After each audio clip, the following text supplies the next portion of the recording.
or the science evaluation room. So this is where the majority of your team is today. Is that right? Yeah, that's right. This is a big chunk of our scientists. You can see them in there now working hard, trying to get ready for the day. And then again, there's a second room where we have a lot of our data folks, where the data will first come down and they'll sort of sift through the data and get it ready for this team to take. What's the mood like right now in the SIR? It is, I would say, giddy. I think we are all we've worked very hard for this. They have done simulation after simulation. They have worked really hard over the last couple of years to get ready for this moment, and I think everybody's just really excited to see. You know, even already we've had some descriptions from the crew coming down, and it's so great to see their joy and our joy, our love for the moon come through. Yes, we are in for a real treat today if it's been anything like their observations the past couple of days. So how are the lunar science teams using this test flight to prepare for future missions to the moon? Yeah, absolutely. This is the way that we are building our foundation for the future, from everything from, you know, how do you train a crew to be a geologist, right? And so, you know, working through that, getting them classroom training, field training, building the science team, building these physical rooms that we are in, designing them, designing the software that the teams are using, and then, you know, figuring out what happens to that data. They're going to take this data and it's going to come down, and how do we get it out to not only our team but out to the world and the rest of the science community. Yeah, that's a great point, because when you hear these crew members talk, you would never know that they're not geologists. Your team has trained them so well. They have been very good students. Who can blame them? It's a pretty great topic. One more question for you. How does the science that we're doing on Artemis help support long-term exploration and including our sustained presence on the moon? Yeah, you know what? We have a saying in the Science Mission Directorate that science enables exploration and exploration enables science, right? So you needs the scientists, because we are the ones who are the experts in, you know, landing site and doing analysis of landing site and making sure we can find a good place to land, to like understanding the properties of the soil so we can, you know, design our systems to manage that, understanding the radiation environment, keeping our astronauts safe, all of these things, right? But, you know, in return, you provide us with opportunities where now we're going to be able to collect this data and collect samples and deploy our instruments and all of that. So it's a symbiotic relationship. That makes perfect sense. Well, Dr. Sarah Noble, Artemis Lunar Science Lead, thank you so much for joining us here today. Best of luck to you and your team, and I hope that you get to enjoy today too. Thank you so much. We are now getting closer and closer to our lunar neighbor, this live view coming from the Orion spacecraft and a camera mounted on one of its solar array wings.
integrity for camera serial numbers.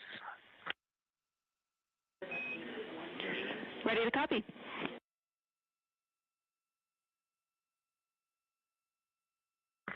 Hey Jenny, these are card numbers for the various positions. For the long lens on the D5, we will have individual cards. Victor's 1008, Jeremy 1019, Reed 1012, myself 1015. For the Z9, we will have one card that is dedicated for today, serial number 1007. For the cabin camera D5, we will have one dedicated card for today, serial number 1022.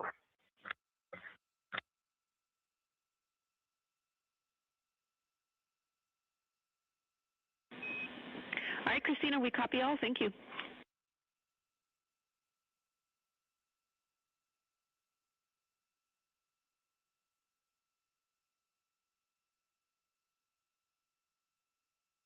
We just realized that we have Earth out window 1 and Moon out window 2, and Earth out window 4 and Moon out window 3, and it gives you the best idea of scale we have had yet. The Moon is about 3 to 4 times the size of the Earth, and it is almost full, and the Earth is just a small crescent out there.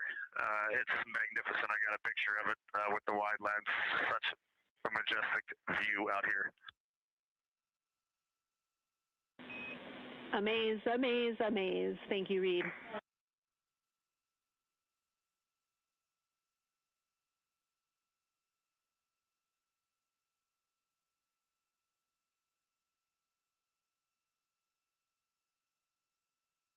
Those are some of the communications we're excited most about today. Commander Reed Wiseman calling down their view right now, obviously a little bit different than what we can see from the solar array camera. They are looking through the windows of the Orion spacecraft, able to see at the same time Earth and the Moon. You also heard NASA astronaut Christina Cook calling down some of the cameras that they will be using today. The crew is in that cabin configuration portion, and we expect the lunar flyby observation period to start just about 20 minutes.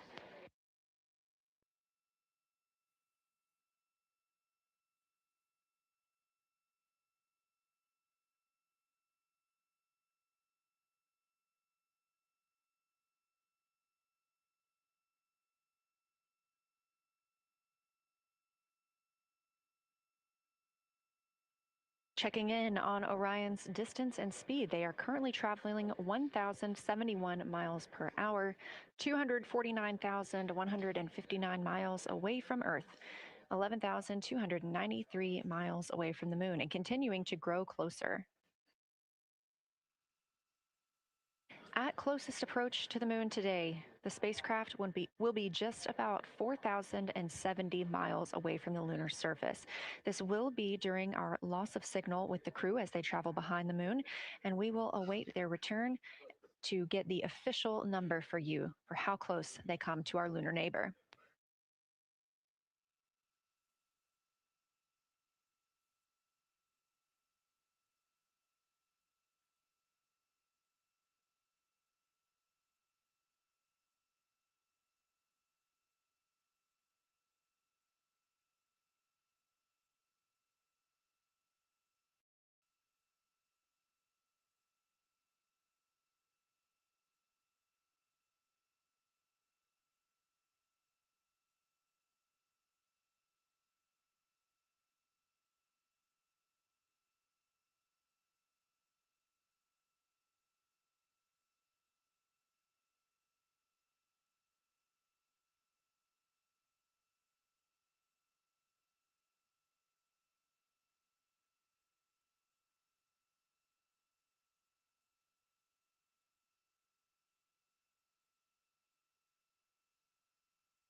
Inside the cabin today, the lunar targeting package is the primary tool guiding the crew observations and consists of two key components.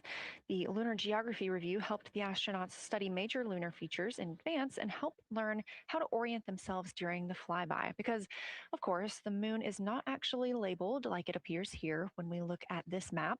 The lunar targeting plan provides a detailed timeline of observation targets, background science context, and specific instructions for the pictures the crew should take, as well as the verbal descriptions that will be helpful to the science team reviewing them later.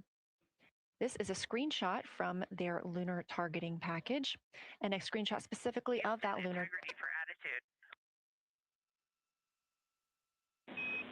Go ahead.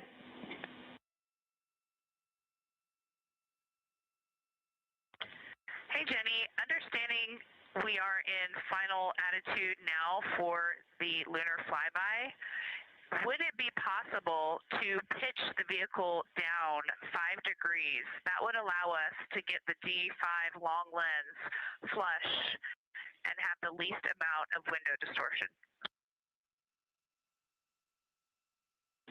We're checking.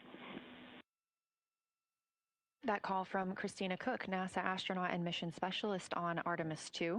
Copy. The Orion spacecraft is positioned in a specific attitude to allow the crew to best see the moon outside of their windows today for this imaging opportunity. That call was a request for a potential attitude shift just slightly, another 5 degrees, to give them a better view and to give them a better opportunity to use their long lens camera. They'll also be using that lunar targeting package we were discussing. I am following along with that real time, so I'll be able to share with you exactly what targets the crew is looking at and when. They also trained with a lunar science passport. It's a little reference guide used on Earth to reinforce recognition of key lunar features. It is not on the flight, but it was a significant study tool for the crew to get them ready for launch. The apparent size of the moon will change throughout the flyby, and it'll appear roughly like a basketball held at arm's length at the crew's closest approach. That reinforces the need for careful planning and practiced observation techniques.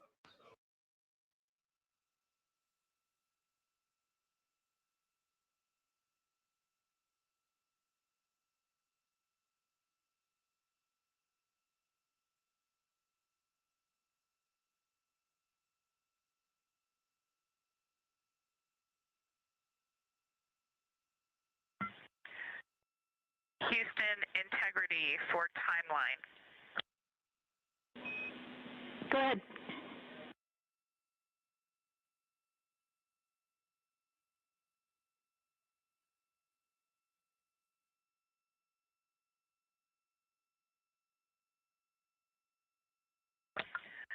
Hey, Jenny, just to make absolutely sure that we start observations when expected, we are showing in Optimus that observation time starts in about 15 minutes, and in LTP that our first target, discussion 1, starts in about 29 minutes.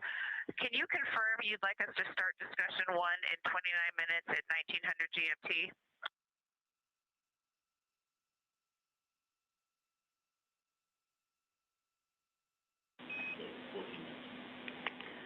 Christina, we are tracking that discussion 1 should start at 18:45. That's 15 minutes from now.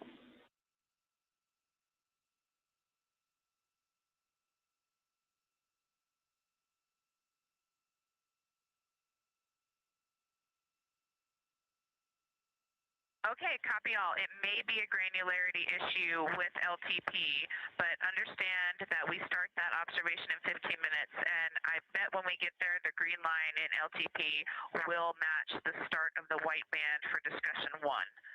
I think it's just a matter of the labeling and the granularity. Thanks for confirming.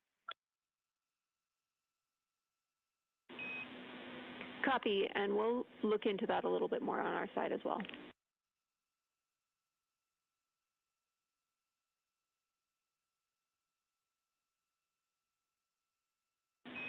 Christina, can you verify for us that your green line is moving on the timeline page of your LTP?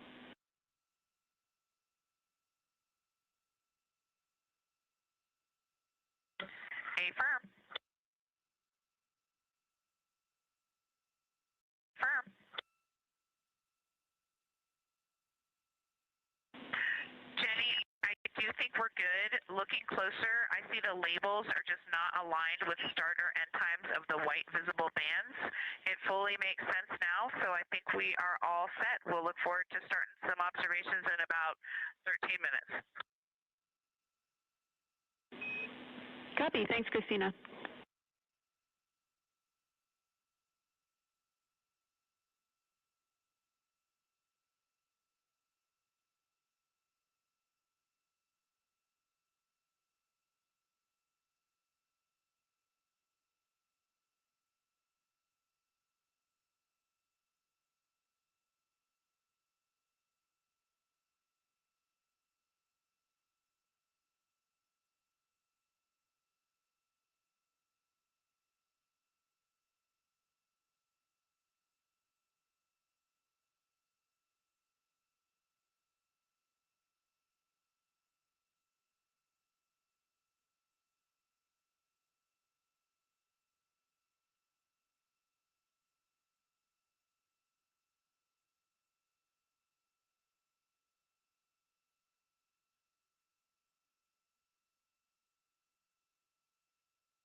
As you heard discussed, we are expecting the crew's observation time period to start in about 10 minutes. First, they'll be conducting a warm-up, warming up to their science observations of the moon. They'll be discussing with each other, helping each other orient using the major landmarks that they've studied, asking what is familiar. If we roll left, port 5 degrees, that would get the moon closer to the left side of window 2.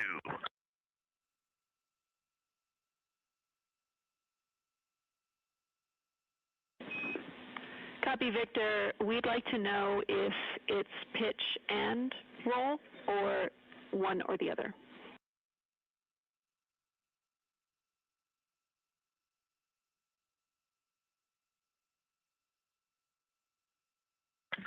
Jenny, we actually thought you already put the pitch in. Had the pitch been put in already? No, we need a little while longer to talk about it.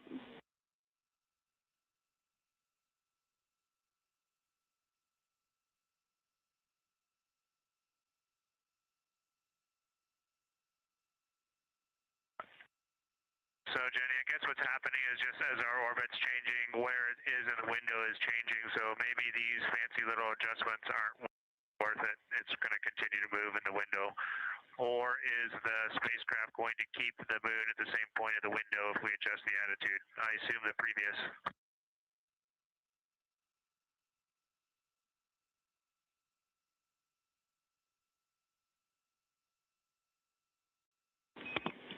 Right now, we are pointing the center of the window to the center of the moon with 2 degrees of deadband.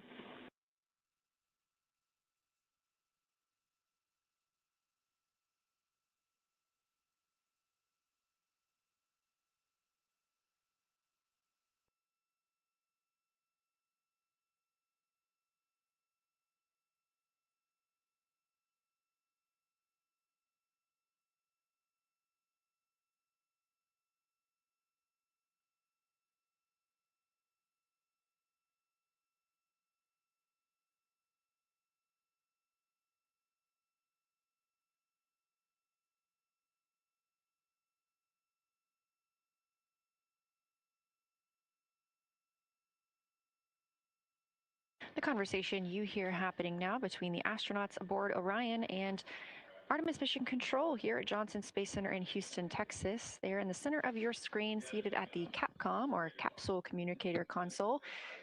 That's Jenny Gibbons, Canadian Space Agency astronaut and Artemis II backup. She was also the lead Capcom for Expedition 63 aboard the International Space Station.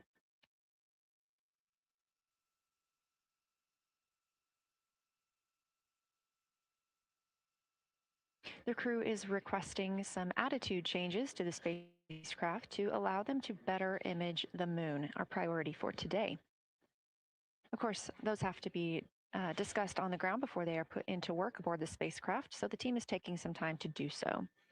You also heard Gibbons reference that we are in two dead bands. Dead bands are essentially keeping us in the lane in which we're traveling. If you're familiar with lane assist in your car, very similar in this case.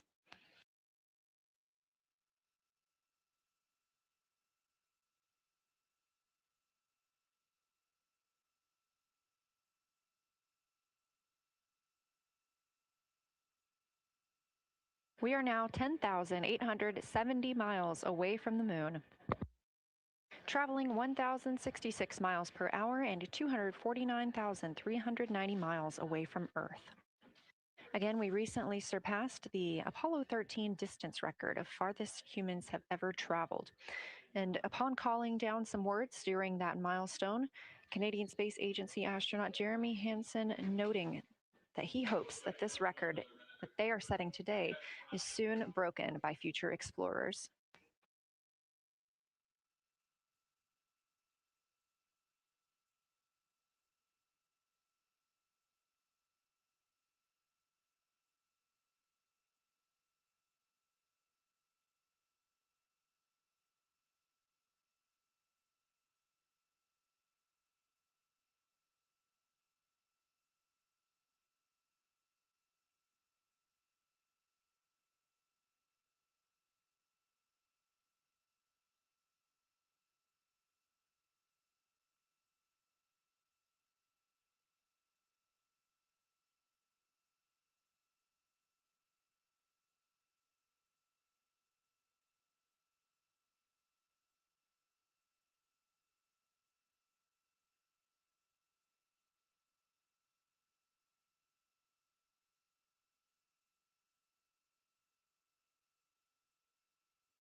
This is Artemis Mission Control. We are standing by for the beginning of lunar flyby.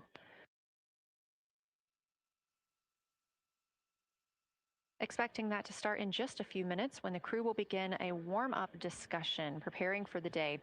They will be capturing images along while discussing what they find familiar about the moon and what looks unexpected to them.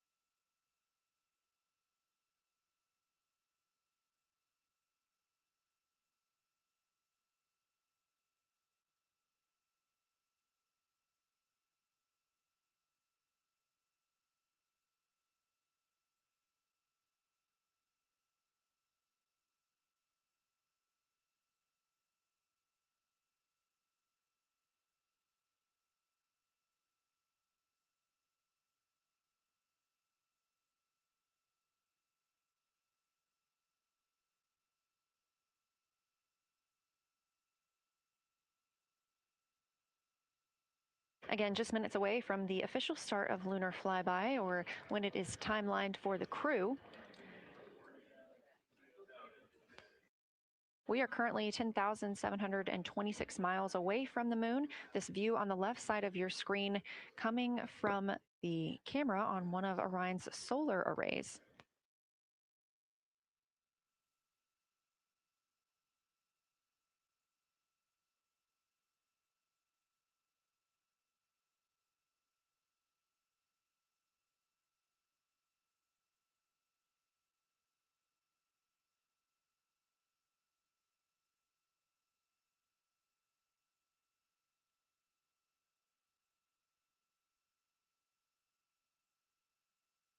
Other conversation points while the crew are getting ready for their flyby today. They'll be looking to orient themselves using major landmarks and annotating their observations along with their discussion. They'll have 10 minutes for that warm-up discussion.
Houston integrity.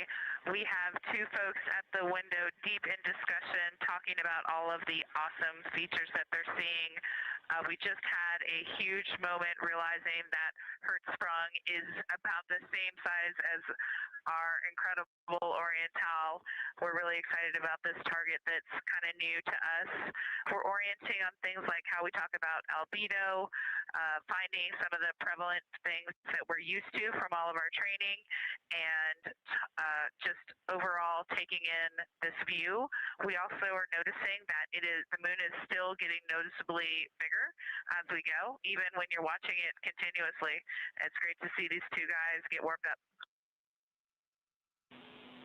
We love the report, Christina, thanks. And you nailed it on why we added Hertzsprung. As you'll see in the prompts, we're looking for comparisons to the comparatively much older Hertzsprung compared to the younger Oriental. Great words.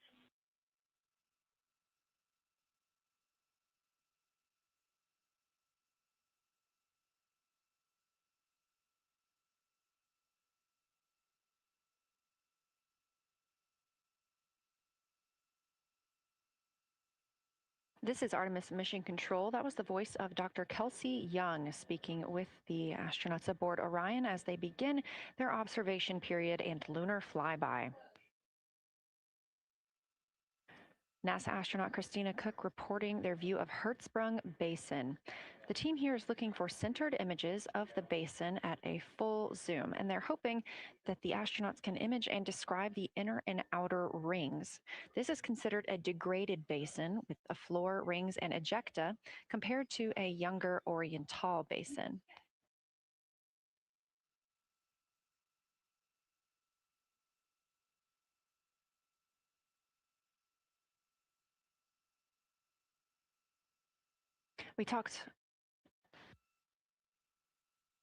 We spoke earlier with Julian Gross, the Artemis curation lead, about some of the terms we will hear the crew use today. One of those just called out, that's albedo, looking at surface brightness, or the amount of light a surface reflects.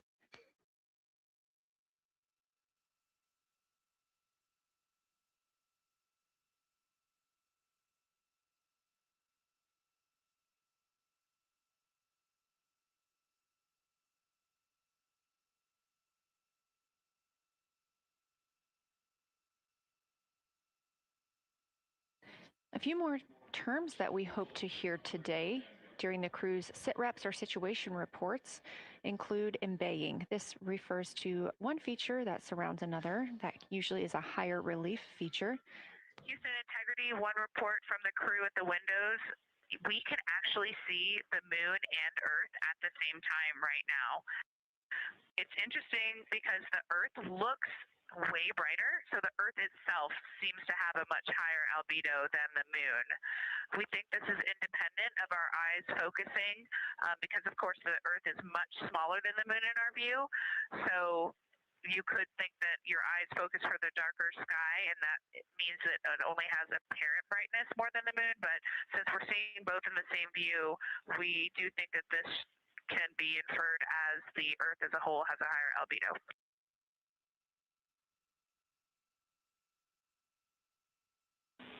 Great observation, Christina, and reminder that as you're starting to look for those subtle color and albedo variations on the moon, the relatively bright albedo Earth might make those a little bit difficult, but as your eyes continue to adjust, we expect you to start to see more nuance on the moon. Thanks.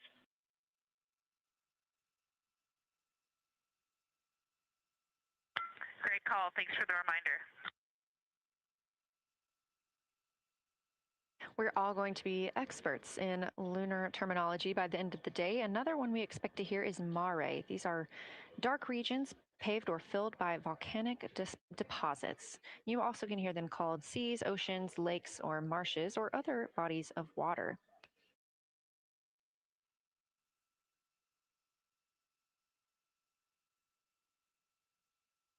Again, we are live in Artemis Mission Control, but on the right side of your screen, that is the Science Evaluation Room, team members who have been preparing for this day for years. The crew has significantly darkened the cabin of Orion.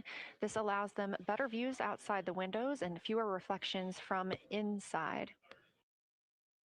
They reported being able to see the moon and the Earth out the same window at this time.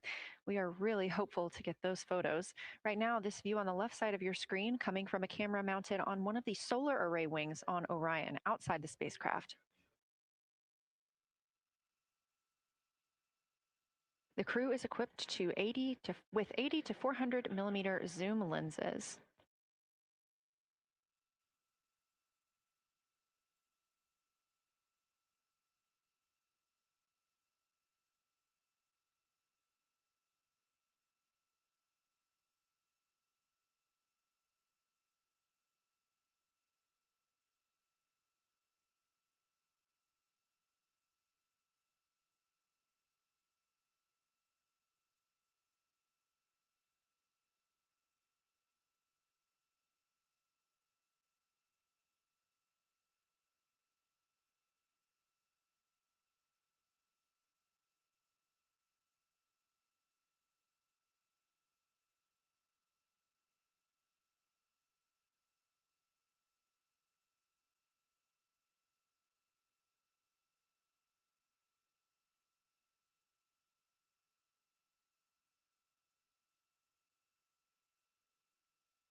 The team continues their warm-up discussion. I should say the crew members aboard Orion continue their warm-up discussion. However, they are about to be prompted to move on to discussion number 2, which is near side and far side.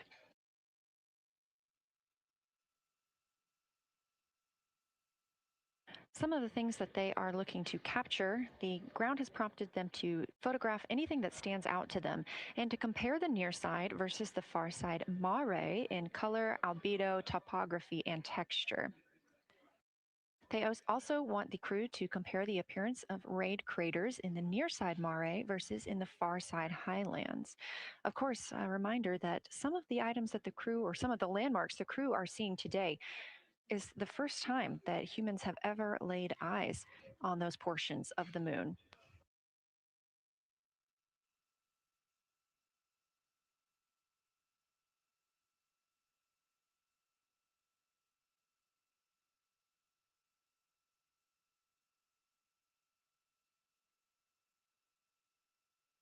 In the targeting package, there are a few reminders of the crew. For the crew, there are time-sensitive observation reminders and science sit rep reminders. Integrity. We have a sit rep. The targets that are being discussed right now, it's the far side, near side comparison, and hearing some great discussion of browns and greens in the Aristarchus Plateau and how those disappear as you go toward the North Pole, and then over to the far side, you lose the color. You've got Jeremy in window 2, Reed in window 1, having a great discussion. Christina's under window, I'm sorry, Reed is in window 3. Christina's under window 1, documenting the discussion. And we've got the lights completely off in the cabin. There are some LEDs that we cannot put out that do provide some light scatter. But we have all of the internal lights off. And are letting our eyes adjust as best we can. The window 4 view, you only get about a third of the moon. Tycho is going to go over the horizon soon, and you can see Aristarchus, and then you start to lose the view as you go to the west in Oceanus and Procellarum. So far, the team is on the plan, and the long lens is being put to good use, and recordings are being made, and internal documentation of the configuration and the observations is ongoing. Science, do you have any questions for us at this time? Integrity Science. Victor, very glad that you provided the first formal science sit rep, as these were indeed your idea. One follow-up question, any relationship between those browns and greens you described? Do you see them blending into one another, and do you see any topography associated with either color?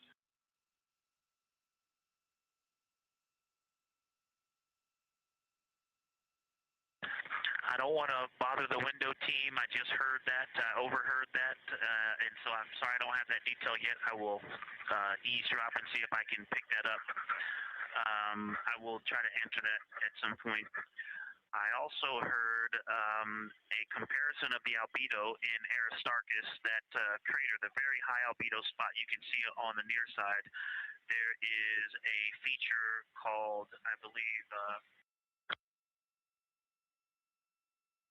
Burgess alpha, that is equally or maybe higher albedo.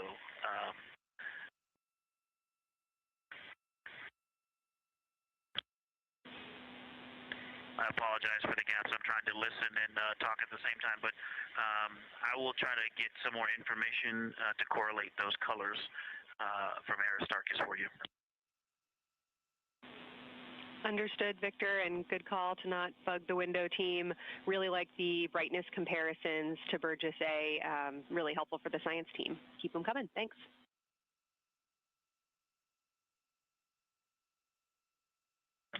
I also heard a discussion about the albedo of Grimaldi being a 10, and how many of us, when we were a little further away, saw that as the darkest albedo, and that the bigger mare off to the west, sorry, to the east was still dark, but maybe a 7-8. We still think that, but you are seeing color variation, albedo variation inside of Grimaldi as well, and that even on the west side, there's still a very dark part of it. but it is still the darkest. It is just not as uniform as it looked when we were farther away. We're starting to differentiate the striations of albedo inside of Grimaldi.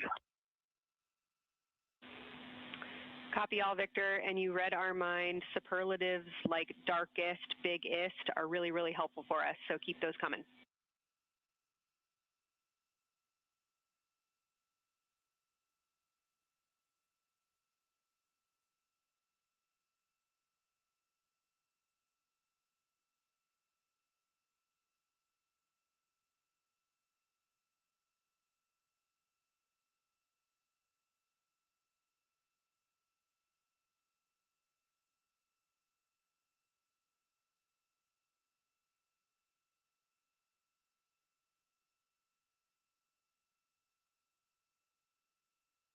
As we were just mentioning, the crew is slated to perform these science sit reps. They are prompted to do so by an icon in their lunar targeting plan.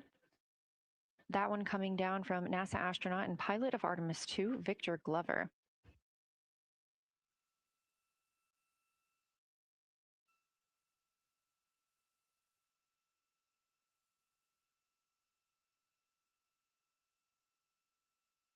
As we discussed, the Capcom is usually the only person in the room speaking with the crew, the capsule communicator. However, today, the science officer, Dr. Kelsey Young, she is the Artemis Science Flight Operations Lead, is speaking with the crew during the flyby to ask any questions that the team may have.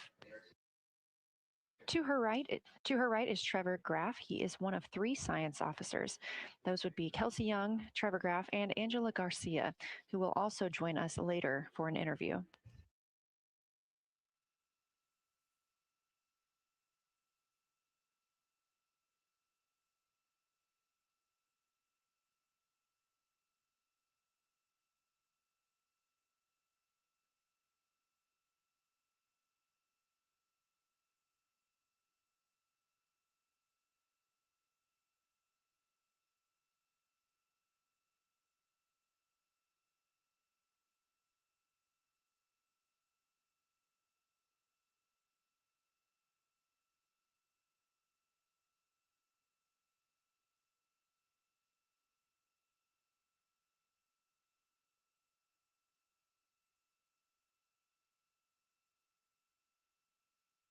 And Houston, integrity was able to, science, integrity was able to get a view out of window 1, which is a beautiful view. I can see the entire moon that they're looking at.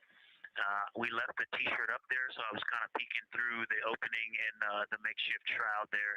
And once I was able to get 2 eyes on it, what jumped out at me was Vavilov. It's just peeking out of the Terminator. It's clear of the Terminator now, but it just really jumps out because it's still got the low light, the low sun angle. And so where the, Vavilov has that impact over the top of another crater, where the 2 craters intersect on the eastern edge. So on the side closest to Orion, where the 2 crater rings intersect, the shadow there is the highest peak in the interior of Vavilov, and so you can see that terrain is there's some real variation in the terrain there. That there's a nice peak where those peaks intersect. Where those rings intersect, and we'll get a picture of that. Love the description, Victor, especially the comparison and relationships you just described about topography. And if it's easier for your observations, do feel free to remove the T-shirt shroud from window 1.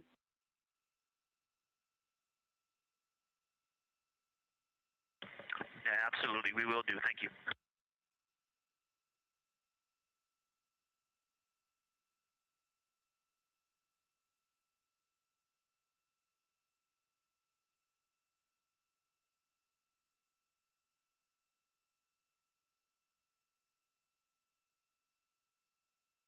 Those calls coming from NASA astronaut Victor Glover. As we discussed, the crew is working in pairs at the windows. Right now, taking photos are Commander Reed Wiseman and Mission Specialist Jeremy Hansen. Serving as their support team are pilot Victor Glover and Mission Specialist Christina Cook. You're hearing those calls from Victor Glover, as he is on that support team, and he is tasked with providing the science sit reps, while the two crew photographing and making annotations of the moon are in Windows 2 and 3. Windows 1 and 4 are available for the support crew to fly up to, obviously look at the moon themselves, and provide these science situational reports. The view on your screen is part of the lunar targeting package, and it's something that the crew can reference as they are flying by, but this is an animation.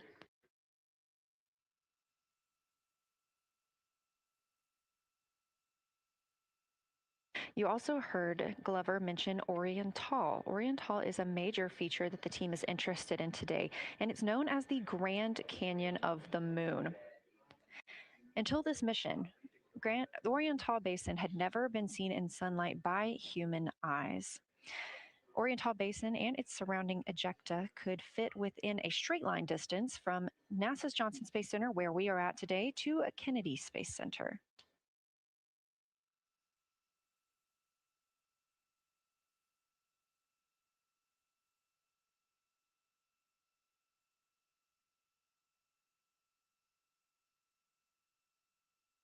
This a live view in Artemis Mission Control in Houston, Texas, where the teams are monitoring all systems, not just for today's flyby, but on the spacecraft themselves. Again, this is a test flight, our very first flight of humans on the Orion spacecraft. This team has been this team has been monitoring the entire time of the mission, as well as we have been live the entirety of the mission, and we will be continuing to do so all the way through splashdown and crew recovery from the Pacific.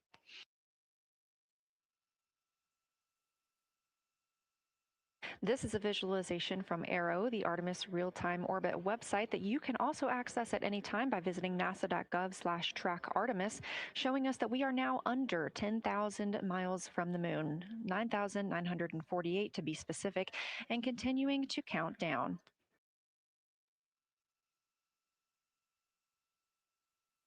Again, our closest approach to the moon today should come about 6:02 p.m. Central, 7:02 p.m. Eastern. However, we will be out of contact with the crew at this time as they begin transiting behind the moon.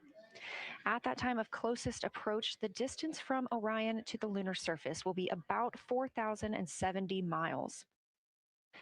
Of course, these are estimates at this time, and we'll be sure to provide you with the official numbers once that closest approach has been reached.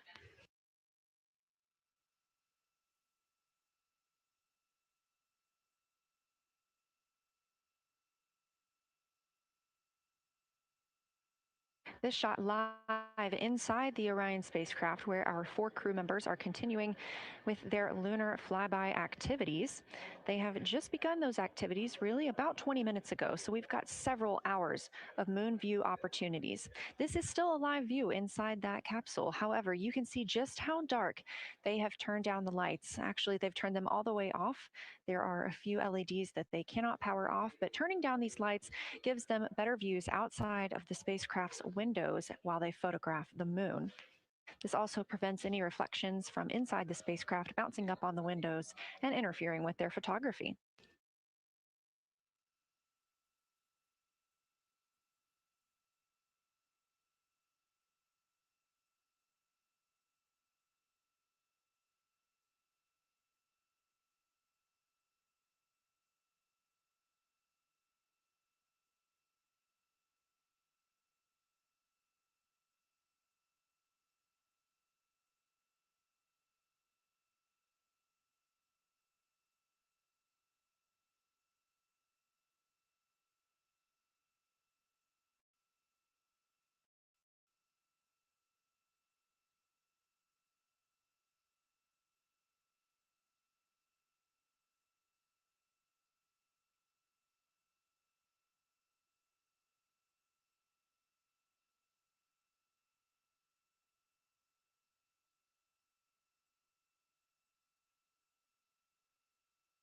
As we were previously discussing, the crew members are serving on teams. The first team being Commander Reed Wiseman and Mission Specialist Jeremy Hansen at the windows photographing what they see. We heard reports earlier that they could see both the moon and the Earth in the same view, and we are looking forward to seeing the moon and the Earth in the same view as well. That Earth set coming up in just a few hours. While Wiseman and Hansen are at the windows photographing, Glover and Cook are serving as support crew. They are able to assist with cameras. They are also providing those situation reports, letting us know how the team is working inside the spacecraft, what they're seeing, and how they're feeling about it. Those first blocks of teams will last about an hour, and the crew members are approaching the halfway point into their first observation block. A reminder, we have 5 of those blocks today. So they're approaching this halfway point during which the crew at the window will switch roles. One will begin taking pictures, and the other will be making annotations on their PCD, that's portable computing device. Both of those crew members at the windows are recording audio of what they see. They are putting on headsets and recording audio into their portable computing devices. Obviously, we are not hearing this right now. This is going to be sent down to the science team, and they will be able to analyze that at a later time. What we are hearing, though, and will continue to hear, are those science sit reps a few times every block. Once this block is complete, about 40 minutes from now, we will have the teams switch. That means pilot Victor Glover and Science integrity, looking out of window 1. I think I may have misreported earlier saying that it was Tycho going over the horizon. That was Copernicus I was referring to.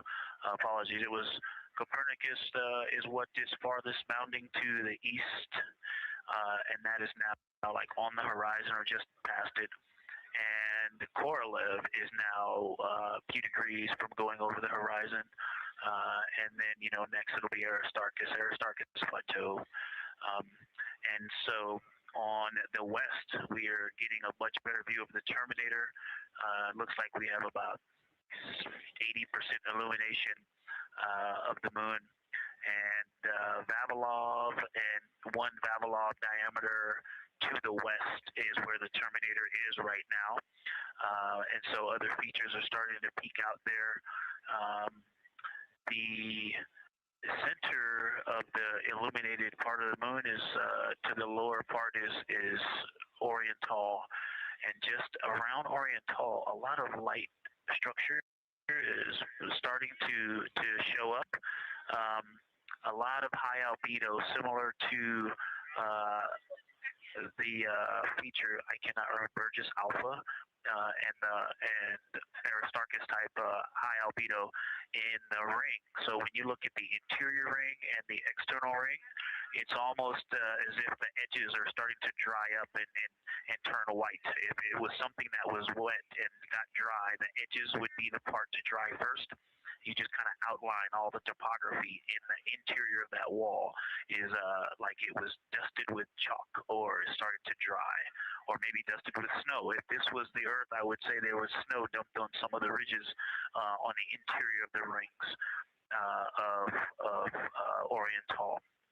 Also, an interesting part of the discussion that I heard between Reed and Jeremy is that from Glishko to Grimaldi, there are 2 dark features there that look like commas, but in the wrong direction. But there's also a lot of interestingness, just a lot of geometry and squiggles and dots and lines that are starting to stand out as more small features come into view.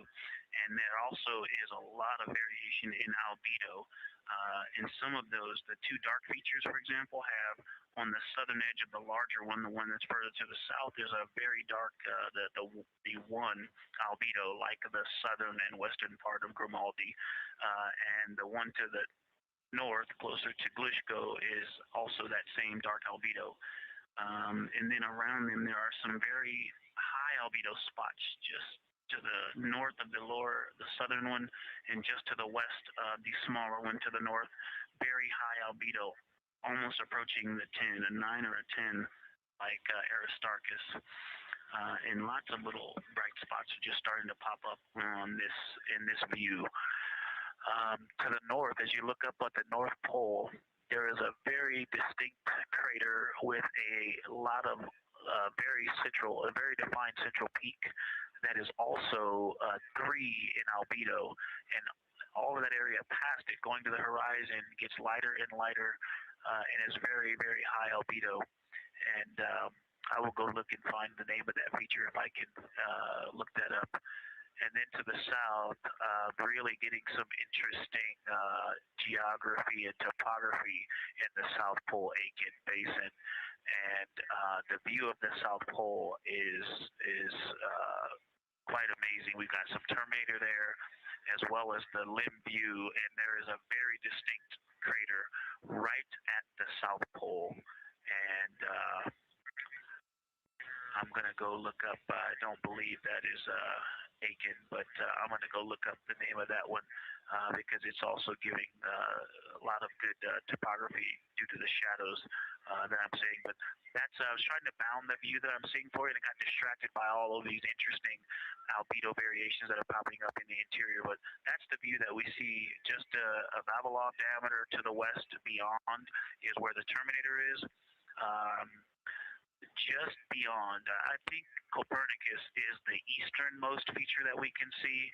A very nice ringed, very nice structure crater to the north with a great high albedo central uplift to the north, and the south is dotted by a very characteristic crater with a lot of terrain, shadow features, and I will go try to find some landmarks to put names with those. Any questions for the observation team? Integrity Science, love the descriptions. You're definitely looking odd up there. Appreciate seeing the training being implemented. Especially interested in your descriptions of the dark patches. You compared the comma-looking features to the albedo you see in Grimaldi and notice that you're starting to see those color differences popping out. Any observations you want to make, especially when you get on, the PCD in a little bit, would really help us tease out the differences in those dark Mare deposits. Great description, Victor. Keep them coming.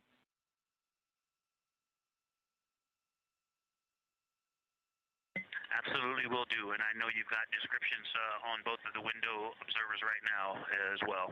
Keep them coming.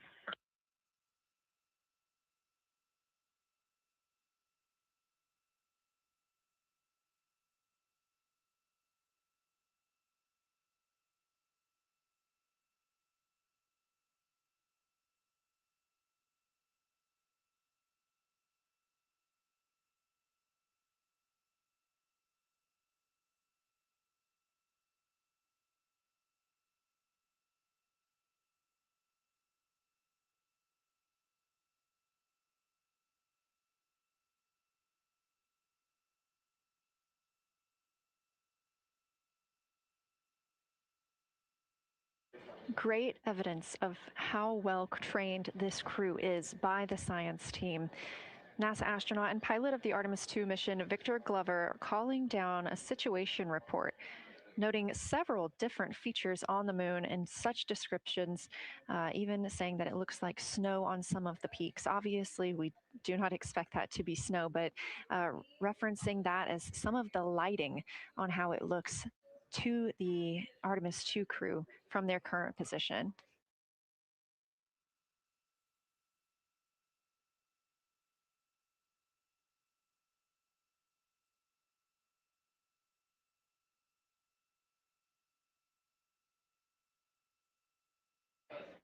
The team is slated to be switching their positions at the windows now. Both Reed Wiseman and Jeremy Hansen have been at windows 2 and 3, one taking photos, one making observations and annotations on their portable computing device. At this time, we also anticipate that they are looking at a crater duo. One of those is Glushko, and the other is Ohm. The team is looking to know the extent of Glushko's ray system and how its rays differ in the Mare versus the Highlands. They also want the team to compare the ray systems of Glushko to Ohm.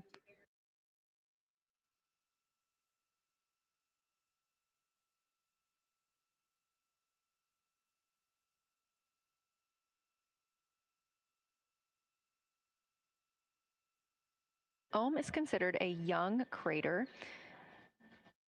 And if you've ever seen a photo of the Richat structure, it's also known as the Eye of the Sahara. It's 40 kilometers in diameter, and that could fit within Ohm's interior.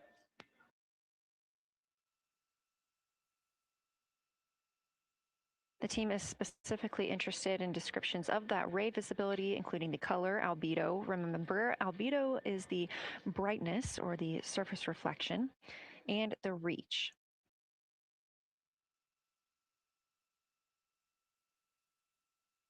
Again, I am using the same lunar targeting package that the crew is referencing on board right now. This helps keep them on time as well as prompt them for when they need to make a call down to the science team and report what they're saying. It also gives them reminders of when they need to swap positions at the windows. Additionally, I'm using the Artemis II Lunar Science Passport developed by Amber Turner and the Artemis II Lunar Science team. Now, this passport did not fly with the crew, but they used it extensively as a study guide here on Earth. So a lot of the descriptions and comparisons you hear today are developed directly by the science team.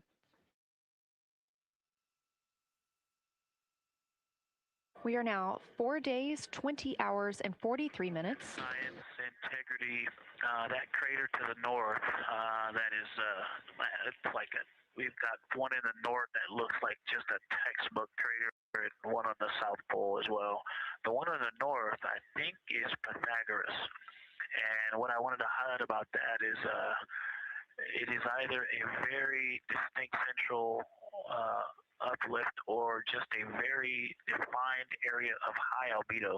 If a majority of the crater, especially the floor of the crater, is, say, an albedo of 5, this center, and gosh, only a tenth of the diameter of Pythagoras is an albedo of 2, maybe 3, but it is very bright and it stands out. And then between that crater and the actual what is the horizon from here, there seems to be another crater right on the horizon, and right on the edge of that is another patch of that albedo. It seems to be between the two craters. It's hard to tell from this grazing angle, but there is another spot just further north beyond Pythagoras. Between the two, I can draw a picture of this one and show you where that very high albedo, again, another 2 albedo surrounded by 5 and most of the area bounding it.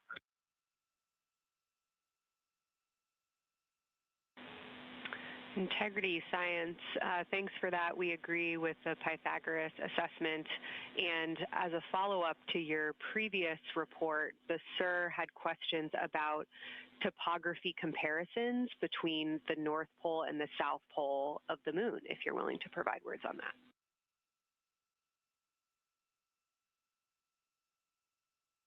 Topography comparisons, absolutely. And if you have any idea what, if you draw a line between Pythagoras and the western edge of the outer defined ring of Orion, it intersects a beautiful textbook crater on the south. I would love to know the name of that. The topography differences, now the South Pole has a little bit of a benefit that it has more of the terminator, and I can see a little more shadowing there, but there's a nice crater right at the South Pole, so that's the main thing defining the topography there. Seems to be quite a bit of elevation change. I can see some very jagged shadows, a 90-degree just to the west of that crater at the South Pole. I can see a very distinct change in the shadow directions, indicating, I don't know, a very high wall or a very deep canyon just to the west of that. And in the north, it seems to be that from sort of the edge of the mare that's dark, which is maybe 1 Pythagoras diameter south. If you draw a ring about that, maybe the top 7 degrees of the moon, and just draw a ring around that. The near side is an albedo of 5 and looks quite smooth from here. And then along the same edge of the mare, the edge of the mare that kind of Grimaldi's just outside of, Glushko is just outside of, Carroll Crater is just outside of, and you start to see the stark differences between the darker 7/8 and the 5s and 6s. The 4s and 5s. If you follow that line up to the north, that line is also where the change in topography happens at the North Pole. The line defining the light and dark on the edge of the mare that you can see from Earth. Draw that line, roughly the midpoint of all that, straight to the North Pole. And on the side facing the Earth, you see smoother topography and dotted by Pythagoras and its next door neighbor crater. And then on the far side, you see a lot more cratering and a lot more topography. And again, the far side has the benefit of a little terminator there, but I am seeing a variation in the topography. It seems to be more jagged and a more challenging place to find a place to land and to even traverse in the south. All around the South Pole, and at the North Pole, it seems to be it would be more challenging to translate on the far side of the North Pole compared to the near side of the North Pole around Pythagoras. Copy all, Victor. You really help paint a contextual picture of what you're looking at. We really appreciate the way that you're guiding us into the areas you're seeing by drawing comparisons between recognizable features. Thanks for that.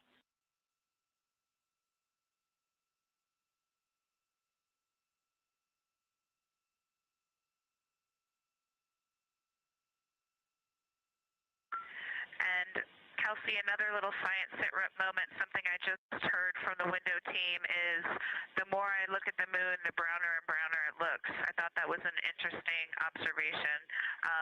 The 2 observers have been on timeline, no hardware issues. They did start to talk a little bit about another feature that you'll hear more about on the recordings that they call the handprint. That was at the end of their Glushko and before they moved into their current target. They thought that was worth chatting a little bit more about. And they're preparing to switch after this. Houston copies and concurs.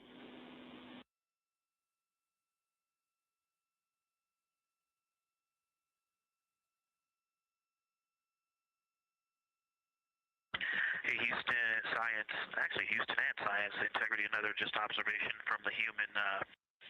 My eyes have shifted a little bit since I've been up here. I've been wearing my reading glasses to look at the PCD. Well, this is a very taxing event on the eyes, looking out the window and seeing the very bright moon, then coming back inside to the dark cabin and trying to work cameras and microphones and logistics and lunch and those kinds of things, and then looking at the PCD, which is dimly lit. It's just been an exercise. It is a difficult thing to manage it. I'm up and down on the glasses and then having to wait as my eyes adjust when I come back in. As soon as I look back into the cabin from looking out the window, I can feel my eyes adjusting, and I just have to work through it as they adjust. Appreciate that report, Victor, and know that we are prepared to read you up targets from the ground if that would give you the ability to keep your eyes focused on the moon and not having to swap between that and the PCD. Just let us know.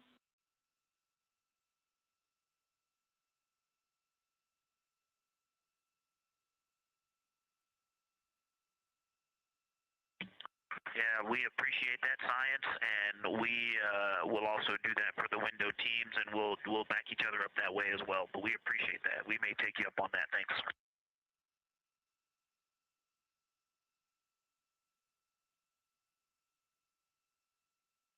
Continued detailed descriptions from the Artemis II crew aboard Orion Again, this is a test flight, the first time we've flown humans aboard this spacecraft. So every detail, even that it's difficult to look outside the window and then back at the PCD, that portable computing device, every single detail is appreciated as we prepare for future missions. Glover also mentioned that he is now wearing his glasses now that he's in space and that his eyes have shifted a bit. This is something that happens when our astronauts go to space. There is a fluid shift from the lower half of your body up into your head, and that can cause changes in your eyes. It's something that we have seen over time for some crew members, especially now that we have been living and working on the International Space Station for over 25 years.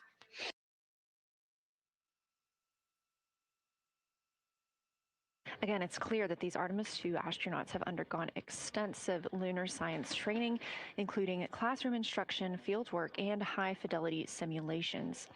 Training expeditions even took place in analog environments like the Icelandic highlands and the Kemasassen impact crater in Labrador, where crews practiced identifying and describing geologic features under varying conditions.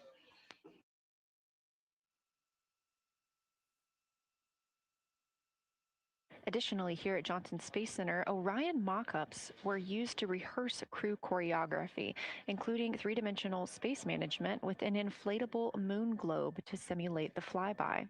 And while on Earth, the crew also used that small lunar passport that I mentioned with descriptions, photos, and prompts to help them study the features we hope they'll see.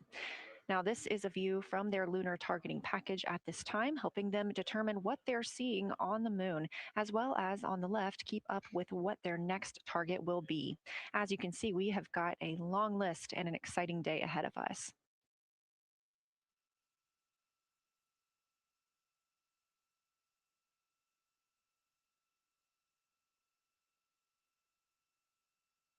It's now been 4 days, 20 hours, and 53 minutes since Orion launched atop the Space Launch System rocket from Kennedy Space Center in Florida with our 4 crew members aboard. NASA astronauts Reed Wiseman, Victor Glover, and Christina Cook, and Canadian Space Agency astronaut Jeremy Hansen.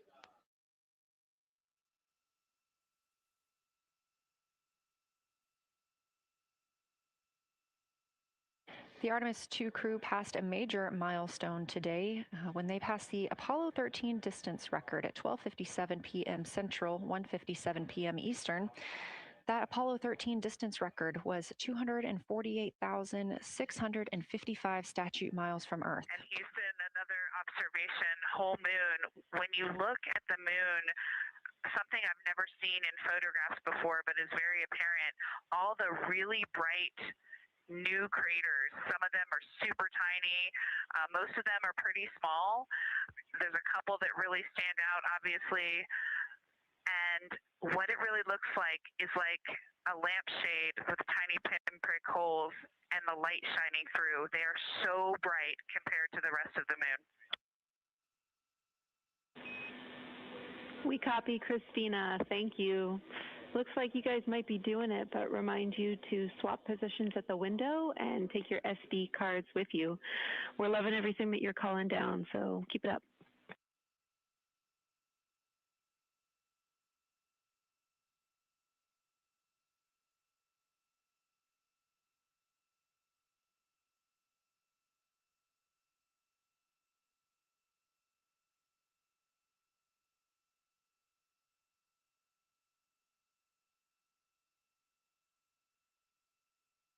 Again, Orion previously surpassed that Artemis or the Apollo 13 greatest distance from Earth by humans. That was 248,655 statute miles from Earth, and Orion now 250,294 miles away from our home planet.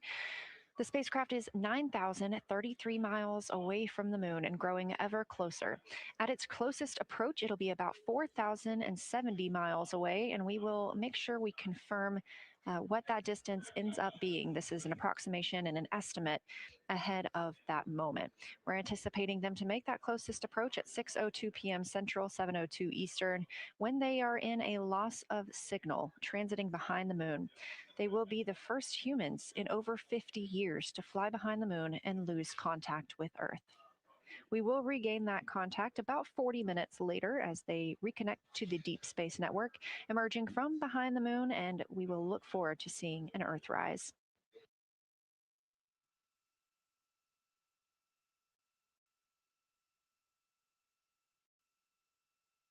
Again, the crew is currently in their position swap portion on their timeline.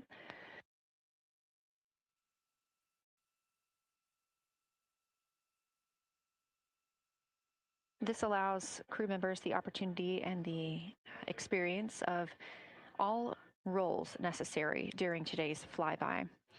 Right now, those two crew members at the window have swap positions.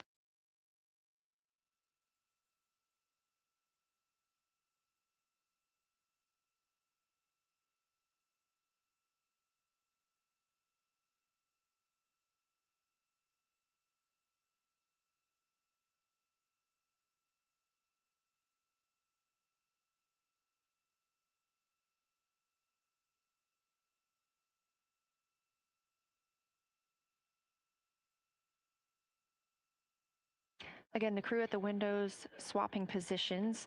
Right now, that crew is Commander Reed Wiseman and Mission Specialist Jeremy Hansen, while Victor Glover and Christina Cook serve as their support flyby crew members. That's why you are hearing Victor and Christina during those science situation reports. Those voices will change in about 30 minutes when they take a turn, taking photos and making annotations while at the window.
Houston, integrity.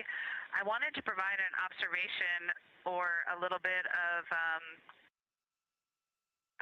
descriptive nature on something that we saw on the first day we had good moon views. This was when we saw more of the near side, and the ground helped me out with identifying Mare Imbrium.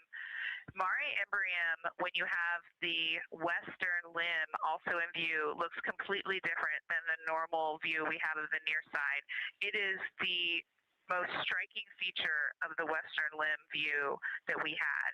And the mountain chains that form its eastern side are very prominent, but they actually stand out more than I'm used to seeing even on the western side, and the whole thing just feels like a big bump.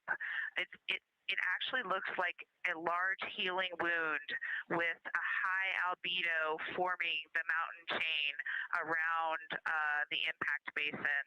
And I just don't think I had enough chance to describe how striking it was on that western limb view as we were coming in a couple days ago. Christina, science, absolutely love that, especially since that's a feature that all of us here on Earth can observe from home. So I'm sure tonight everyone's going to be going out and looking for evidence of that beautiful topography you just said. Thanks for those words.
The view on your screen coming from Orion, a camera mounted on the spacecraft's solar array wing. Toward the right of your screen, the near side is the hemisphere we see from Earth. That is identifiable by those dark splotches, which are ancient lava flows. Science integrity. A question and a comment. Question, is it possible that we're seeing a Schrodinger basin from this vantage point in the Terminator at the South Pole? And the comment is Ohm.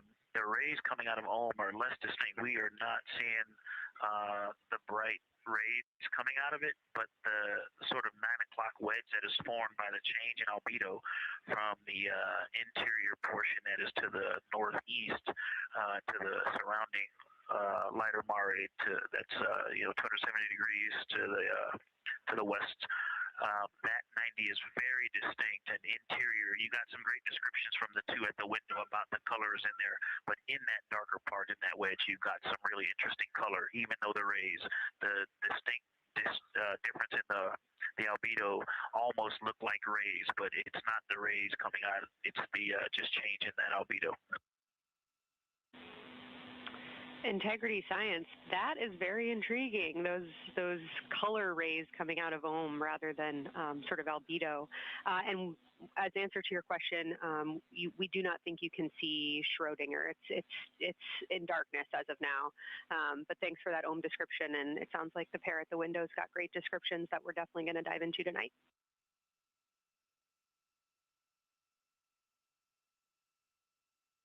Okay. If you could help me, I would still love to know what it is. There's a very nice crater. You're going to likely have a lot of pictures of it. What would be right in the Terminator at the South Pole or close to the South Pole, where it's intersecting the Terminator right now? Yeah, Victor, we're assuming you're talking about, kind of if you're looking at the Terminator, it's basically like 70% down from the North Pole. Is that where you're looking?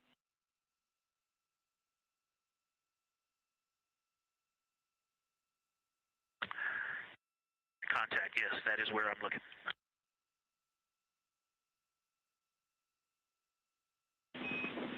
Integrity Houston, that is an enabled caution for wastewater dump required. We have hit our limit.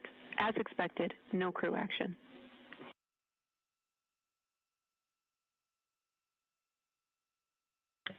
Copy, no crew action.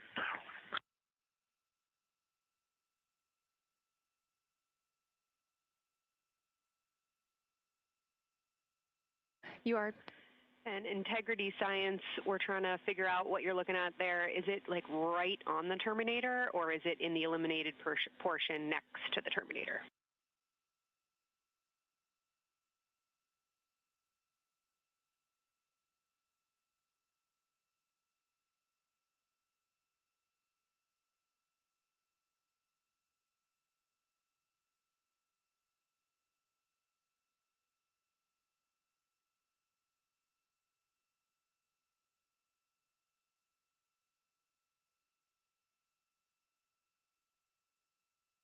While we wait for a response from the crew, the Terminator is that difference between day and night, or brightness and darkness, that you see on the moon. We see this from the International Space Station as well, looking down at Earth. And science from integrity, excuse my space orientation adaptation. If you draw a line between Glushko through the center of Oriental, and then another line from Glushko through the southern tangent of Oriental, that line would almost perfectly intersect tangentially the crater that I'm talking about, and it is on the Terminator. So yeah, I think I'm not looking at the South Pole. I was a little twisted. That line description was really helpful. I have eyes on the SIR right now, and they are actively discussing lunar geography. We will be back with you shortly.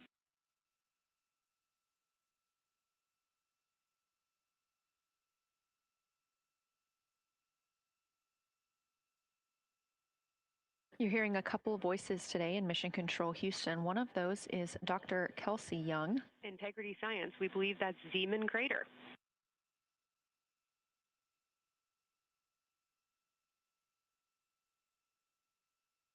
Oh, I floated away from the speaker. Say it again, please. We believe that that is Zeeman crater.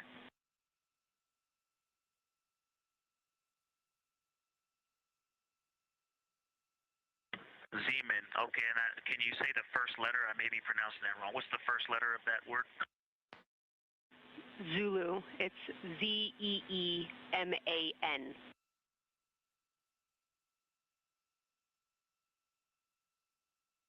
Copy. Thank you for that. Yes, we've got a great view of that. And when I went back to the window just now, the view has completely changed. Our trajectory is taking us to a new view, and I'm looking more into Vavilov. I've got a nice, great view into Vavilov. I'm actually away from the window right now, so I'm going to go try to give you some bounding words on the view that we're seeing. But I've got to get back to a window in a minute.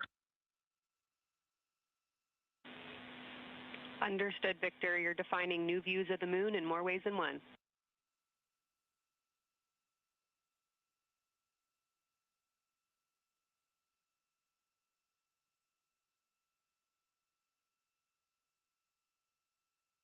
Again, when you hear calls down to science or from science, that's Dr. Kelsey Young, the Artemis Science Flight Operations Lead here at a console in Mission Control.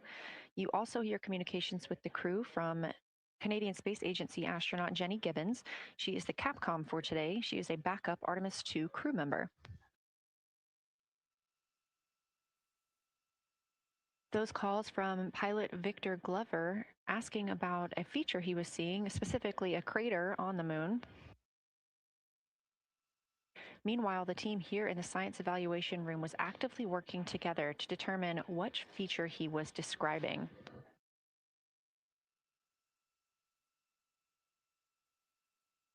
The teams at the window have continued to move through their targets, including Aristarchus Plateau, Reiner Gamma, and we are preparing for the cabin and window teams to swap. That's when we'll hear more from Reed Wiseman and Jeremy Hansen when they take on these support roles, while Christina Cook and Victor Glover are at the windows photographing and annotating.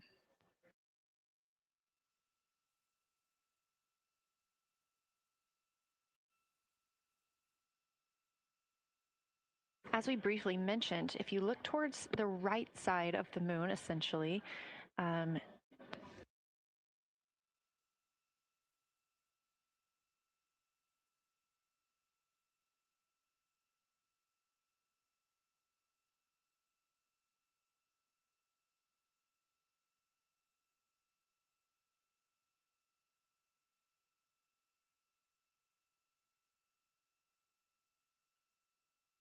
this live view coming from a camera outside the Orion spacecraft. And if you look on the right side of the moon where you see those dark patches. Wow, yeah, I wish I had some more time to just sit here and describe what I'm seeing, but the Terminator right now is just fantastic. It is the most rugged that I've seen it. From a lighting perspective, there are little islands. There are islands of terrain out there that are completely surrounded by darkness, which indicates some real variation in terrain. Up to the north, there is a very nice double crater. It looks like a snowman sitting there. In the 5-10 degrees below the pole in the Terminator, and then on the southern edge there's almost like a hole. It looks like a hole, and it's the diameter of Vavilov size, just blackness, and then a wall of bright, and then it goes back to the black beyond the Terminator. So there's it looks like there's just a gigantic hole right there. 1 Vavilov diameter east of the Terminator, and as you go south, the Terminator is not a nice smooth arc. It's just jagged. There's almost a 110-degree turn in the shadow as opposed to the nice smooth arc, again indicating some really interesting variations, and I'm sure we'll get some photos of that. And then one of the craters further to the south of Vavilov, maybe halfway down to the South Pole, is not only looks like just a deep hole, and then there's like 2 island rays pointing off to the west and north, that indicate very high ridges and very deep canyons coming up out of that crater. So again, just some really interesting visual illusions going on with the shadows there. Like I said, there look to be islands out beyond the terminator because some of the things, gosh, maybe even a Vavilov diameter into the terminator are catching sunlight on the peaks up to the north and to the south. It's very, very interesting to see. Integrity science. Oh my gosh, that was an amazing picture you just painted. I glanced over at the SIR video and I literally saw fist pumps in the air. Those types of observations are things that humans are uniquely able to contribute, and you just really brought us along with you. So thanks for that.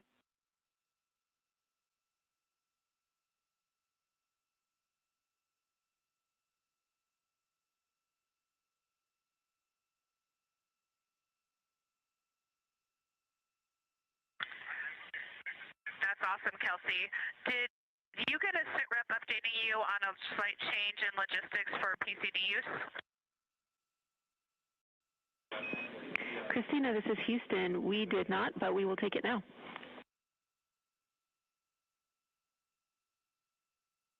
We slightly changed the PCD plan for the window observers. The two window observers kept their PCD. So in other words, the one that window 2 went to window 3 and the one at window 3 went to window 2 when they swapped rather than staying at the window. We'll plan on all observers keeping the same PCD for all observations. Copy, Christina. That makes sense to us, and good plan. We are coming up here on a cabin and window team swap. Let me know when you're ready for a quick vehicle status.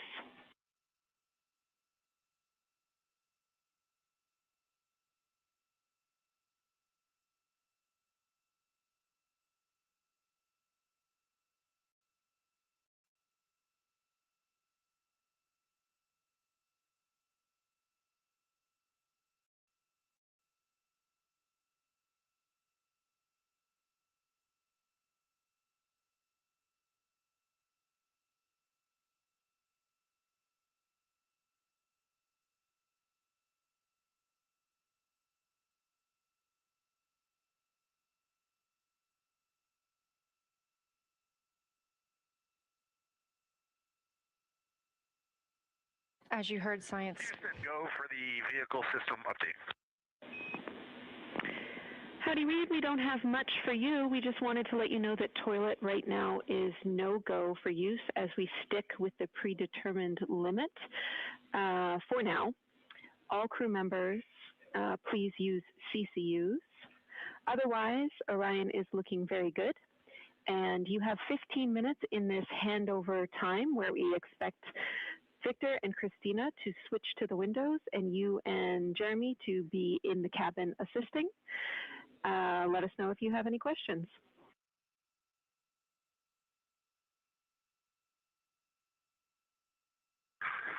No questions at all, and they're in the swap right now. The first thing I'll tell you, I floated up to the docking hatch window and just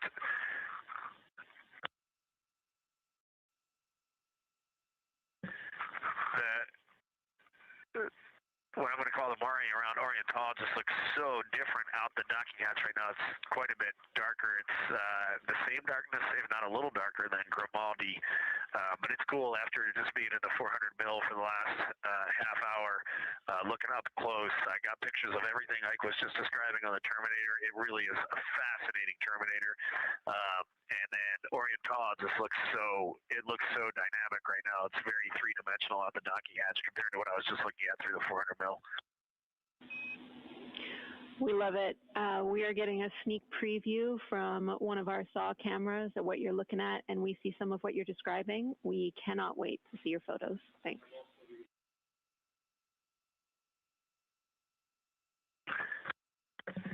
Yeah, Jenny, I wish you had some longer lenses on those solar arrays so you could see the whole moon, but man, it is, or the up-close moon, not the whole moon, but it is just fascinating here. It's so cool. All right, MPO and Inco, take notes. We want a zoom lens on those saws next time. Thanks, Reed.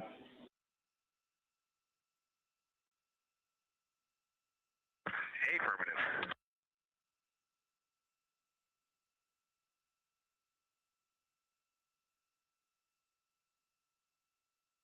As the crew gets ready to switch positions from the window crew going back to the support crew and the support crew flying up to the windows, this view inside the room, Capcom Jenny Gibbons speaking with the crew, Canadian Space Agency astronaut. The crew has continued to provide excellent descriptions of what they are seeing on the lunar surface. In this picture, or in this live view actually, from Orion and a camera mounted on its solar array wing, if you look at the dark portion on the right side of the screen, those are visible from Earth. That's considered the near side. Those are ancient lava flows from a time early in the moon's history when it was volcanically active. And if you look towards the left, there's that dark, large crater that appears to the left of those lava flows. That's Oriental Basin. It's about 600 miles wide, and it straddles the moon's near and far side. And this mission is the first time that humans have ever been able to see this with their eyes in the daylight. Again, you hear conversation about that terminator. You have a great view of that as well. That's the difference between light and darkness on the moon. Victor Glover explaining that as a very jagged looking terminator due to the peaks that they're seeing and the craters that they're seeing as they prepare to cross over the far side.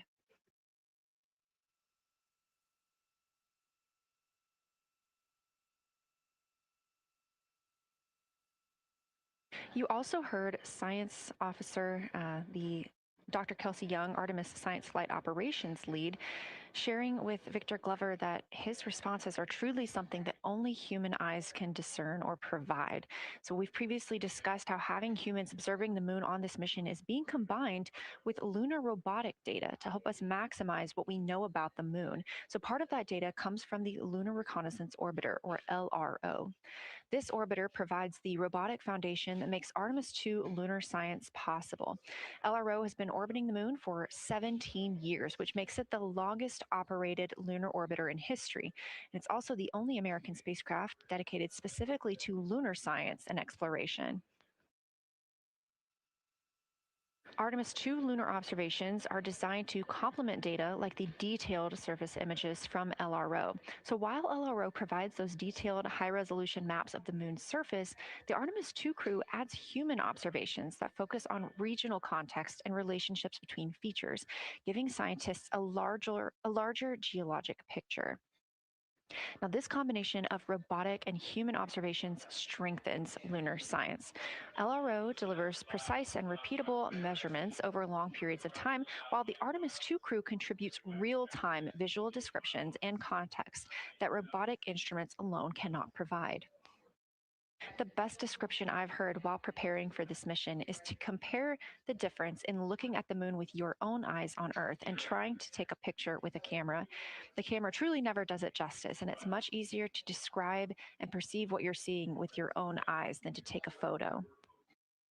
These Artemis II astronauts can rapidly scan wide areas and adjust their focus in real time, as well as describe relationships between features. The crew will also observe the same regions multiple times under changing lighting conditions during the flyby and provide perspectives that would take robotic missions years to accumulate. During the Artemis II mission, LRO is also attempting to observe some of the same lunar features that the astronauts are studying. Collecting this data simultaneously highlights how different instruments and human eyes provide complementary information about the moon. This LRO data plays a direct role in preparing for future Artemis missions. Its measurements of topography, surface temperature, composition, radiation, and lighting conditions are used to assess hazards, identify safe landing sites, and locate potential resources such as water ice near the lunar South Pole. This mission, Artemis II, represents the point where years of robotic preparation are paired with human exploration for the first time in the Artemis era. So together, LRO, the Lunar Reconnaissance Orbiter, and Artemis II are demonstrating how NASA moves from mapping the moon robotically to exploring it with humans. We are laying the groundwork for future Artemis missions and sustained lunar operations. A check-in with Orion. We are now 4 days, 21 minutes 4 days, 21 hours, and 22 minutes into the flight of Artemis II, our crew aboard the Orion spacecraft, we are now 8,153 miles away from the moon, 250,742 miles away from Earth. The spacecraft is traveling at 1,030 miles per hour.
All right, Houston, the professional science update giver is now in seat 2. That is where Victor is, and Christina is nestling into seat 1 with the long lens, and we're just getting ourselves oriented here.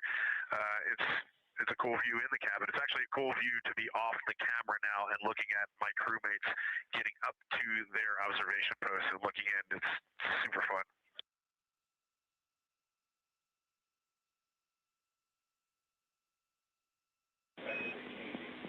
Copy, I'll read. We like it.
As we heard confirmation from NASA astronaut and commander of Artemis II, Reed Wiseman, they are now switching positions of the support teams and the observation teams.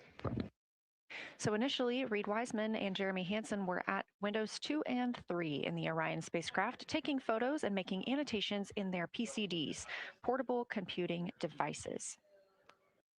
They were also giving audible descriptions into their PCDs, wearing headsets with microphones and providing recordings that the science team will be able to listen to later.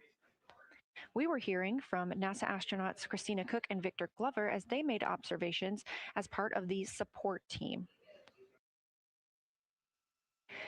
Now, as these teams are swapping, we anticipate hearing more from Reed and Jeremy as they'll be on the support team, while Victor and Christina will be at the windows taking photos and making annotations.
Jenny for the science team, if they can mark this time, I just covered up window 4 to block out the ambient light from a very bright planet Earth. And it'll be interesting to see if in the data, Victor and Christina see any differences from me and Jeremy with that window blocked. It's a lot darker in the cabin now.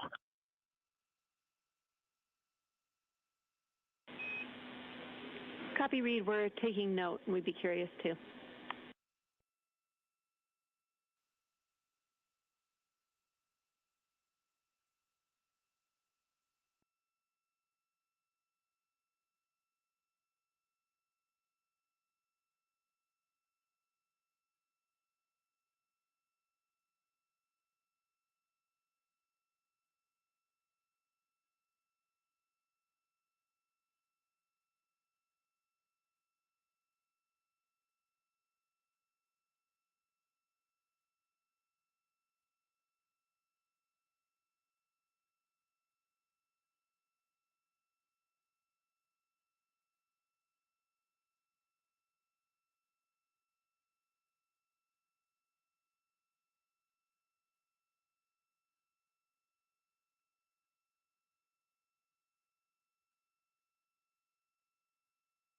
We are live in the Artemis mission control room during the lunar flyby of the Artemis II crew, the first humans to fly by the moon in over 50 years.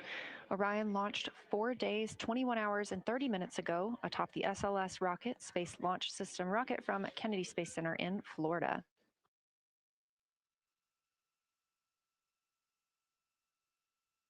Our 4 crew members inside the spacecraft are transitioning their positions. The cabin and window teams have swapped. Currently at the window, we have Victor Glover and Christina Cook, NASA astronauts, and serving as support, Reed Wiseman and Jeremy Hansen.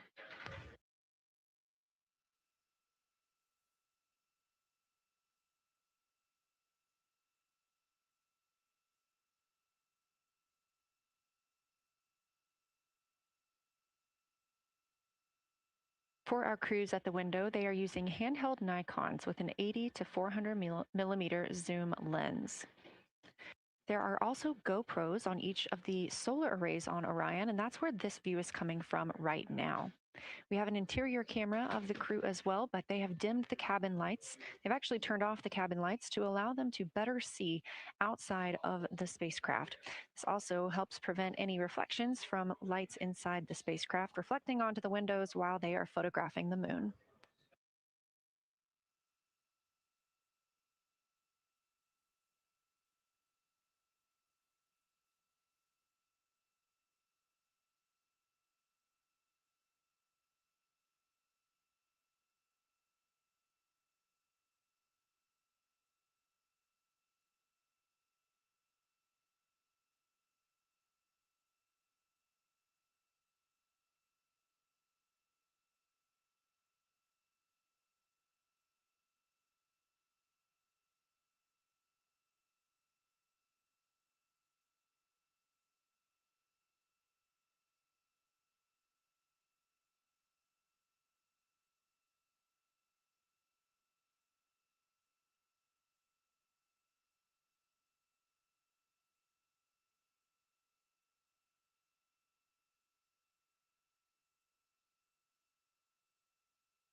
We talked a little bit about the views and the cameras being used on the Orion spacecraft.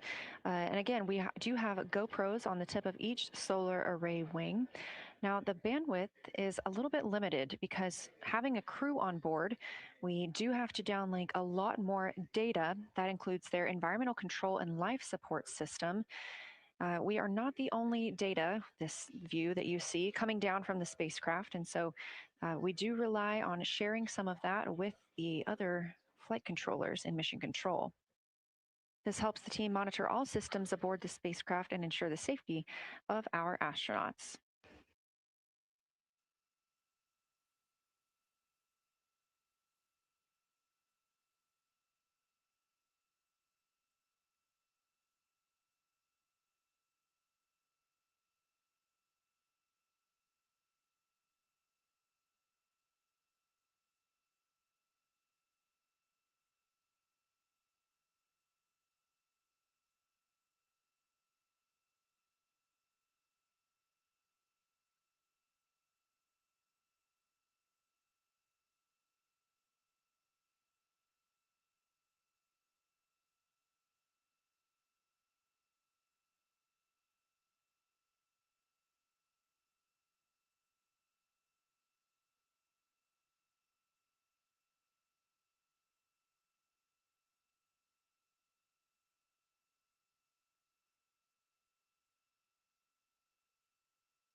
We are standing by for a situation report from the crew aboard the spacecraft. They've been imaging the whole moon. There is now a new crew at the window. That would be Victor Glover and Christina Cook. And so being it's their first time since they have moved up to the window positions, they have a chance to orient themselves and describe and take pictures of any color or albedo variations across the surface. Reminder, albedo is the brightness or reflectiveness. Integrity science for a science sit rep when you're ready.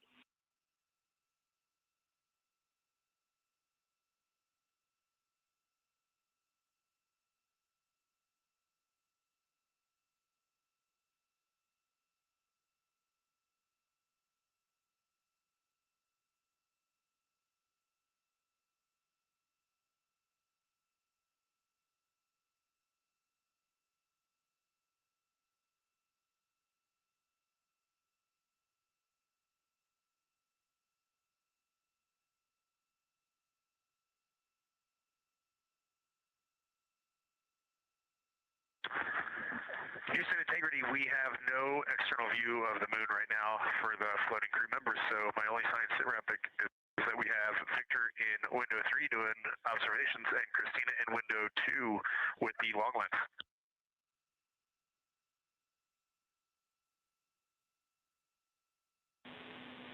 Integrity, we copy. Are the shrouds still on windows 1 and 4? And if so, would you consider trying to get a view through one of those windows?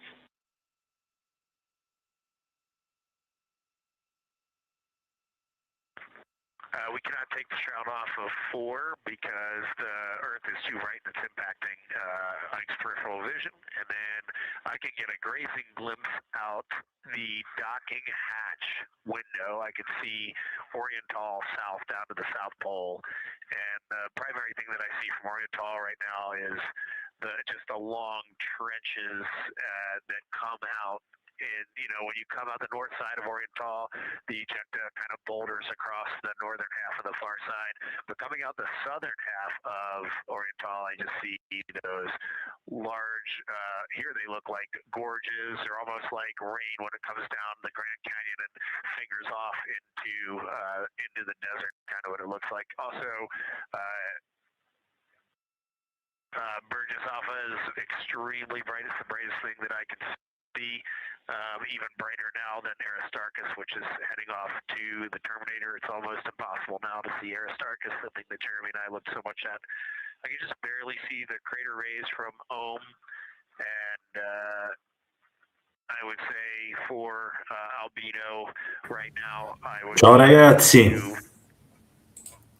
Grimati is still extremely dark, Allora, especially in that guardate southwest che corner, and there are parts of Oriental and the outer ring of Oriental that mi sentite? level of darkness, especially the rings of Oriental, reach the same level. Mi dite se mi sentite, grazie. And then south of Grimati, Jeremy and I were noting a few other just really dark areas of cratering, or I'm sorry, mare there, and those have that same darker albedo. Ok, perfetto. Così vi rispondo direttamente da qui. Allora, intanto ho messo l'immagine piccolina così non disturbo nessuno nella visione. Allora, alcune cose da spiegare, quindi abbasso un po' il volume della live dalla NASA, tanto parlano di cose tecniche. Allora, spiegazione numero 1, andiamo subito a capire il perché la Luna si vede così, perché è così scura, perché non sembra illuminata, perché sembra opaca, perché sembra oscura, eccetera, eccetera. Allora, ragazzi, non cerchiamo il complotto e la cospirazione per forza in ogni cosa, ma cerchiamo prima sempre le risposte più semplici, quelle più sensate, più logiche, più probabili, più razionali e quant'altro, perché nella stragrande maggioranza dei casi ci sono, sempre e come. Poi, se attraverso le spiegazioni più canoniche, se attraverso le spiegazioni più probabili, più normali, tra virgolette, non riusciamo a venirne a capo, e allora chiaramente andiamo a valutare anche quelle che sono le teorie più assurde, più strane, più cospirazionistiche e via discorrendo. Questo si chiama metodo scientifico alternativo, cioè partendo da un metodo scientifico, qualora il metodo scientifico non è capace di spiegare una cosa, al posto di passare direttamente ad accuse, vaneggiamenti e diciamo a volte anche affermazioni insensate, cerchiamo di dare una spiegazione anche attraverso quelli che sono gli strumenti delle parascienze, come l'ufologia, eccetera, eccetera, fino ad arrivare poi effettivamente a quelle che sono le cospirazioni. Ok? Quindi partiamo sempre da questo presupposto perché è fondamentale per poter arrivare alla verità. Fa parte anche del meccanismo del giornalismo d'inchiesta, che purtroppo molti giornalisti d'inchiesta che hanno messo determinate affermazioni in circolazione per partito preso, per fare like, per fare soldi, lasciando allo sbando un'intera comunità che si occupa di questioni legate alla Luna, eccetera, in balia delle parole di poche persone che fanno delle affermazioni basandosi su pochi elementi, trascurandone la stragrande maggioranza.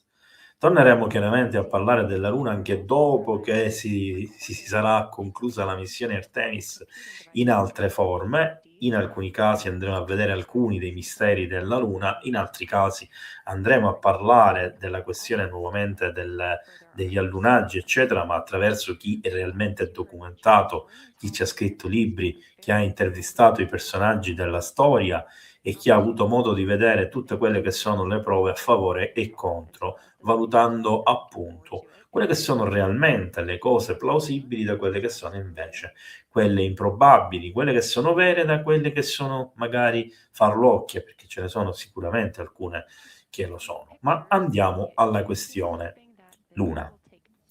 Perché la stiamo vedendo in quel modo? Allora, punto primo, la cosa che molti non stanno tenendo in considerazione perché purtroppo non hanno seguito dall'inizio, non conoscono i parametri della missione, quindi partono magari per partito preso, siamo davanti ad una missione che non è compresa. Molti ancora si aspettano un allunaggio con la discesa degli uomini sulla Luna, cosa che non è in programma fino al 2030, con la seconda missione di allunaggio Artemis 4, perché poi ci sarà un Artemis 3 che farà il primo allunaggio automatizzato nel 2028, salvo imprevisti, e nel 2040 ci sarà il vero e proprio allunaggio con 4 astronauti, probabilmente saranno in 3 a scendere, non è escluso che ci sarà il primo astronauta straniero e forse potrebbe essere tra l'altro un astronauta proprio italiano.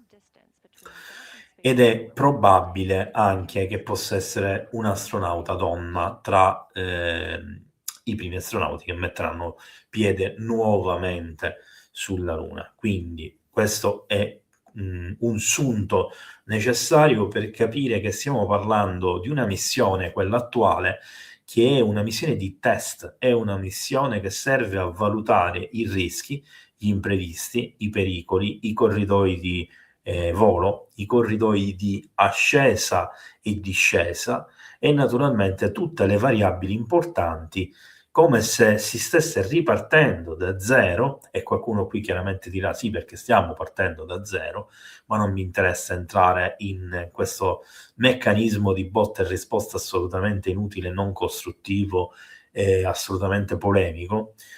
Siamo davanti invece a dei test che sono fondamentali per l'intera umanità, non solo per le prossime missioni spaziali.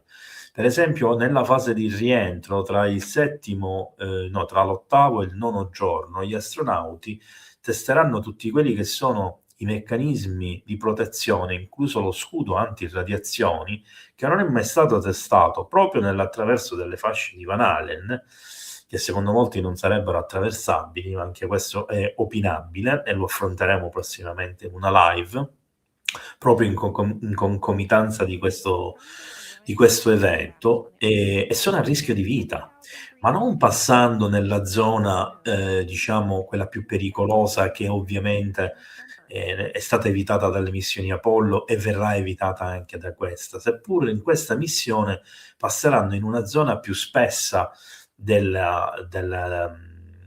fasce di Van Allen e quindi saranno più a rischio, ma devono testare appunto lo scudo antiradiazioni. Inoltre, nel caso dovessero stare male, perché è previsto che possano assorbire radiazioni alte, ovviamente non a livello mortale, ma da stare male, gli sono stati consegnati dei farmaci antiradiazioni e gli sono state date delle indicazioni di protezioni ulteriori qualora si rendessero conto che lo scudo antiradiazioni non dovesse essere sufficiente. Andranno quindi a utilizzare tutte quelle che sono le cose del carico, quindi del vano carico, incluso l'acqua, per aumentare la schermatura delle radiazioni, perché chiaramente ogni cosa che va ad aumentare lo spessore o a migliorare la protezione, quindi anche i liquidi oltre che i solidi, sicuramente sono un punto a favore della protezione contro di esse.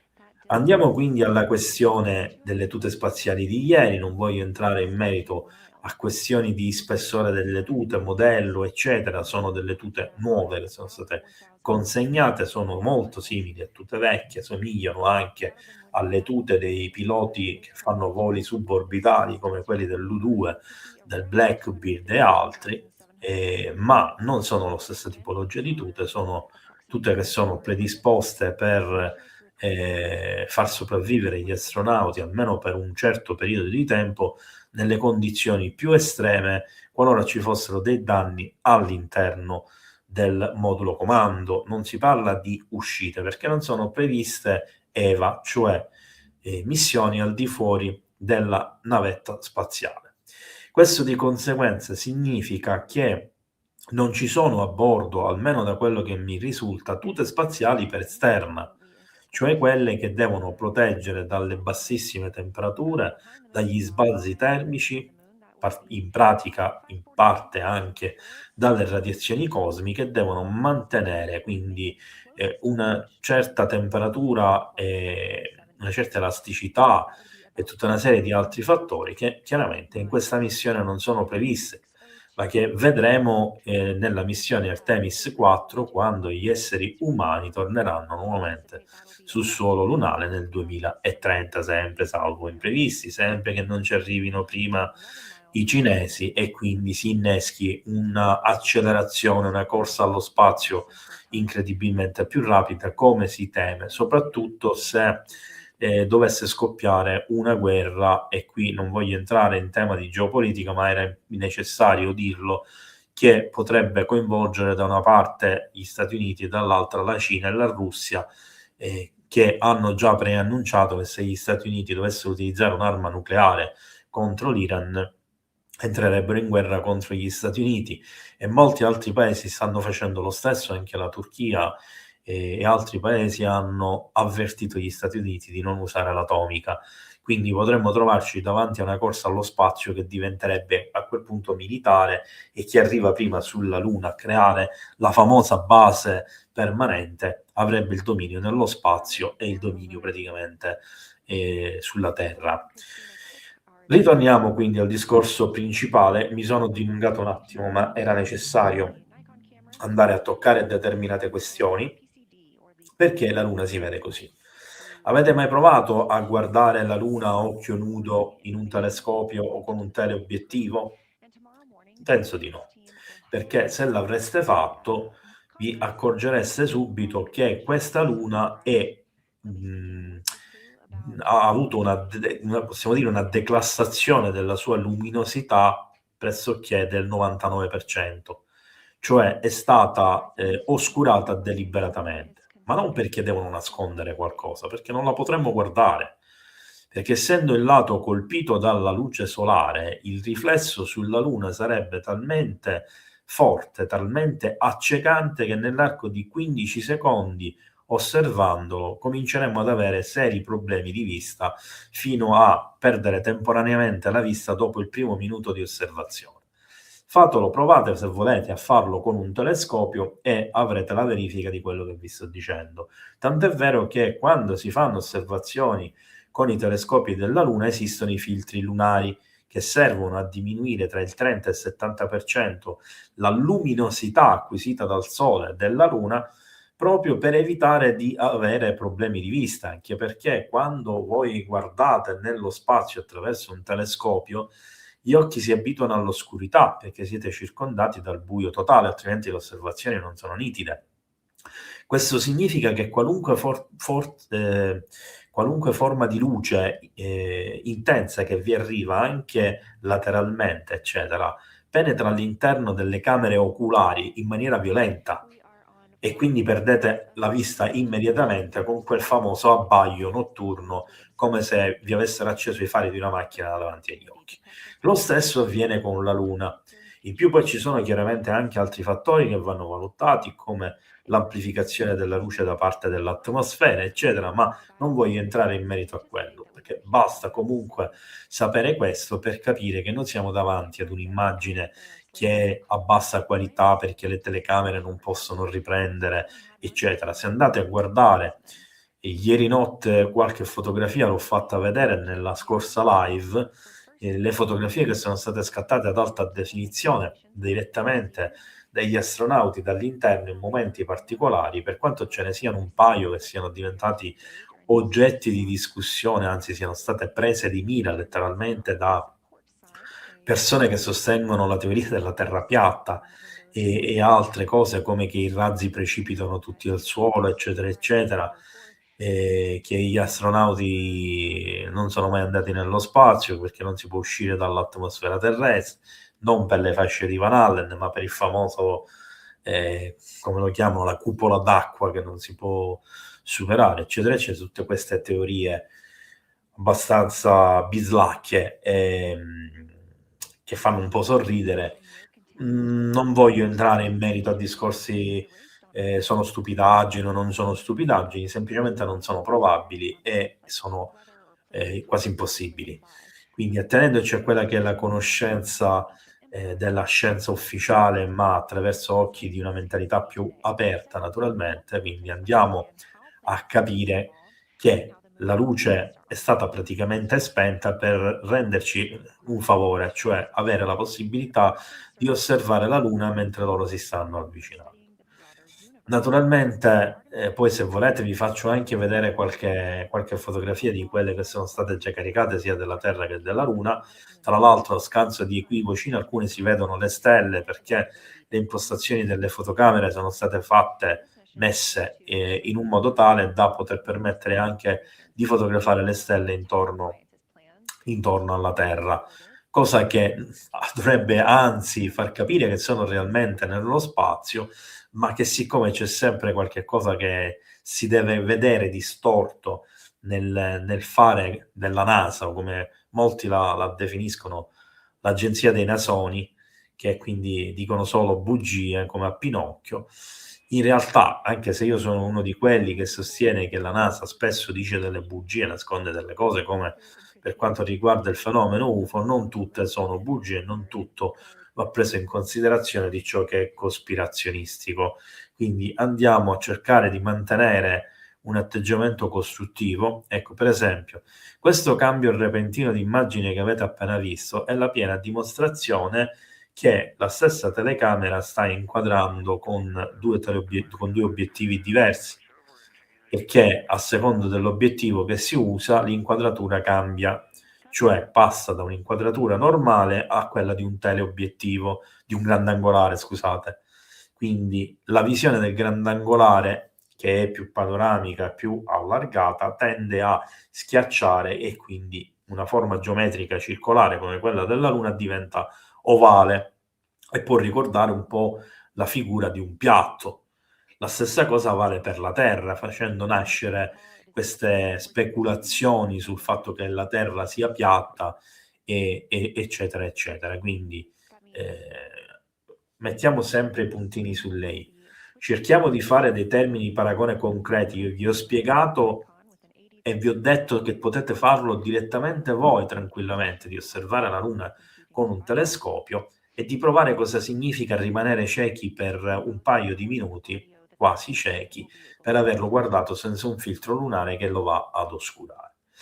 Detto questo, per chi magari ho letto che guardando le immagini sembra che tutto è fermo, vi ricordo che quando si fa una osservazione anche di un UFO, per esempio nel cielo, ma anche più banalmente di un aereo, di un elicottero, e vai a fare una ripresa video, se non ci sono i punti di riferimento, sembra tutto fermo, o quasi, a meno che non c'è un movimento evidente davanti appunto ad una fonte di luce, come può essere la Luna che riflette, eccetera, eccetera. È per questo che si dice sempre di prendere i punti di riferimento prima di andare a zoomare e ogni tanto di dezoomare per prendere i punti di riferimento.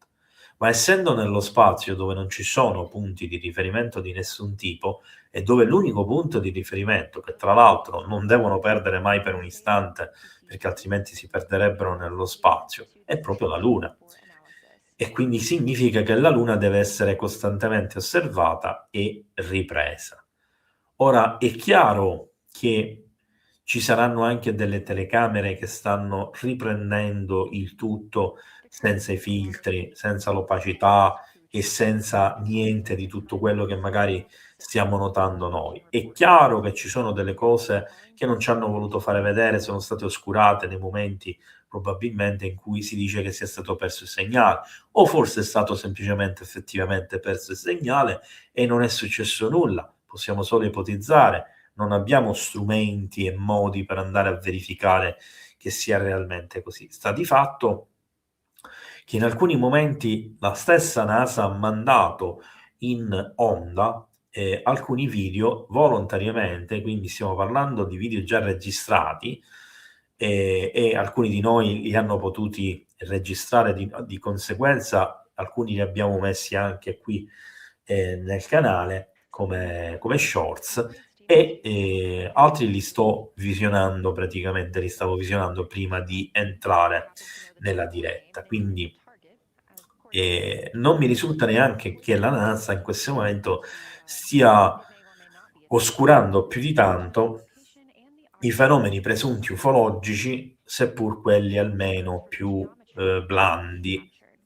Fatemi passare questo termine, blandi nel senso meno significativi. Magari se c'è stato un oggetto volante non identificato, è chiaramente una speculazione che sto facendo, che si è avvicinato molto al modulo lunare, e magari ce lo hanno oscurato, hanno tolto la trasmissione, tanto la possono staccare da Houston in qualunque momento.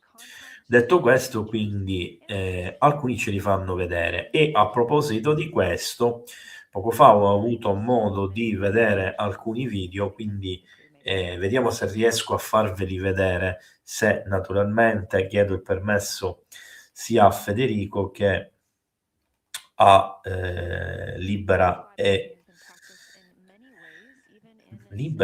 Felice, non mi ricordavo, di poterli mandare, così li faccio vedere un po' a tutti. Nel frattempo, mentre, ok, grazie Federico, aspetto pure la risposta di Lara, e nel frattempo c'erano, mi sembra, 2 domande. Allora, Gino, le tecnologie sono work in progress e dovresti saperlo, motivo per cui ad ogni missione ci sono sempre test nuovi e il fatto, scusate, il fatto che un test sia già stato fatto senza un equipaggio non significa che è già pronto per essere usato da un equipaggio. Significa che quando l'equipaggio salirà e compirà la missione, lo testerà con equipaggio. E naturalmente solo dopo diversi test sarà ufficializzata quella tecnologia come sicura. Ne consegue che vengono dati gradualmente i famosi Go, che in questo caso non sono i Go di lancio, sono i Go di lancio missione, cioè quelli preventivi che servono a mettere il razzo in posizione di partenza e far sì che la missione effettivamente inizi. Poi ci sono i Go dell'ultimo momento, che sono quelli che devono dare l'ok al decollo ufficiale della missione, quindi all'inizio vero e proprio. Allora, non tutti i Go, e questo lo dico dal primo giorno, non tutti i Go di Artemis 2 sono stati dati. Ci sono stati alcuni no degli ingegneri che si occupano dello scudo termico che si sono opposti fino all'ultimo giorno prima del decollo, di fare decollare Artemis 2, perché alcuni difetti dei pannelli che servono in fase di rientro a salvaguardare la vita degli astronauti dalle alte temperature che verranno raggiunte, si parla di quasi 3000 gradi, sono 2600-2800 gradi nel primo rimbalzo al rientro in atmosfera, che sarà fatta a 40.000 chilometri orari, praticamente potrebbero non reggere. E il problema sta proprio nei test, ma non perché non sono stati fatti i test prima, ne sono stati fatti tanti, ma in maniera insufficiente secondo gli ingegneri, per il semplice fatto che l'avendo rallentato il programma Artemis da parte del governo americano perché c'erano troppe spese per le forze armate, la guerra a destra e manca, praticamente hanno dovuto diminuire i voli che erano previsti per i collaudi, allungando i tempi tra una missione e l'altra. Questo praticamente si traduce con un problema gravissimo, che è quello che praticamente più si allungano i tempi, più aumentano i rischi che i test non sono sufficienti, perché comunque i materiali nel tempo si deteriorano, i materiali nel tempo possono manifestare più facilmente problemi e via così. Quindi questo è una cosa che va capito. Buonanotte Flavio. E questa è una cosa che va capito in primis, vale chiaramente per tutti. Non è che la missione ci sono dei test, parte quella precedente, fa 10 test, ok, ci sono i go di tutti i test, allora quella successiva può partire serenamente. Non è così che funziona, ragazzi. Ci sono cose che devono subire decine e decine di test, lo stesso vale per il collaudo di aerei. Il collaudo di un caccia militare dura 5-6 anni, con centinaia di voli, e in genere soltanto nell'ultimo anno il programma prende realmente forma e sicurezza, e dopo magari che c'è stato qualche incidente che ha permesso di migliorare tutte quelle cose che hanno generato un problema. Lo stesso vale per gli aerei per uso civile, addirittura ci sono stati aerei nella storia come l'X-1 militare e il Concorde franco-britannico civile, che hanno avuto più di 10 anni di collaudi prima di poter fare una missione operativa, o il collaudo finale con tutti i go, eccetera. Quindi questo diciamo che è importante da capire. Allora, come e chi ha oscurato la luce della luna? Giusy Maria. Houston, penso. Non credo che le telecamere esterne siano manovrate dagli astronauti. Credo che gli astronauti possano prendere il comando delle telecamere esterne in caso di necessità. Probabilmente lo faranno nel momento di massimo avvicinamento nel lato scuro della Luna. E dopodiché, pressoché la posizione delle telecamere è sempre stata la stessa, fatta eccezione per i movimenti che vengono fatti naturalmente con l'apertura, la chiusura, la rotazione e lo spostamento dei pannelli solari a cui sono attaccate le telecamere.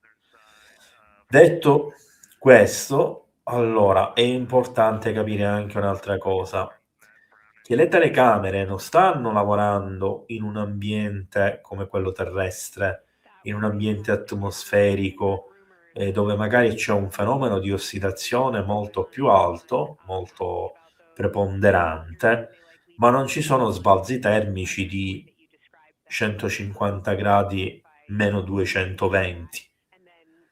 Quindi le condizioni in cui lavorano le telecamere, per quanto siano state migliorate nel tempo, sono sempre straordinarie, fuori dall'ordinario, non canonico e sicuramente addirittura in determinati casi, in determinate situazioni, possiamo dire che sono estreme. Quindi dobbiamo dire grazie che funzionano ancora tutte correttamente. Per quanto riguarda i test, tutti i test che sono stati condotti finora sono stati tutti positivi, sono riusciti tutti, anzi addirittura gli astronauti sarebbero stati talmente bravi che una manovra di correzione per la rotta lunare che doveva verificarsi ieri intorno alle 19 del pomeriggio non è stata necessaria, quindi non è stata fatta. Questo significa che hanno potuto conservare una parte in più di carburante per le emergenze, perché la rotta, la traiettoria impostata inizialmente era perfetta.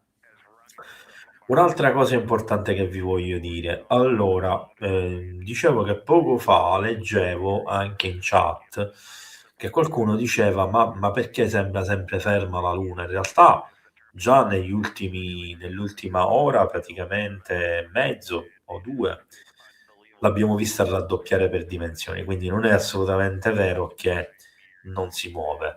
Ma se andiamo a guardare, quindi è una prova che potete fare tutti, ed è qualcosa che sicuramente può essere molto utile. Grazie Angelo per il sostegno al canale e approfitto per ringraziare nuovamente a voce anche Giorgio, Anna e Marina. Dicevo quindi che se andate a vedere, diciamo, la moviola, anche al contrario, cioè prendete la live delle ultime, che ne so, le ultime 18 ore e scorrete manualmente all'indietro il cursore di YouTube della live NASA, vedrete come la posizione più o meno del modulo del modulo Orion mantiene una stessa posizione che oscilla di tanto in tanto. Quel movimento che vedete di oscillazione, che può far pensare a qualcuno che chiaramente non conosce i dettagli e vuole pensare male, perché chiaramente si parla di qualcuno che vuole pensare male, non sono oscillazioni della capsula Orion, ma sono le oscillazioni della telecamera, perché il pannello solare ogni tanto si muove, si sposta, eccetera, eccetera.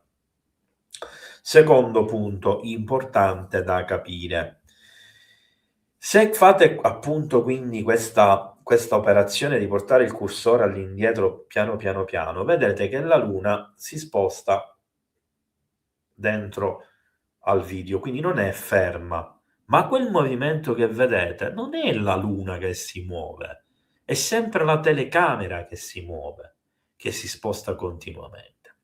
Quindi cosa stiamo osservando? Tutto quello che noi stiamo osservando delle riprese esterne della navetta Orion, in realtà sono praticamente le immagini in movimento delle telecamere montate sui pannelli solari esterni alla navetta, che chiaramente non sono e non possono essere della qualità migliore per i motivi che ho raccontato, espresso e detto precedentemente.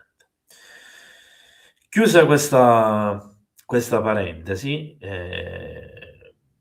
siamo davanti, anzi ora potete cominciare a vedere, se guardate attentamente, che la Luna sta leggermente roteando.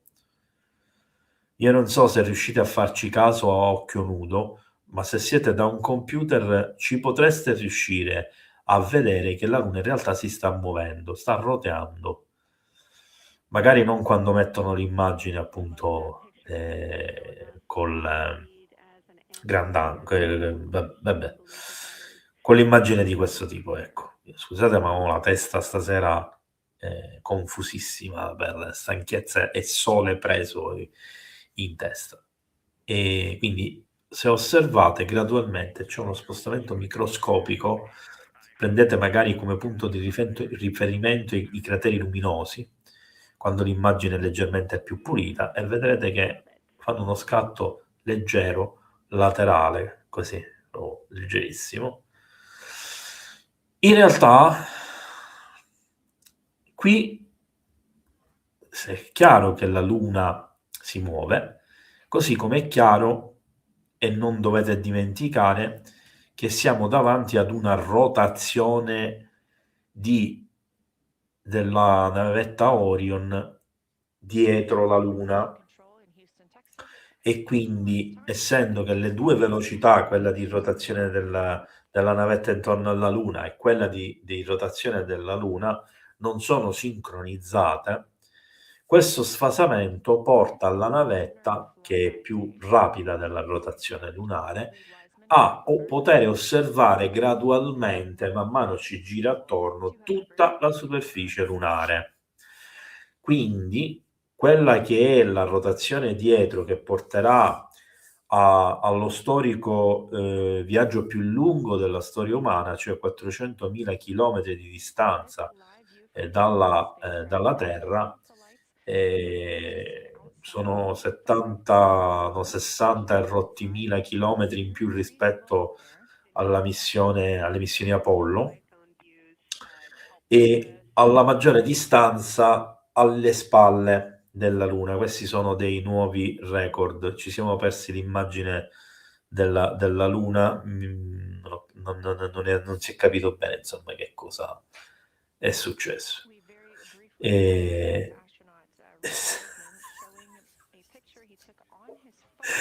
Ai, ai, ai.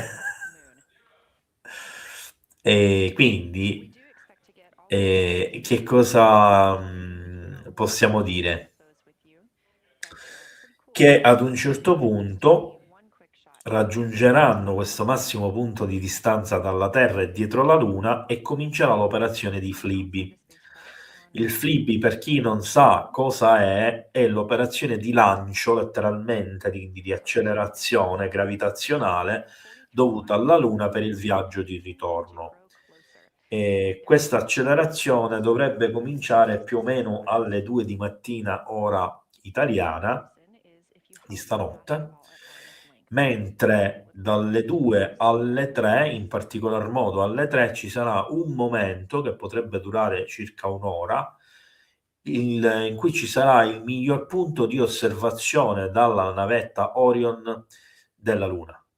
Ne consegue che praticamente sarà un momento in cui gli astronauti si dedicheranno sì a terminare la manovra per il ritorno alla Terra, si faranno dei controlli e tutto quello che gli serve per la rotta, eccetera. Una volta che avranno appurato questo, si dedicheranno all'osservazione della superficie lunare, diciamo ravvicinata, per quello che è possibile. Non vedremo immagini sullo stile dell'Apollo, perché mentre la navetta Apollo, aspettate che mi sposto visto che hanno cambiato l'immagine, la navetta Apollo normalmente passava a circa 75 km o 68 km, 68 e 75 km di quota dalla Luna. La navetta della missione Artemis II passerà il punto più ravvicinato e mi pare 3600 km di quota, mentre il più lontano è 7500 km di distanza dalla Luna, oltre la Luna. Quindi sta eseguendo tutta una serie di rotte e manovre completamente diverse dalla missione Apollo. Tant'è vero che le missioni Apollo, per poter usufruire della fionda gravitazionale lunare, facevano prima una mezza rotazione, un'intera rotazione per poi ripartire verso la Terra. Invece la navetta Orion non farà un'intera rotazione intorno alla Luna, quindi non arriverà neanche a completarne una di orbita. Il flyby sta proprio nel accelerare nella parte terminale grazie alla gravità, quindi ad un'accelerazione acquisita dalla distanza raggiunta della navetta, per accelerare in prossimità sempre più vicina della Luna ed essere fiondati in direzione della Terra. Quindi questo è diciamo tutta la situazione anche di quello che dovremmo vedere e capire di questa sera. Ora, libera e felice, mi hai dato il consenso e il permesso di poter fare vedere i video? Perché io chiaramente stavo parlando e quindi mi sono perso, e ti chiedo la cortesia di farmi sapere, perché reputo che sia interessante vederli qua insieme, tutti quanti, discuterli. Ok, perfetto. Allora, datemi un momento, ragazzi. Esco un attimo dalla live perché mi devo un attimo organizzare il materiale, così poi ve lo faccio vedere e lo commento. Ci vediamo tra qualche istante.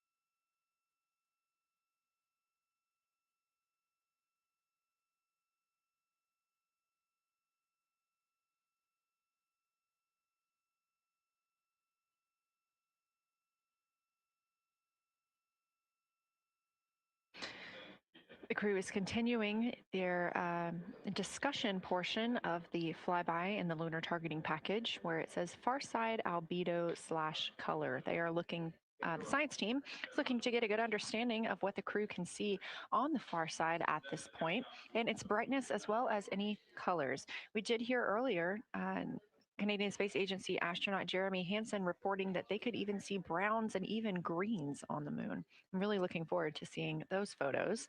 And in just a couple of minutes, the teams will swap from the cabin to the window.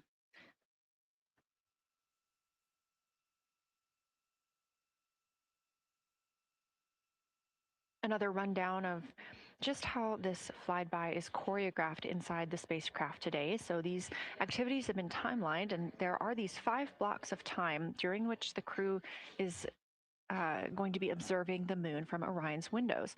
Now we are just coming up on the end of the second block, and we'll start the third soon. So at any time during those blocks, 2 members are at the windows working in a pair. One is taking photos from window 2 and has a blue shroud over the window to help prevent any reflections from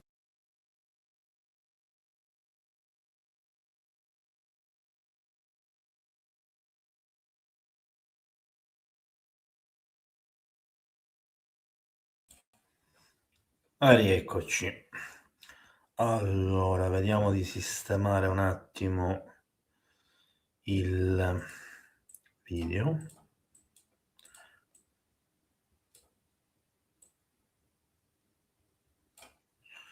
Vediamo come mi vedete così. Ok, va benissimo. Allora, questo video che vi faccio vedere adesso è una registrazione che dura poco più di 9 minuti e che spero riusciate a vedere. Più grande di così purtroppo non la posso mettere. No, non posso metterla perché se la metto a schermo intero...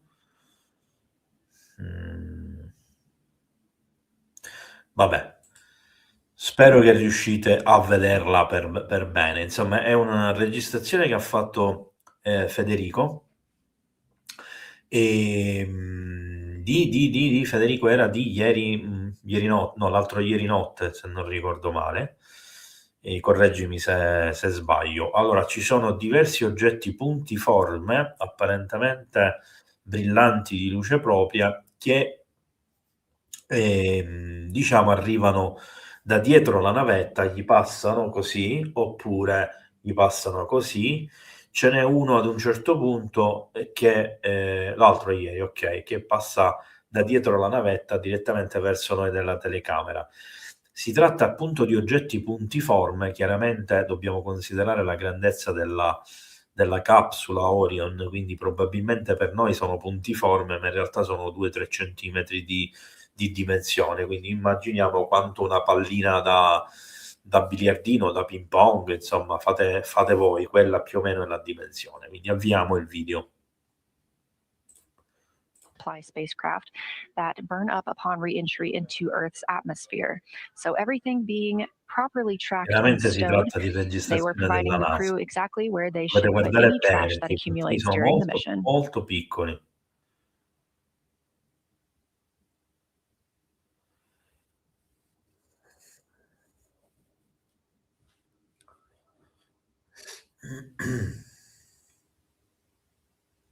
Flight control team also had reports yesterday from NASA astronaut Reed Wiseman as he was exercising that he was noticing some static electricity inside the spacecraft while he was exercising. And so the team asked if there are any wet towels they can use to place around the Orion spacecraft and help increase humidity.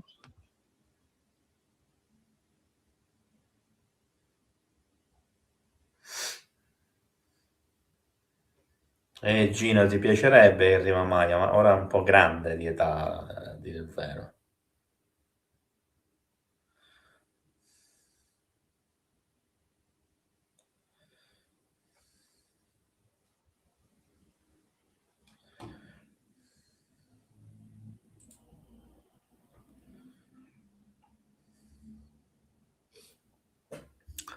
Non so se li state vedendo, ragazzi, ma in realtà stanno passando già alcuni.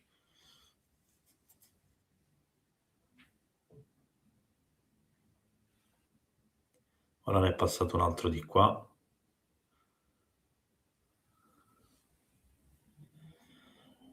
Uno qua sotto, per così.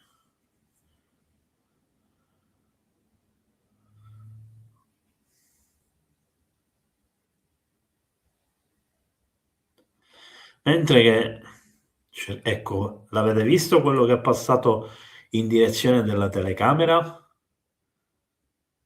Allora, questo lo dovete vedere per forza. Allora, vado di nuovo indietro. Guardate attentamente nel centro. L'avete visto? Adesso passa verso di noi. No, dal cellulare, ragazzi, è impossibile. Cioè, già è difficile dal computer. Queste non sono cose purtroppo da vedere nei cellulari.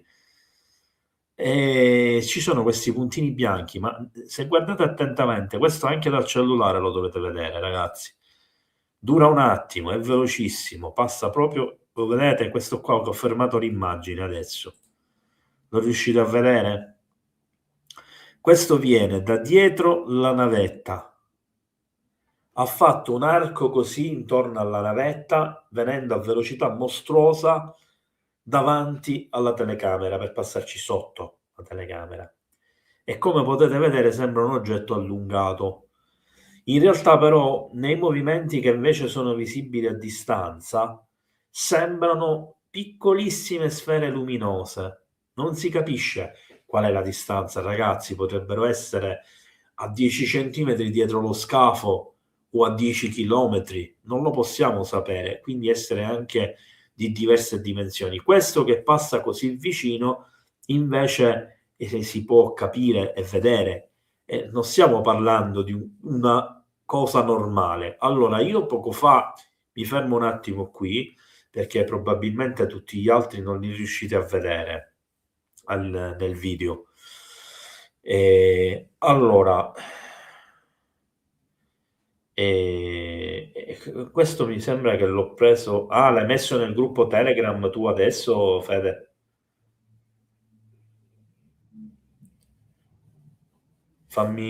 Giù, in basso, al centro della capsula, se guardi nel fermo immagini adesso, c'è un oggetto luminoso allungato proprio nella parte più bassa del video. Ah, ok, perfetto, Fede.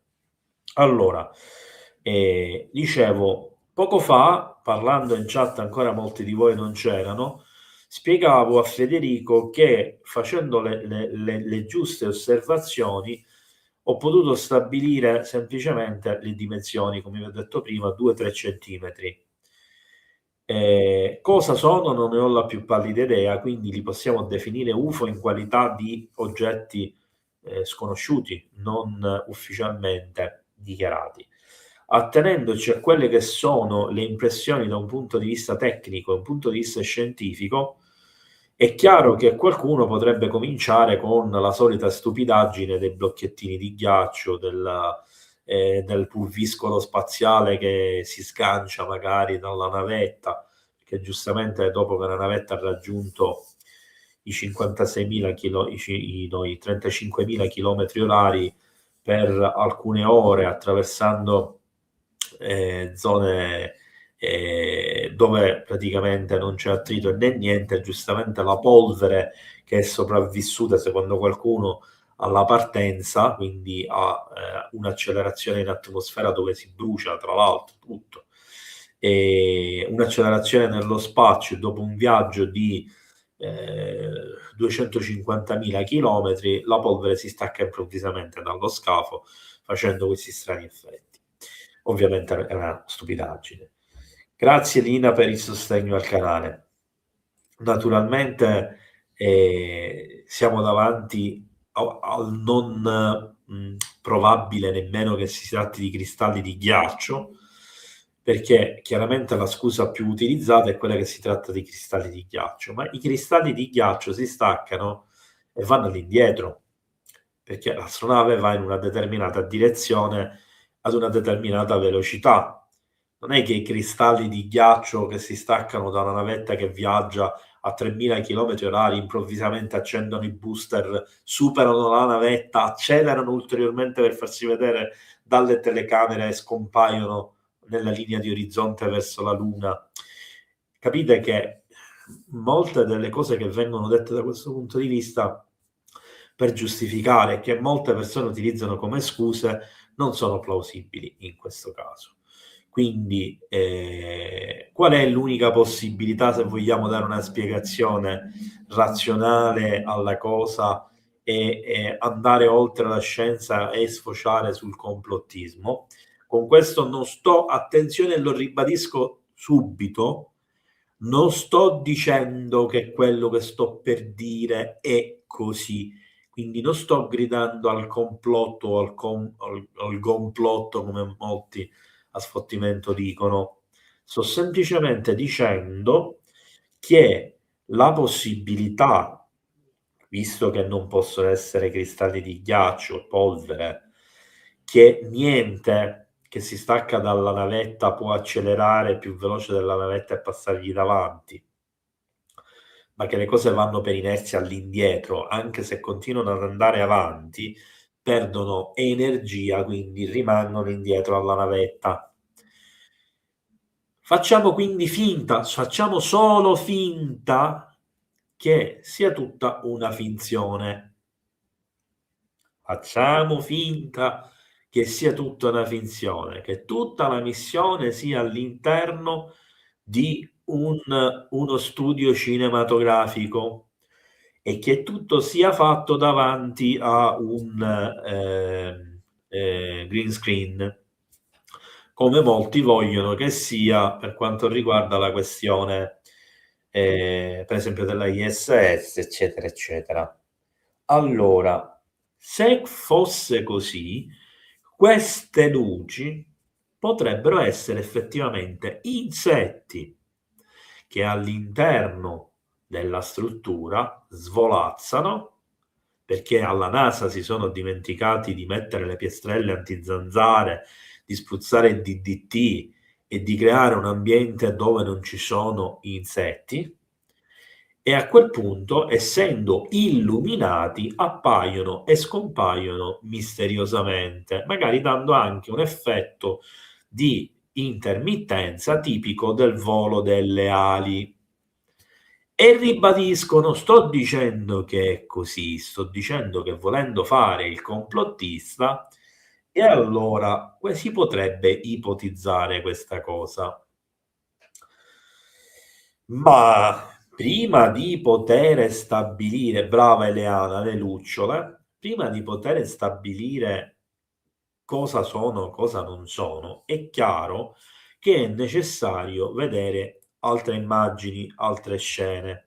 E in effetti ne abbiamo già visti in 3 video che ho messo tra gli short, dove di questi oggetti sferici se ne vedono anche molto più grandi, tanto che qualcuno, volendo prendere per i fondelli il sottoscritto e le persone che credono negli UFO, hanno dichiarato che quel puntino, che si vede tra l'altro solo per 15-20 secondi e su cui puntano l'obiettivo gli astronauti, in realtà era la Luna vista da lontano.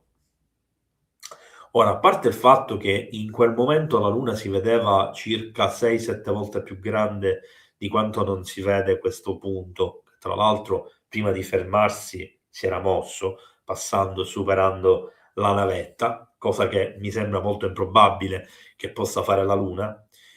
E questa stessa cosa è stata vista poi in un'altra occasione, infatti ho messo anche un altro video. Oggi finalmente ho potuto vedere questo video di Federico e ho saputo che c'erano altri 3 video, registrazioni di oggi tra l'altro, proprio durante il viaggio di avvicinamento che ha fatto Lara e che mi ha mandato, ho potuto visionare poc'anzi e che tra qualche momento vi farò vedere. Quindi datemi nuovamente un momento di tempo e ci rivediamo tra pochissimo.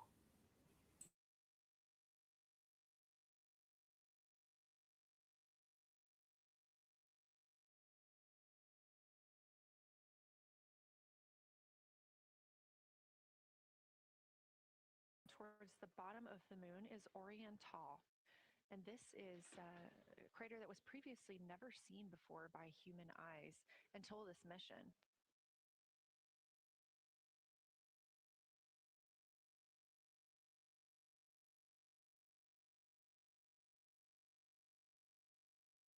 Everything to the left of Orion is considered the far side, and this is what we typically do not see from Earth.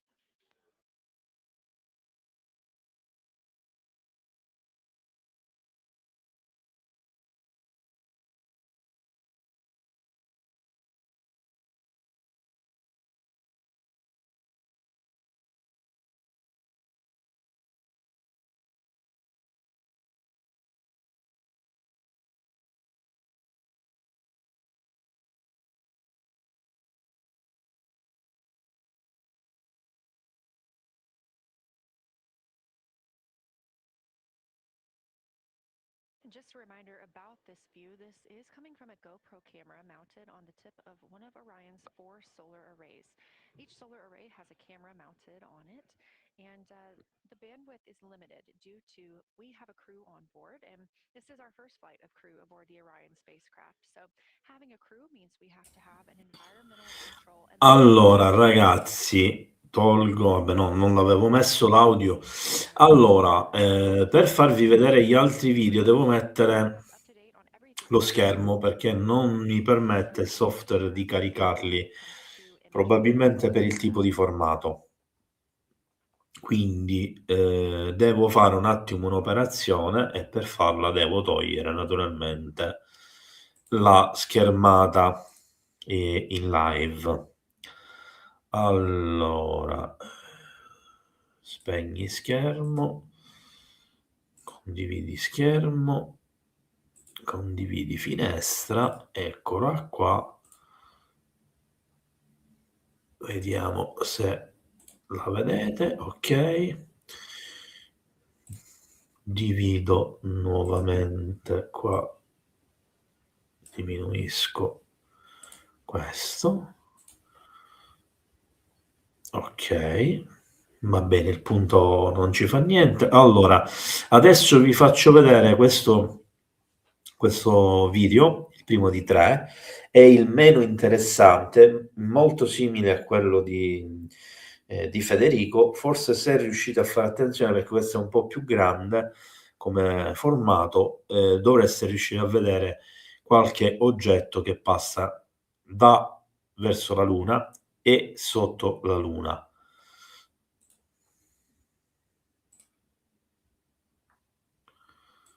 Date un secondo, eccoci qua.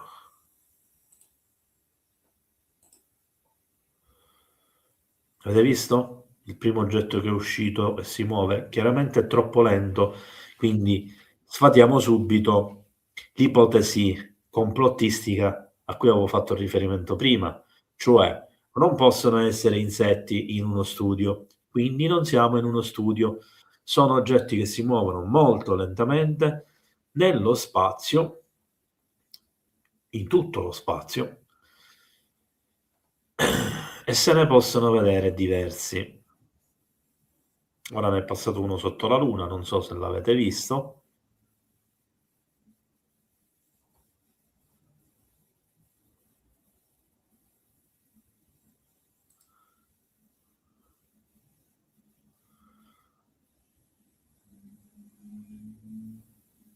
Ed qua già eravamo in fase di avvicinamento della Luna.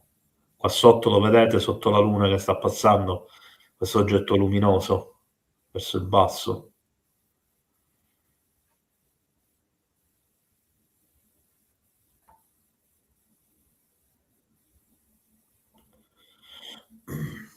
Vabbè, comunque in questo se ne vedono pochi e sono abbastanza flebili. Negli altri due invece si vedono, sono molto più molto ben visibili. Aspettate un secondo che devo vedere se state vedendo. Ok, questo praticamente, ragazzi, si vede alla grande.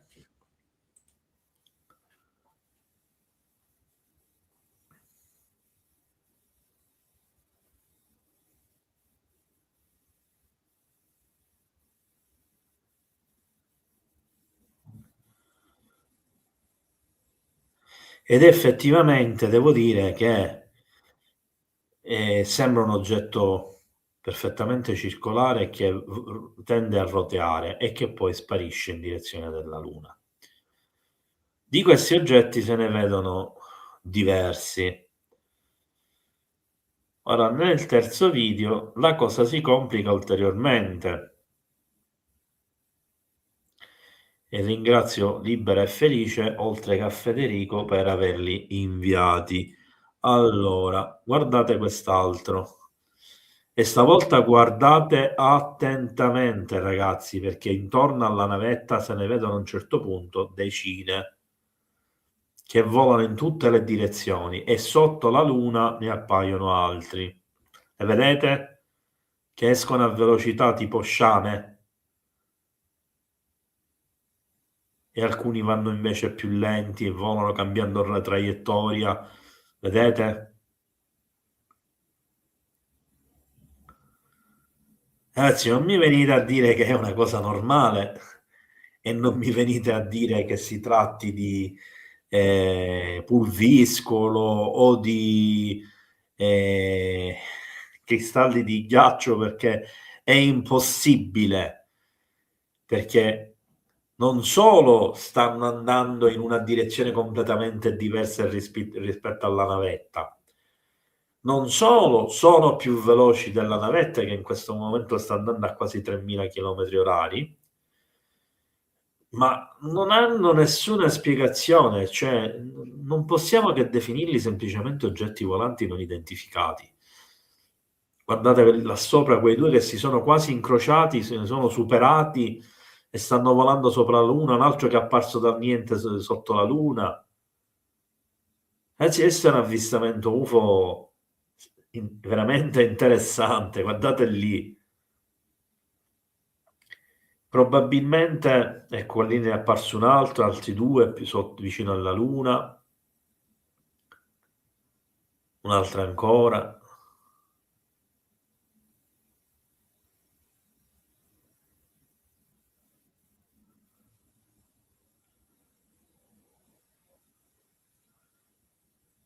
A questo punto io vi dico, ragazzi, guardate quando potete, anche quando magari non c'è la mia live attiva.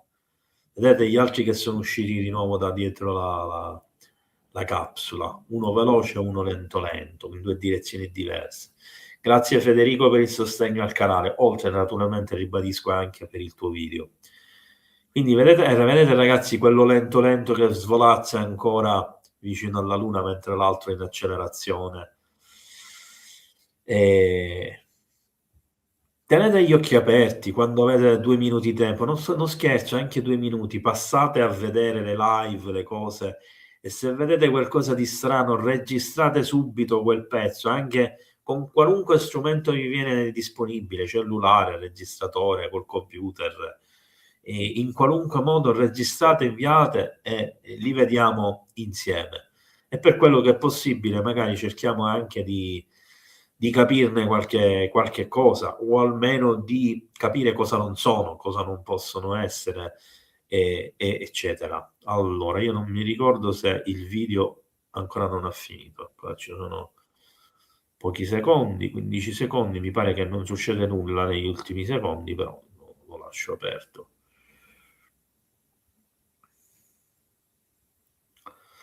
Va bene, ok, con questo diciamo che è finito, quindi andiamo a riprendere la nostra live. Interrompi condivisione, datemi di nuovo un secondo di tempo, condividi schermo e condividi schermo e siamo di nuovo qua.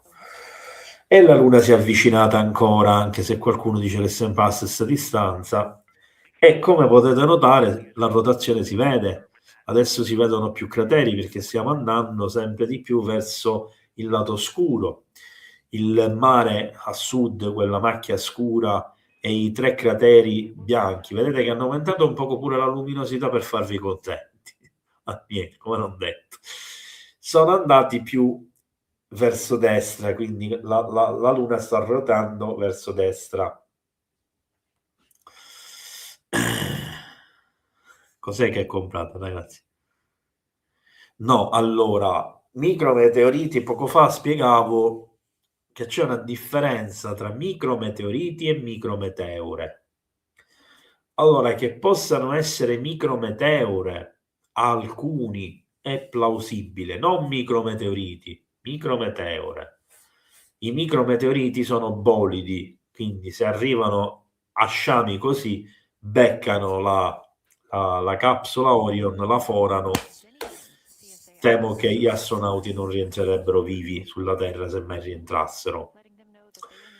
I microasteroidi, allora, mentre i micrometeoriti sono bolidi che viaggiano ad altissima velocità, i microasteroidi sono o fermi o si spostano per inerzia perché magari si sono urtati, eccetera. Quindi fondamentalmente, tranne alcuni rari casi in cui gli urti li portano a spostamenti rapidi, più rapidi, sempre comunque nell'ordine di molto inferiore a quello dei meteoriti, cioè delle meteore che arrivano a precipitare al suolo, e in questo caso accelerano fortemente solo in prossimità di grandi corpi celesti.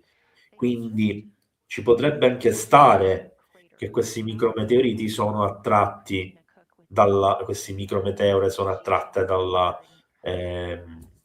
gravità lunare, ma andrebbero tutti in direzione della Luna. Qua abbiamo visto che ci sono oggetti che girano attorno alla capsula Orion, oggetti che vanno verso l'alto, verso il basso, verso la Luna, oggetti intermittenti, oggetti che appaiono sotto la Luna e se ne vanno. Quindi sembra assolutamente un movimento intelligente.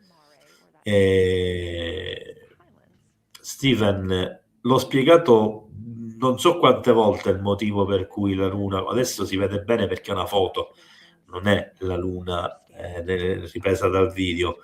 Stanno spiegando probabilmente i crateri lunari, stanno mostrando le proprietà, le cose delle varie zone, dei materiali di impatto, eccetera, eccetera.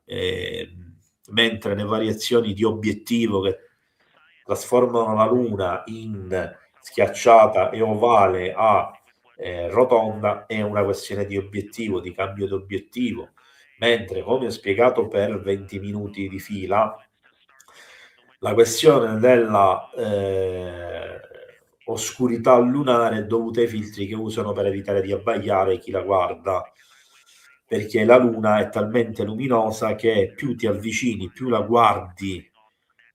Addirittura vi dico, ragazzi, che guardandola senza filtri con un telescopio, a un certo punto si vede quasi come se sopra la superficie della Luna ci fosse uno strato di vapore.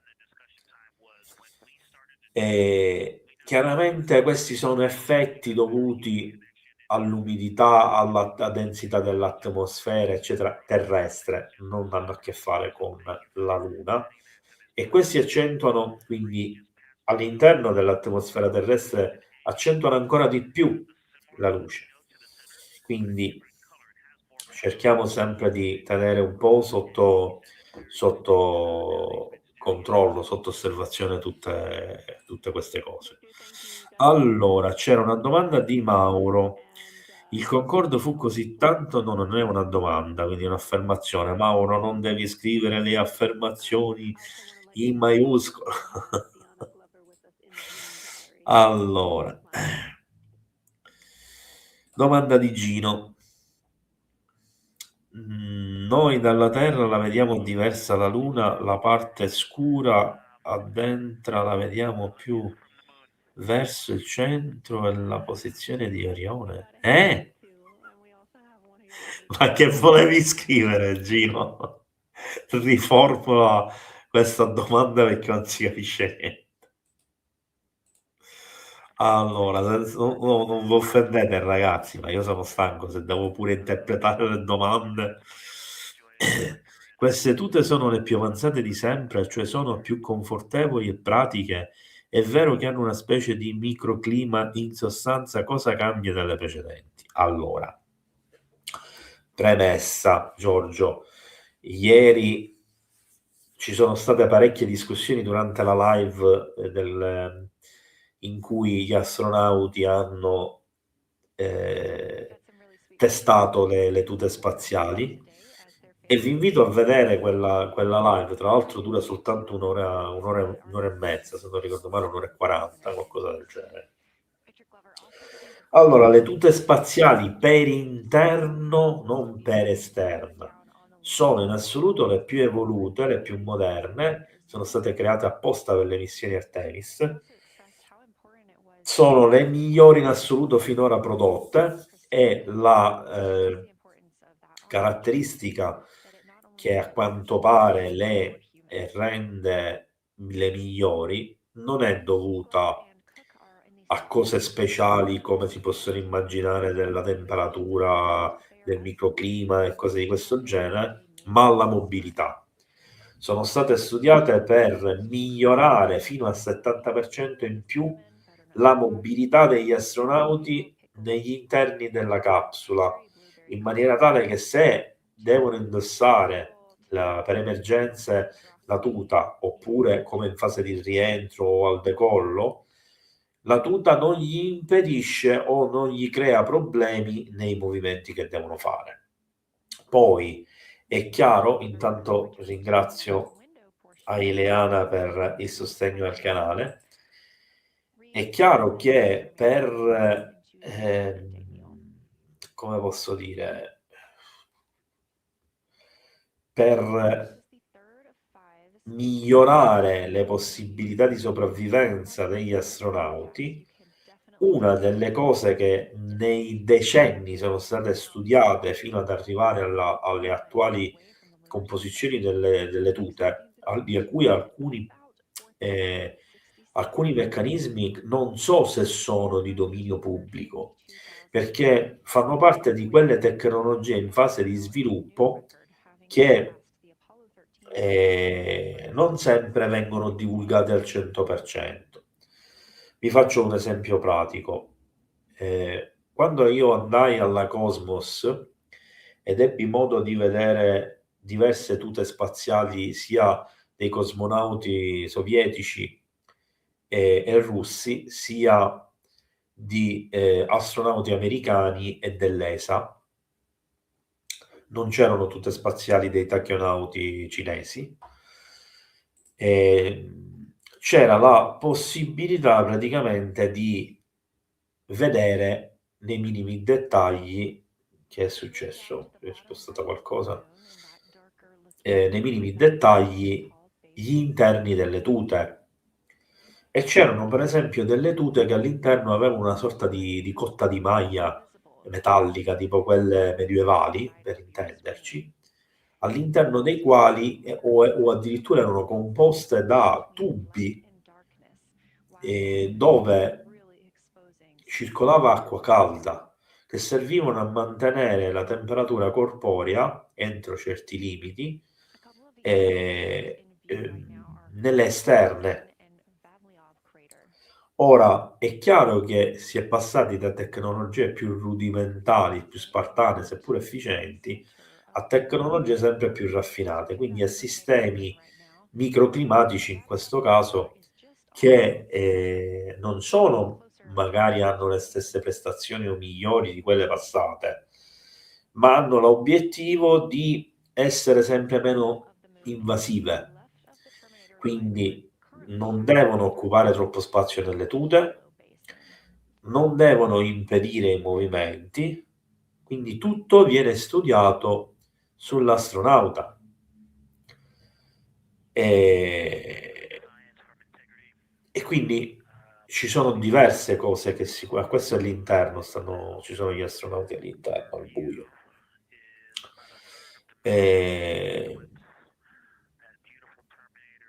Aspetta che aumento un momento il volume. Stanno osservando le eclissi lunari. What looked like in the Terminator, about a third of the way up from the southernmost part of the Terminator, looked like a dinosaur print. Direi che si stanno avvicinando sempre di più. Now is clearly a crater with a bunch of craters. Ormai la luna è quasi a schermo pieno. I'm looking through the docking hatch window right now because we have the Z9 in window 1. But that Terminator has moved. I guess I've been using Vavilov the whole time, so it's gone 2 more Vavilov craters to the west. And so a few more features are starting to peek out into the sunlight there. Allora, Mary, sì, questa è una cosa famosa, che tra l'altro ha causato problemi all'epoca all'Apollo 11 e anche a questa missione. Se non ricordo male, il primo giorno che abbiamo fatto la live, il giorno dopo la live di partenza, hanno avuto lo stesso identico problema con lo scarico, perché si era congelato in blocco probabilmente proprio le urine, e hanno dovuto fare una manovra di sblocco per fare staccare il ghiaccio. La stessa cosa era successa addirittura in una missione dello shuttle, e lo shuttle dovette utilizzare il braccio meccanico per andare a sganciare il blocco a staccare il blocco di ghiaccio che era lungo circa 35 centimetri. Quindi hanno effettuato il regolare spurgo del ghiaccio e da allora funziona tutto normale. Ma non ho capito, non ho letto il perché stavi facendo riferimento a questa cosa. From this vantage point, the darker ring structure in the outer and inner ring and the interior, as well as the annular ring portion, everything seems to be just a smidge lighter at this point. Allora, Antonio, ho già risposto tante volte e lo ribadisco nuovamente. Non è questione di tecnologie avanzate, è questione di tecnologie sotto stress, non testate. Si tratta di telecamere che si trovano nello spazio profondo con oscillazioni termiche che vanno da quasi 200 gradi al sole a oltre 220-230 gradi all'ombra e che quindi sono soggette a problematiche davvero incredibili. Inoltre la luminosità, l'opacità sono messe di proposito per diminuire la luminosità che altrimenti renderebbe la Luna da vicino non osservabile, perché è talmente luminosa dal riflesso solare che accecherebbe chi la guarda. Ho fatto tanti esempi di visioni dal telescopio, eccetera, quindi ti invito eventualmente ad andare indietro forse un'oretta fa e vedere appunto la parte in cui l'ho abbondantemente spiegata per circa 20 minuti. Sì, scusami Ivan, ogni tanto dimentico di abbassare o alzare il volume. Vabbè, comunque, intanto in questo momento non mi pare che ci siano altre domande. Ah sì, c'è la domanda di Gino riformulata. Volevo dire che dalla Terra noi la Luna la vediamo diversa. Il succo era quello, non c'entra nulla la posizione di Orion.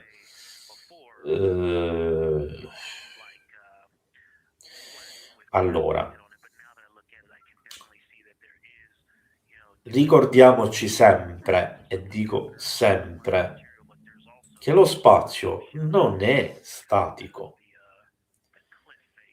La Luna rotea intorno alla Terra, la Terra rotea intorno al Sole, il Sole rotea intorno al centro del Sistema Solare, che non è il centro preciso del Sole. Il Sistema Solare rotea intorno al centro galattico. Il centro galattico rotea intorno a un buco nero. Il buco nero e la galassia roteano intorno a un qualcosa di più grande, che noi poi chiamiamo universo. Quindi tutto è in movimento e il tutto si muove ad una velocità mostruosa, quindi cambia costantemente posizione.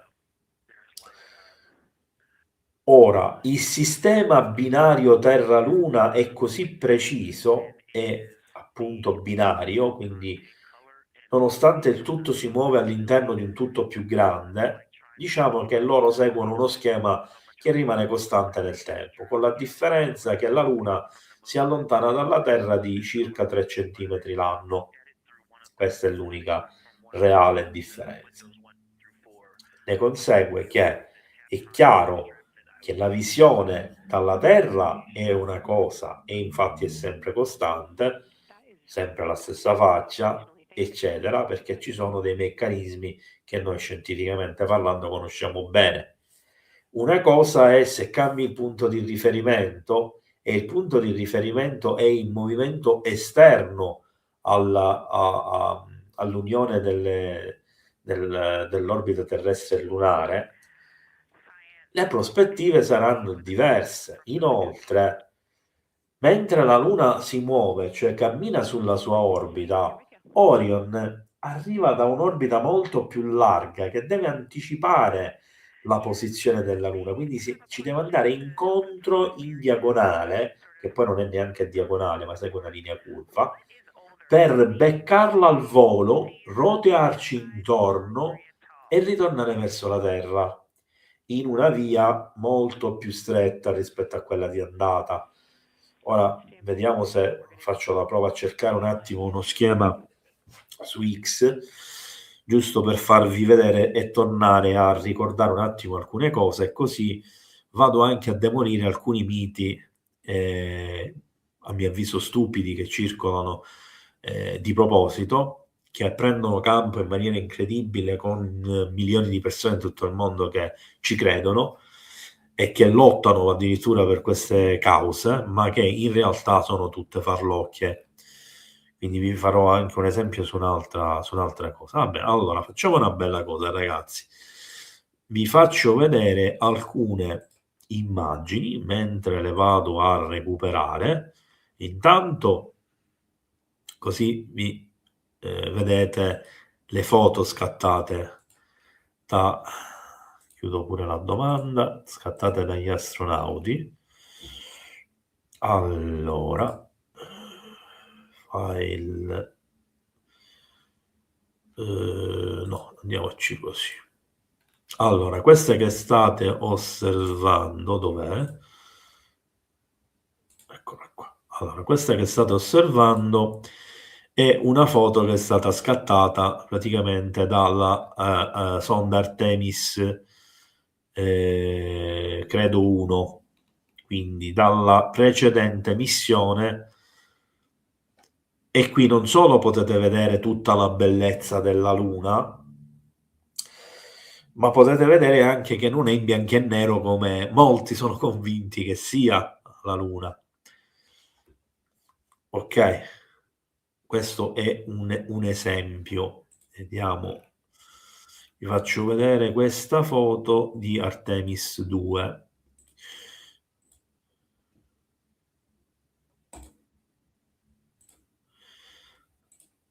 Allora, questa è la Luna fotografata da Artemis 2 dal finestrino. La foto è del 6 aprile, quindi è di stamattina alle 9:07 e potete vedere che rispetto alle immagini che ci stanno facendo vedere è molto più nitida, somiglia molto di più a quello che noi vediamo dalla Terra. E qui una domanda invece nasce spontanea. Questo pallino luminoso che si vede vicino alla Luna è un riflesso sul vetro di qualcosa della cabina di comando o c'era qualcos'altro invece insieme alla Luna? Vediamo un poco. Questa, ragazzi, ve la devo fare vedere, però la devo mettere a schermo intero. Condividi questa scheda, però non vedo se voi la vedete, quindi datemi un secondo di tempo. Ok, adesso la vedete. Allora, ingrandiamo e guardate attentamente. Prima guardate solo a destra, ragazzi. Guardate a destra. Immagine ripresa da uno schermo e fatta girare sui social come immagine virale per sputtanare la missione Orion e sostenere che si trovano dentro uno studio con un green screen attivo. Non guardate a sinistra per ora, guardate solo alla vostra destra. Yeah, what's up with the lettering behind this ball? La scritta che appare nella... Like, what? Ma ragazzi, allora Wait for it. I overheard from some of the conferences, and then what I enjoyed What is with my this? family. I think there's a lot going on. It's been interesting to hear what they. While you've been gone, Yeah, what's up with the lettering behind this ball?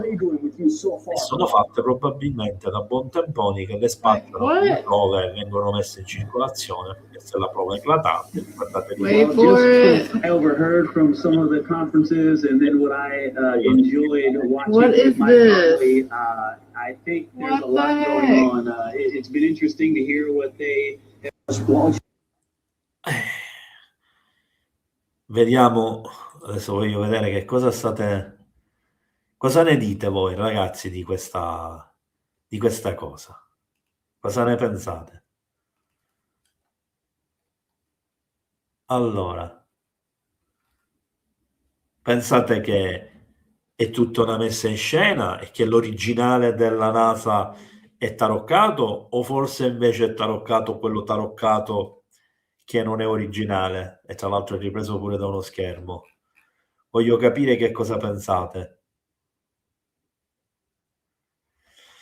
Mentre lo scrivete io vado un attimo a vedere, intanto vi reimposto un attimo su questa immagine, ogni tanto vado a vedere se ci sono novità dalla Luna, perché qua invece dobbiamo andare avanti. Allora, vi faccio vedere un'altra immagine, sono due immagini in realtà, scattate mentre la Orion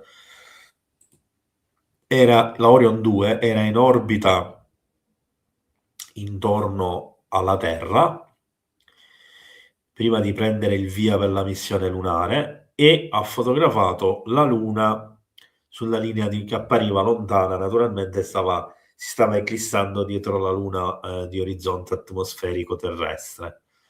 Una foto stupenda. E qui praticamente un'altra, sempre durante l'orbita, da un'altra posizione, chiaramente in cui la Luna era già parziale. Di queste fotografie, ragazzi, ne hanno fatte una marea. Allora, datevi un attimo di tempo. Questa che vi faccio vedere adesso è stata scattata. Vediamo, condividi schermo. Questa è stata scattata da Orion 2, quindi è stata scattata ieri con un teleobiettivo. Cioè, guardate che risoluzione di fotografie stanno facendo gli astronauti per documentare la cosa alla NASA. E questo non fomenta il complotto, ragazzi, perché non vuol dire che ci stanno deliberatamente oscurando le cose. Che c'è una differenza fra una tecnologia che viene utilizzata all'interno della navetta verso l'esterno e una tecnologia che viene utilizzata all'esterno della navetta, che cambia fondamentalmente tutto. Allora, ritorniamo un attimo a questa immagine. Anche questa è... Allora, questa è una ripresa video. No. Che parte l'audio, lo bloccano. Allora, questa che state vedendo è una ripresa fatta dagli astronauti di Artemis II con le attrezzature dall'interno della navetta. Ragazzi, guardate che bellezza, che colori della Luna, che perfezione di dettaglio e di immagini. Qui si trovava ancora a 200.000 chilometri di distanza.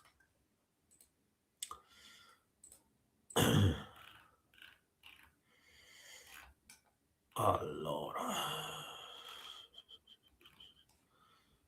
datemi qualche istante che devo andare a vedere se ce n'è qualche altra da vedere. Ecco, questa che vi faccio vedere adesso è stata scattata il 5 aprile, ma non dalla missione Artemis, ma dalla missione giapponese Imawari 8 dall'orbita terrestre, con chiaramente uno zoom sulla Luna.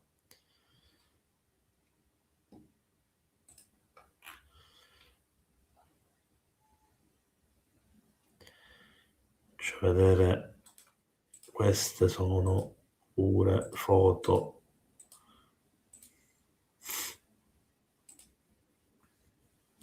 scattate da Artemis, la missione Artemis 2.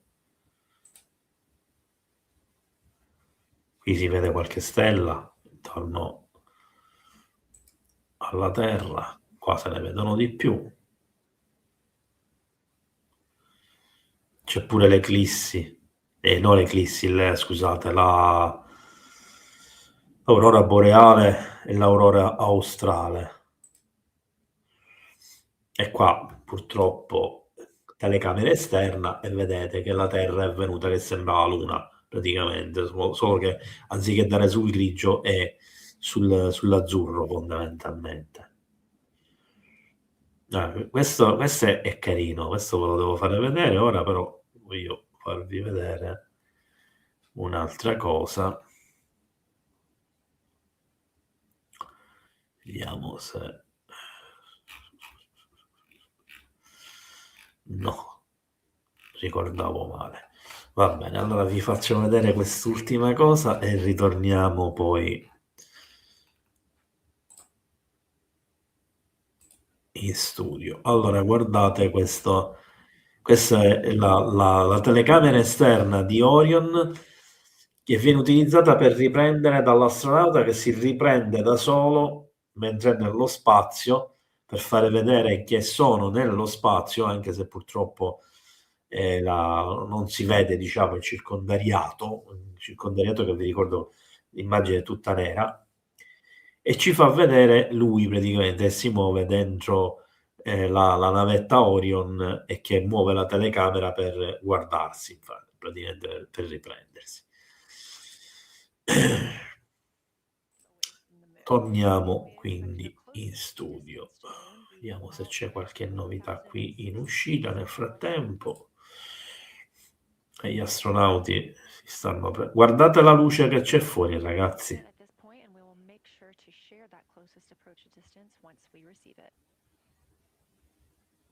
Cioè, immaginatevi la luce che li inonda all'interno dalla Luna. E ora chiedetevi, allora forse è normale che ci fanno vedere la Luna così oscurata perché se no rimaniamo tutti abbaiati?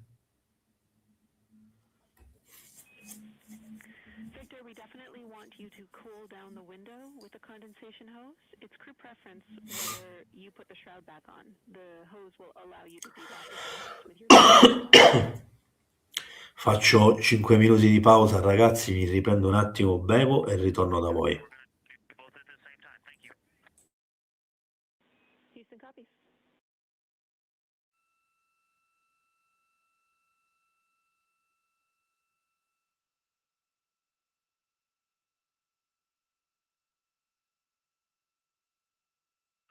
Houston, thank you for that suggestion. The cabin is darkened again, and that makes a big difference for the imagery. And for science, we are now seeing a half moon.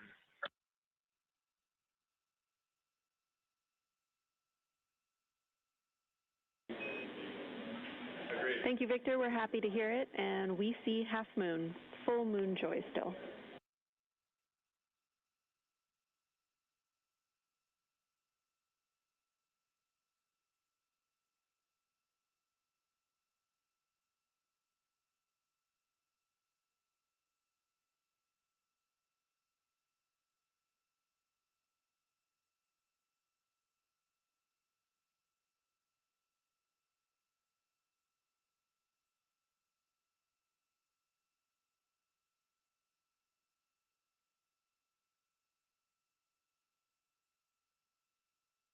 Crew reporting from Orion that they are seeing half the moon, which is about what it looks like here from this view from the spacecraft. However, what has become a little bit of a catchphrase for this mission, everyone is reporting full moon joy.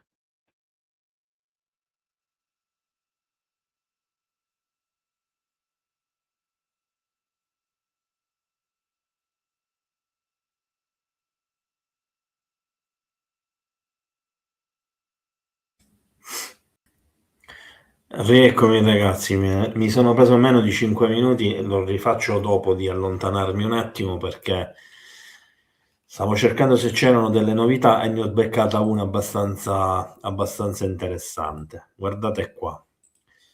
Allora, sei deluso della qualità dell'immagine nella diretta streaming della NASA? Le immagini ad alta risoluzione del sorvolo della Luna seguiranno nei prossimi giorni, perché la larghezza di banda è limitata. Ragazzi, adesso state capendo perché, chiaramente senza offesa per nessuno, ma ci sono molti che capiscono, ma molti non vogliono capire, che in realtà le informazioni che possono arrivare sulla Terra devono essere compattate e non possono superare una certa quantità. Essendo che gran parte della banda di comunicazione è presa da i comandi e controllo di Houston, dello Space Kennedy Center, che ci sono canali aperti con il JPL per le emergenze, che ci sono le comunicazioni tra gli astronauti e il comando terra, eccetera, dobbiamo capire che forse quello che ci arriva è anche manipolato e modificato, perché altrimenti non possono fare arrivare il segnale. È stato mandato un pezzo, a quanto pare, mi sembra di capire, di come di quello che stanno realmente vedendo gli astronauti. Quindi ve lo faccio vedere ed è quello che probabilmente nei prossimi giorni andremo a vedere dopo che saranno rientrati gli astronauti, sperando chiaramente che non succede nulla. Questa è la reale distanza che in questo momento loro stanno percorrendo intorno alla Luna.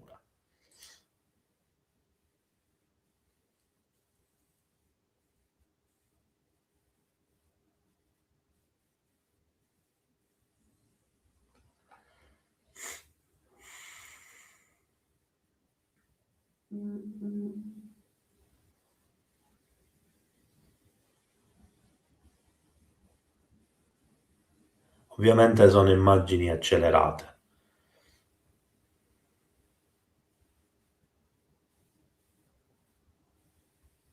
In questo caso no. Probabilmente sono montate con immagini di Artemis 1 che sono già di dominio pubblico.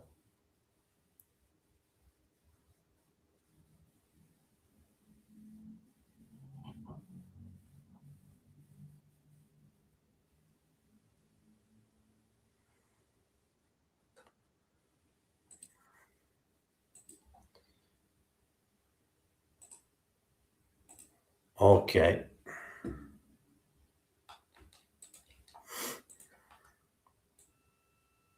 Nel frattempo la Luna si è qua avvicinata ancora. Really great descriptions coming from Science, the window team is hitting all the targets. They are on the plan and starting the discussion of the Terminator. And boy, I am loving the Terminator. I think ok, questo è interessante.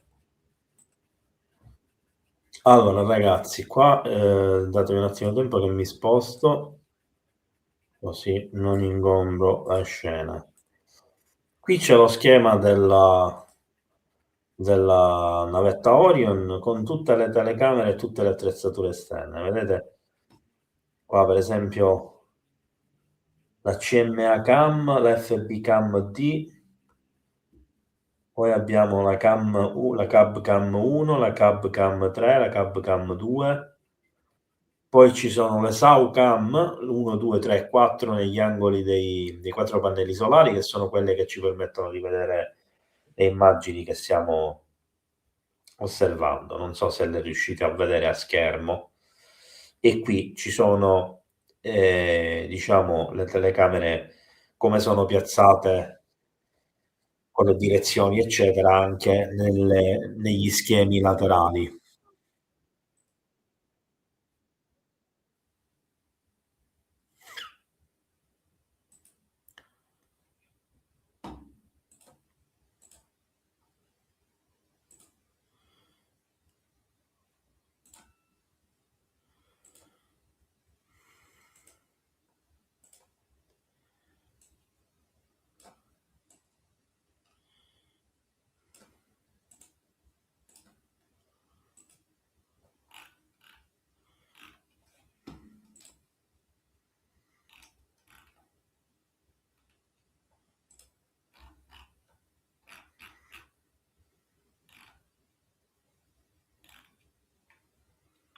Window 2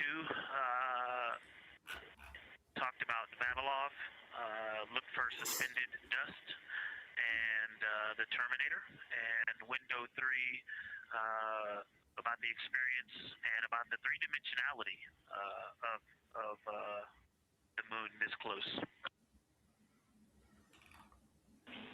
Wonderful. And another Thank you, observation about Oriental, I would say, is the features going off to the southwest, the two large, almost look like scratches in the surface. I don't know if they're rays or canyons, tubes, but two distinct features that are almost parallel going off southwest from Oriental Basin. They are the first things that made me notice parallax of our trajectory looking out at Oriental. That and in the inner walls of the east side of the crater rings, you really get a sense that we're flying over something with elevation and terrain, and they look different from this orientation. Love to hear it, Victor. And you had it that those chains are actually crater rays, secondary craters formed from the formation of Oriental.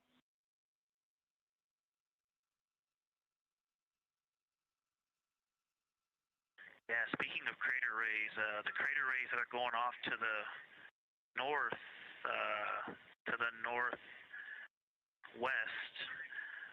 that run off toward Hertzsprung and I believe toward Vavilov. I'm not looking at it right now, but those crater rays are very interesting. They're all very small. I know you've imaged this, but they're all small and they look like, you know, a big impact launched rocks and things that made smaller impacts down the way.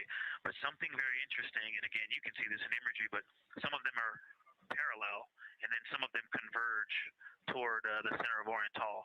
And then I think I even saw some that maybe diverge, which not diverge, but that are convergent, which indicate multiple large impacts that created a lot of secondary impact crater rays. Fantastic, Victor. And I'll note that we can infer that you're looking down at your freshly named Integrity crater, which is near the end of one of those beautiful crater rays from Oriental. Thanks for the description.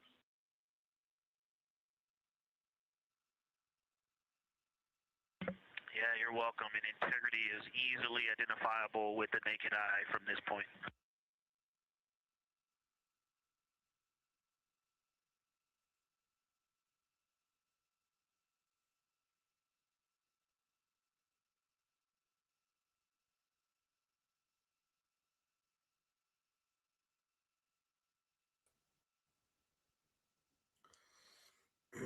Allora, ragazzi, sì, Federico ha detto bene.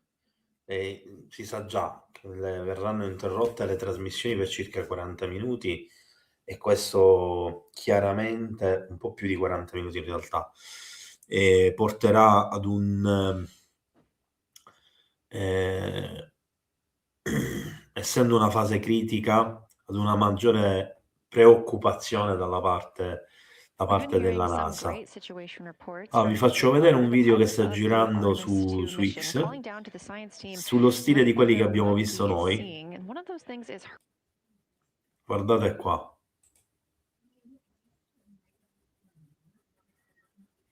Questo è il davanti della Orion, quindi questi oggetti gli passano davanti a velocità. Alcuni sembra che gli sbattono di sopra addirittura. Si scontrano contro letteralmente contro la schermatura esterna.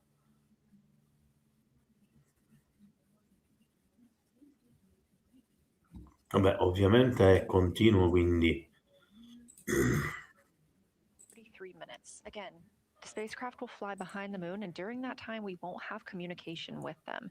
They will be out of reach of our deep space network. However, we will regain communication with them approximately 40 a dopo, minutes Angelo. later when they come Ti around the other aspettiamo. side of the moon.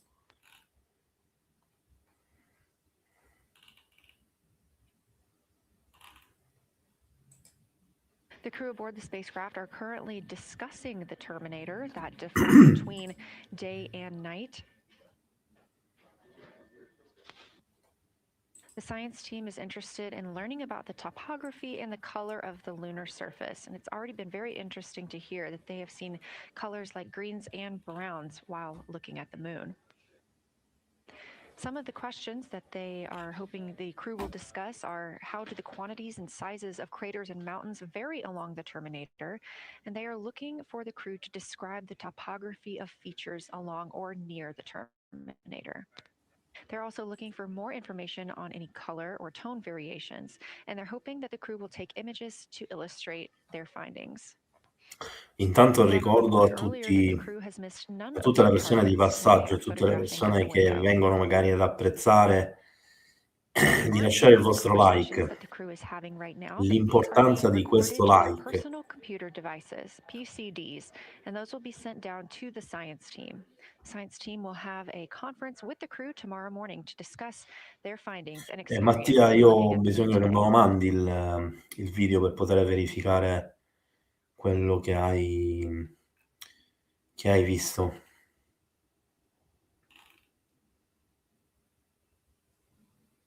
No, Alberto, non c'è nessuna versione ufficiale su We have a few avvistamenti minutes UFO e left non while penso the che ce crew ne is sarà mai. discussing the Terminator.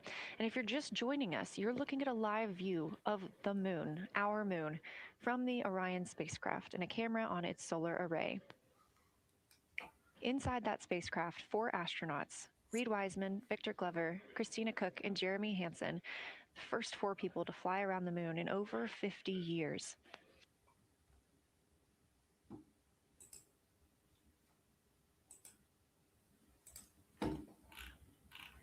This is our lunar flyby day, and the crew has already surpassed one record today. The crew passed the Apollo 13 distance record at 12:57 p.m. Central, 1:57 p.m. Eastern. Canadian Space Agency astronaut Jeremy Hansen calling down that he hopes Ragazzi, it's vi a faccio record vedere un soon broken by attimo. other explorers.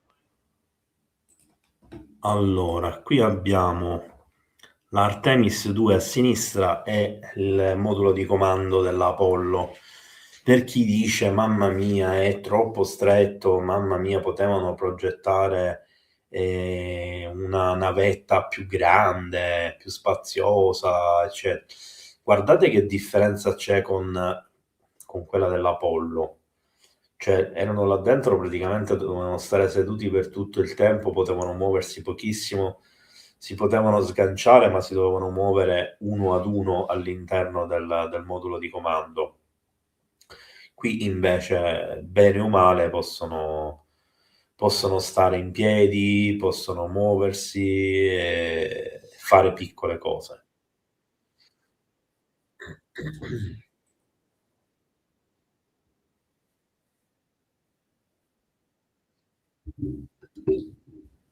Integrity Houston, we are ready for our cabin and window teams to swap again. We have a 15-minute handover time here, and I have a couple of items I want to read up to you. They'll require you to write something down on your knee boards, so let me know when you're ready.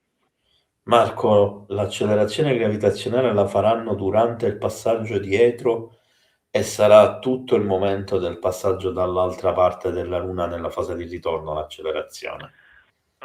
Quindi adesso non puoi minimamente vederla. Copy integrity. First of all, once you start this next shift here, during this lunar observation shift, we will begin our lunar LOS, so you can expect a call from me a few minutes prior reminding you. And second of all, Fido just sent us updated altitudes and METs for lunar closest approach and max Earth altitude.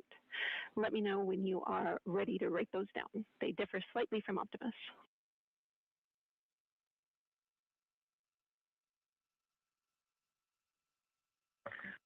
Thanks, Jenny. We are ready to copy.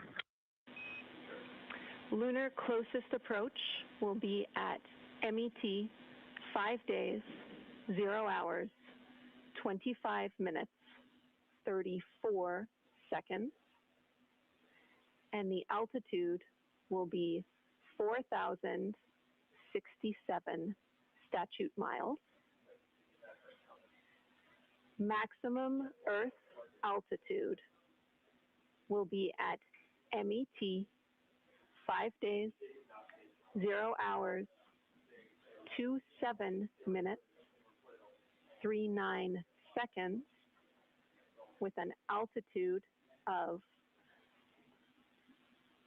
252,756 statute miles.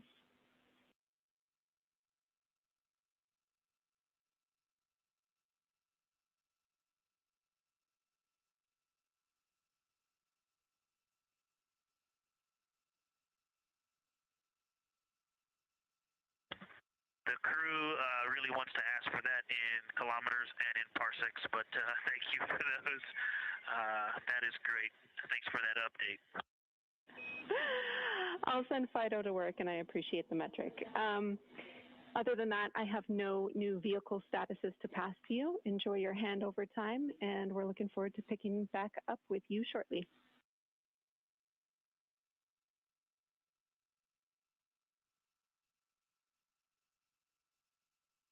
All right, we'll talk to you shortly.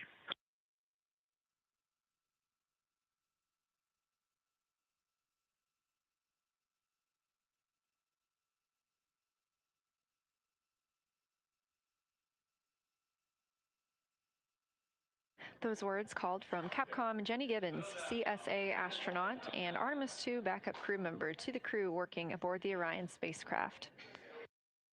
Had a little bit of a view inside the cabin. As you can see, it is very dark. The crew has turned off the lights, and the light that you were able to see is coming through the window, a reflection of Earthshine and from the moon.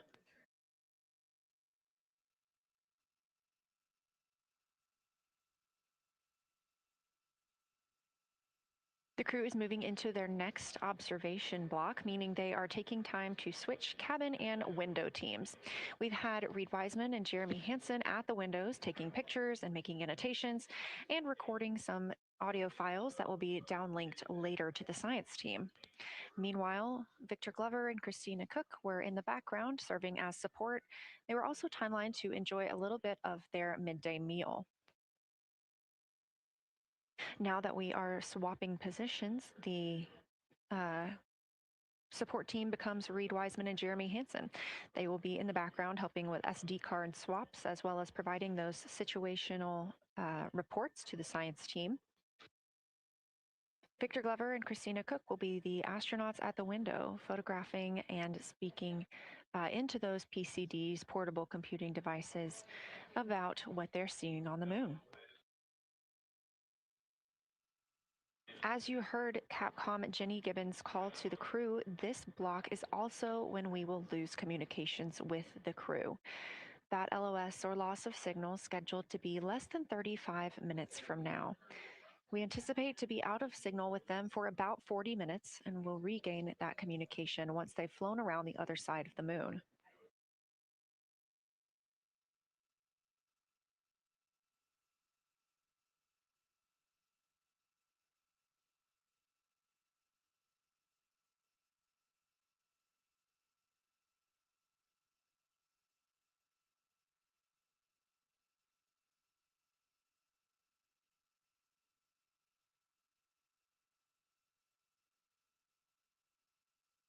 Now, even though the crew will be flying behind the moon, their observation period does not stop. They will still be taking pictures and making annotations of what they are seeing. They'll be looking for the limb of the moon, Earth set, and then Vavilov crater, which we have previously seen. They'll swap positions at the window before moving into a crew choice option. They will get to pick things that are interesting to them on the surface, take pictures, and explain why they find them that way. They'll also be looking for any impact flashes. These are short-lived flashes on the lunar surface caused by impact bombardment.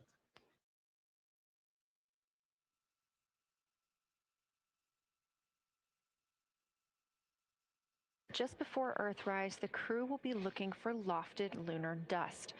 This may be lofted just above the lunar surface, and we could only see it just before Earthrise along the dark western limb. Any Earthshine would illuminate potential lofted dust. But once the crew is all the way around the Earth, the brightness of the Earth will wash out any of that dust they might be able to see. These were based on observations from Apollo missions and orbital spacecraft, and so we're very interested to see if the crew might be able to capture some of that lunar dust today.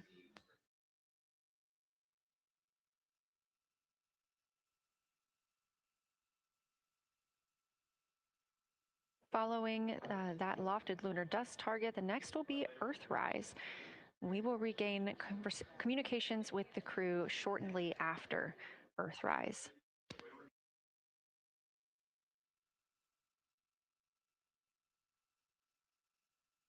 There will be a short observation break period where the moon is not in view. That's because we are also anticipating the crew seeing an eclipse today. The moon won't be in view because the team here in Mission Control Houston will need to change the attitude of the spacecraft and ensure that its solar arrays are gathering light from the sun heading into that eclipse period. So we will have communication with the crew, we just won't be able to see the moon.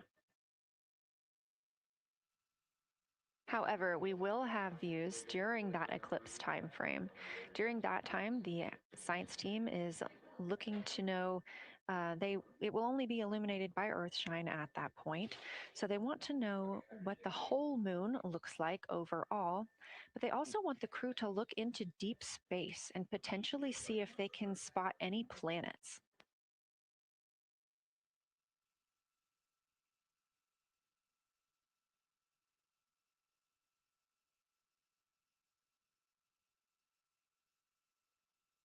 Once the eclipse is over, the lunar flyby period will have ended. We are live through the whole thing, and even once flyby is over today, we remain live 24/7 on NASA's YouTube. Integrity, you got a moment? Go ahead.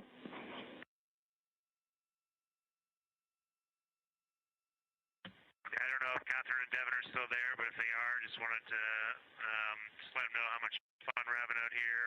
It's extraordinary to be on the far side of the moon right now, just hanging out there and looking back at the Earth. And Ashley and Kaylin, I know you're back in Canada, but if you happen to be watching too, just wanted to say hi to all you guys. Love you guys, and we'll be heading back your way shortly. Thanks, Jeremy. I hear they are watching, and your family is still here. So thanks for passing that along.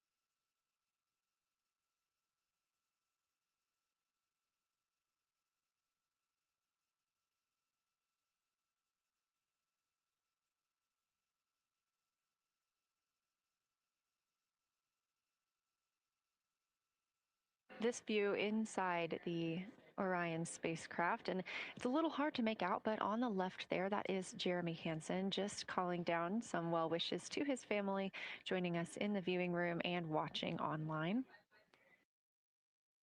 Currently in the window are Victor Glover and Christina Cook. They are taking pictures outside of the window as they are now in their flyby observation block. At this time, Reed Wiseman and Jeremy Hansen are serving as support crew members, and they are also going to have an opportunity to enjoy their midday meal at this time.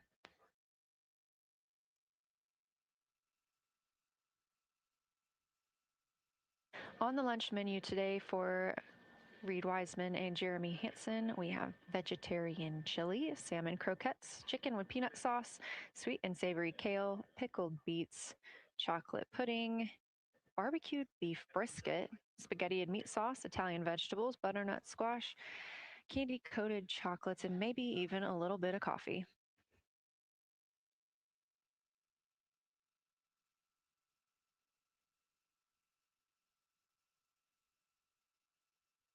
And if you look closely, you can see it looks like they are getting into some of their food for the midday meal.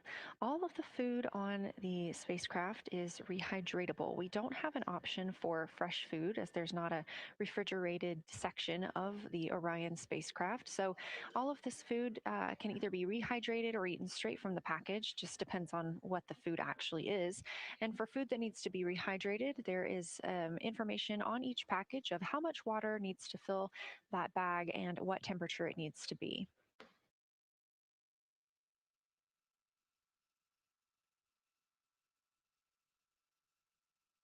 We are now 4 days, 23 hours, and 39 minutes, 40 minutes actually, into the flight of Artemis II, the spacecraft now under 4,500 miles from the moon.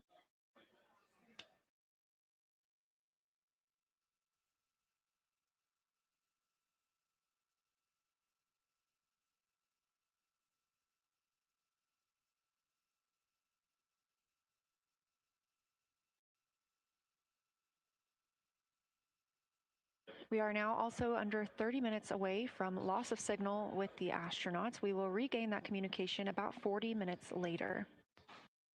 They will still be photographing the moon and documenting what they're seeing while they're behind the moon. And we especially look forward to potential Earthsat and Earthrise views.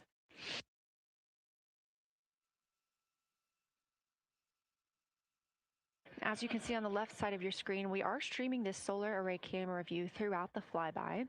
And the science team also plans to capture an occasional still photo with the solar array intermittently, perhaps one every 8 to 10 minutes. Still photos represent the highest resolution imagery from those GoPro cameras. So starting 5 minutes before Earthset and loss of signal, the science team will capture a series of photos, one every 30 seconds, to include Earthset all the way through 5 minutes after Earthrise and acquisition of signal. In order to capture these frequent photos, the solar array camera that we were streaming will need to switch to time-lapse photo mode. So during this time, the streaming video quality won't be as sharp as you have it right now, but we want to ensure that the science team captures the data that they need during these time frames. And we really look forward to seeing those higher resolution images once they're available. But with the view you are seeing right now, we are sharing bandwidth on the Orion spacecraft with every system that is keeping the spacecraft powered and the crew alive, especially the environmental control and life support system. As this is the first flight with crew, this is also the first flight of a life support system, keeping the crew healthy and safe on the way to the moon and the way home.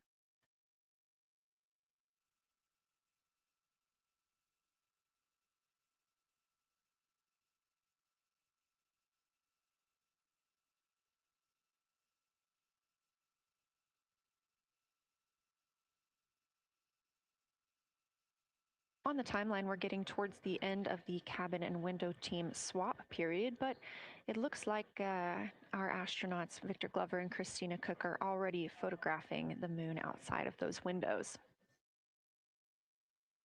The next target is Ohm Crater, and this is something that they have photographed previously during the flyby. This is a small, complex crater with a prominent ray system, and as referenced earlier, it's the size of the Eye of the Sahara. That Eye of the Sahara is a feature in Mauritania. Seeing this crater more than once throughout the flyby allows the crew to photograph it at different lighting conditions.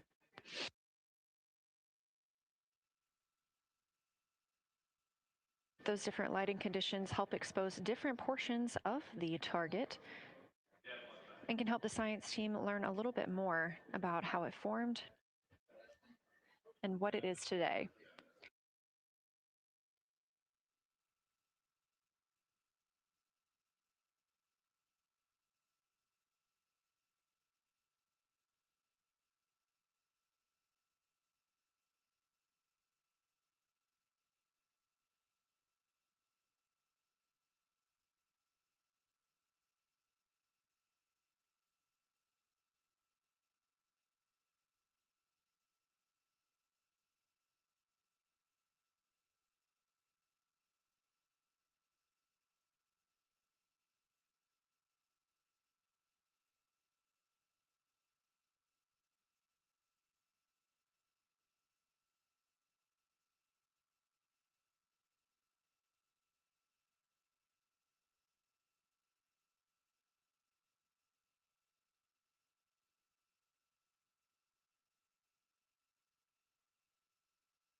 Again, this view inside the spacecraft as the crew continues photographing the moon outside their windows.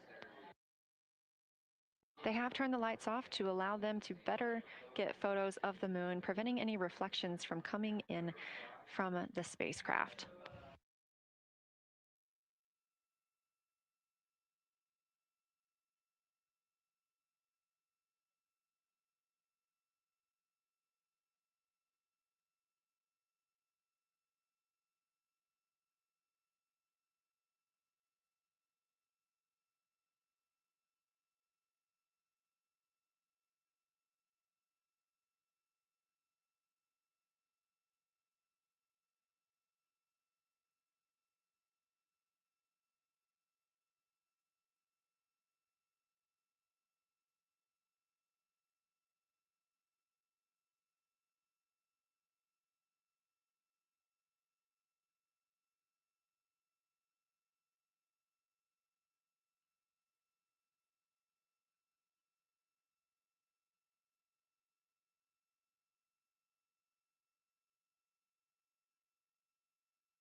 We expect the crew to be targeting Ulm crater for another 6 minutes or so before they move into a discussion of the limb.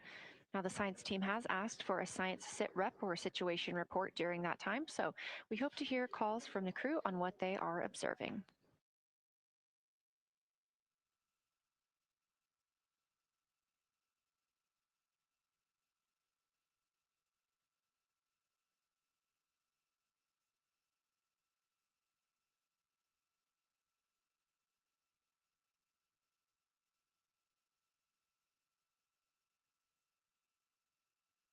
If you've been following along, at the start of the day, we did have much more of the moon visible. And even just an hour or so ago, we could see about half of the moon. We are now continuing to see more of the far side and that darkness where the moon is not reflecting light from the sun.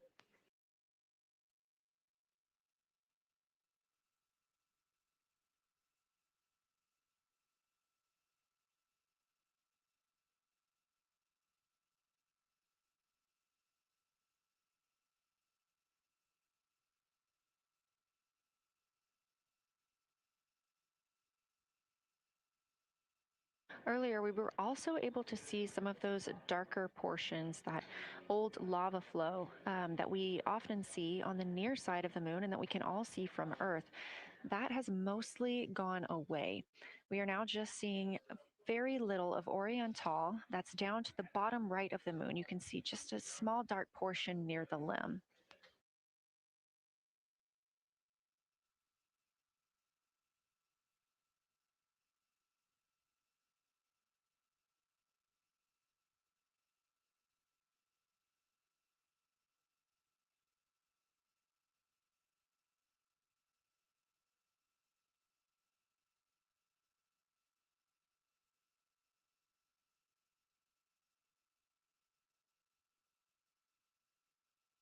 We are now about 18 minutes away from loss of signal with the Orion crew. Again, we use the Deep Space Network to communicate with the crew members when they are this far from Earth. This is the first mission since Apollo when we have had humans on the Deep Space Network.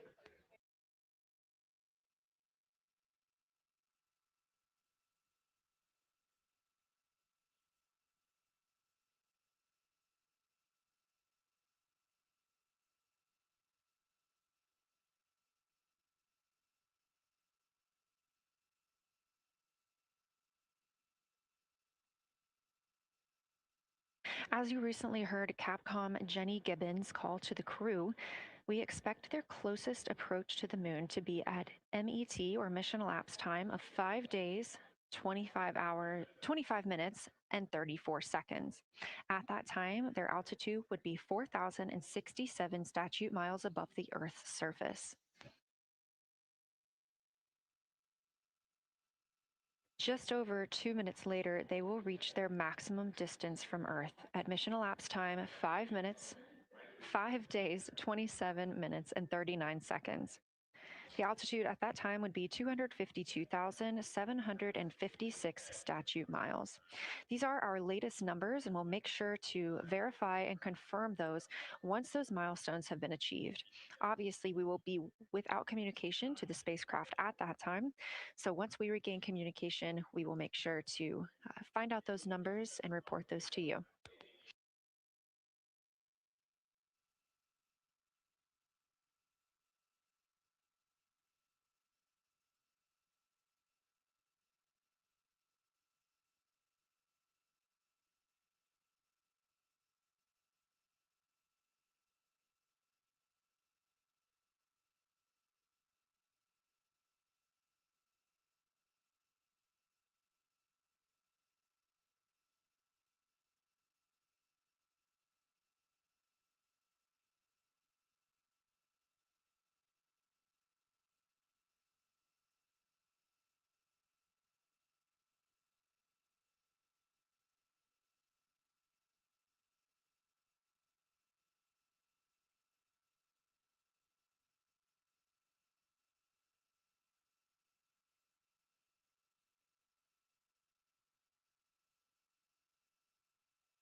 Checking in on the lunar targeting package, the crew is now in their discussion of the limb, seeing the limb of the moon, that illuminated part.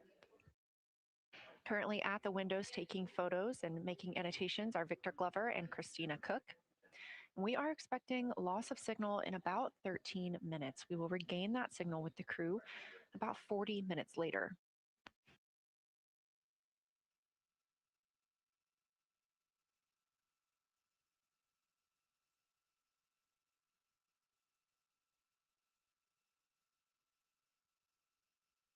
A milestone worth mentioning that this day marks the first time in more than 50 years that humans will observe the moon directly, a critical opportunity to practice how lunar science will be conducted during future Artemis missions.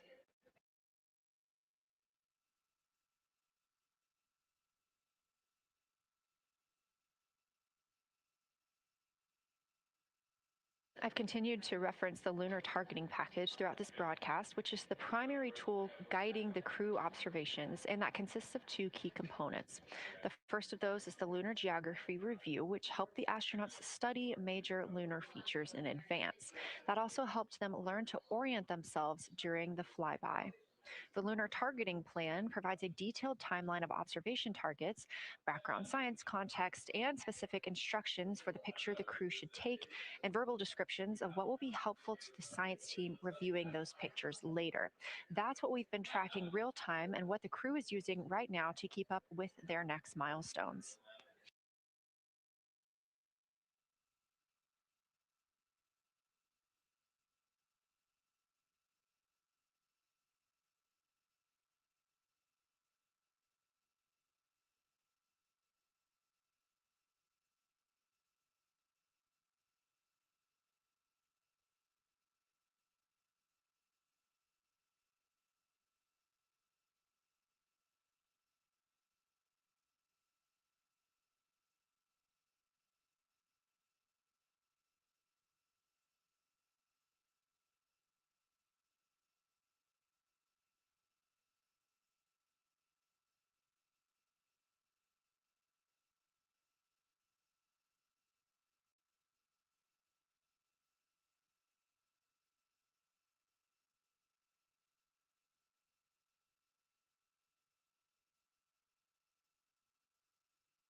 Integrity Houston, 10 minutes till the LOS. We'll take a snappy sit rep from the cabin if you have one.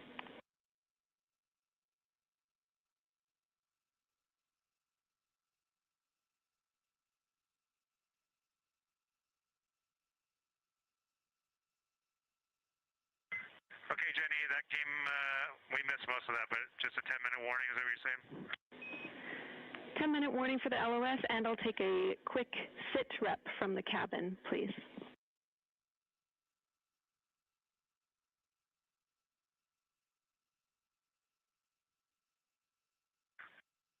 All right, cabin is still full of excitement. We've got Christina in window 2, Ike in Victor in window 3.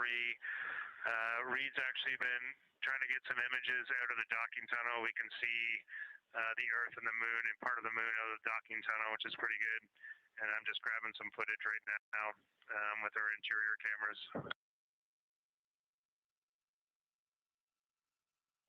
Copy, Jeremy. We'd like to know what camera Reed is using and also the status of window 1. Looks like there might be a shroud removed.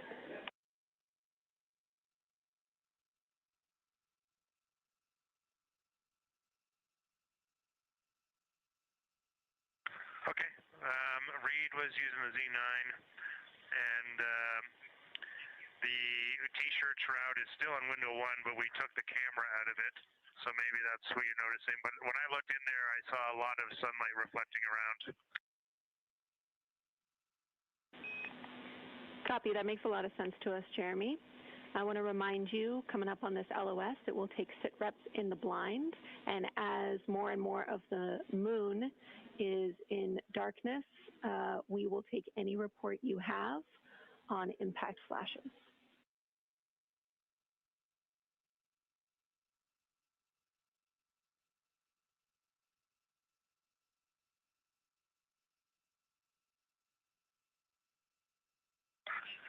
All right, Jenny, you have to say again your last. There's a lot of conversation here, and I was on the other side of the cabin, so I missed all of it.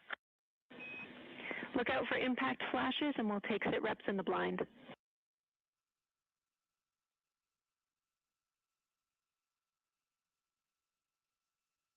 Okay, impact flashes, sit reps in the blind. We got it.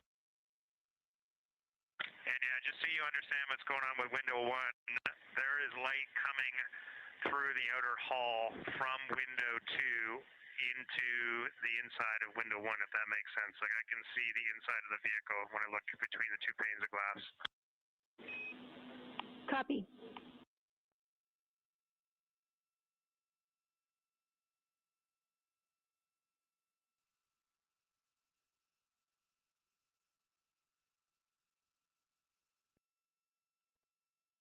You're getting your first live look at Orion, the moon, and the Earth. Everyone in this picture.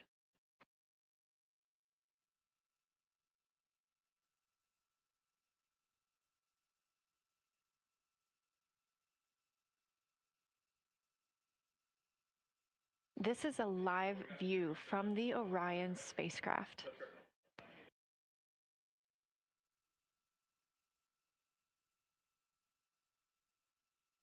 Currently aboard Orion, 4 crew members, Reed Wiseman, Victor Glover, Christina Cook, and Jeremy Hansen. And on the Earth, all of us, all of humanity. You can see the moon is starting to get a little bit dimmer as the astronauts are going to pass behind it. Now 6 minutes and 26 seconds away from that loss of signal. Again, we will be out of communication with them for about 40 minutes until they come around the other side of the moon and we can re-establish contact.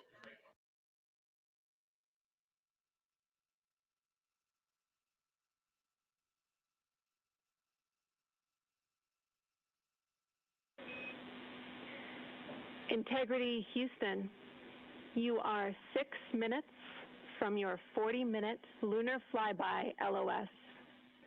From all of us, it's a privilege to witness you carrying the fire past our farthest reach. Thank you. Godspeed.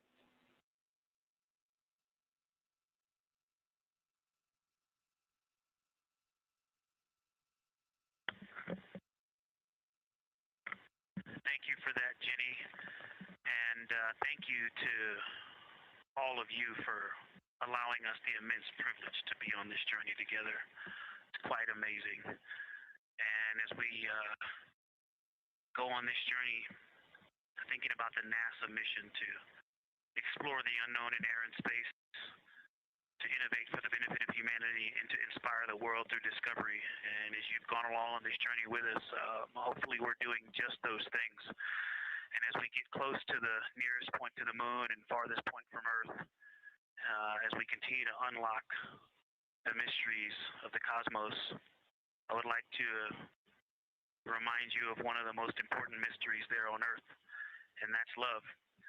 Christ said in response to what was the greatest command, that it was to love God with all that you are. And he also, being a great teacher, said the second is equal to it, and that is to love your neighbor as yourself. And so, as we prepare to go out of radio communication, we're still to feel your love from Earth, and to all of you down there on Earth and around Earth, we love you from the moon.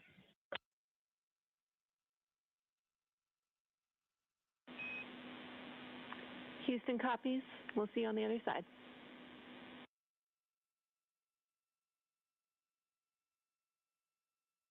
We will see you on the other side.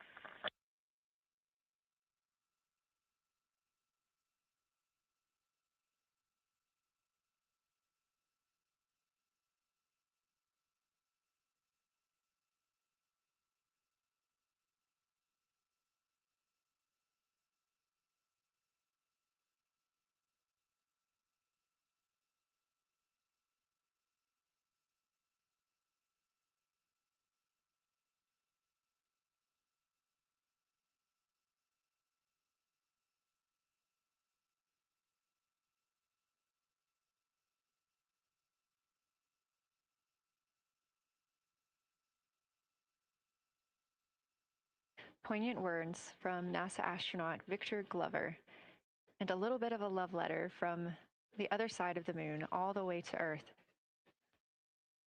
Glover touching on the teachings of Jesus, including to love your neighbor as yourself.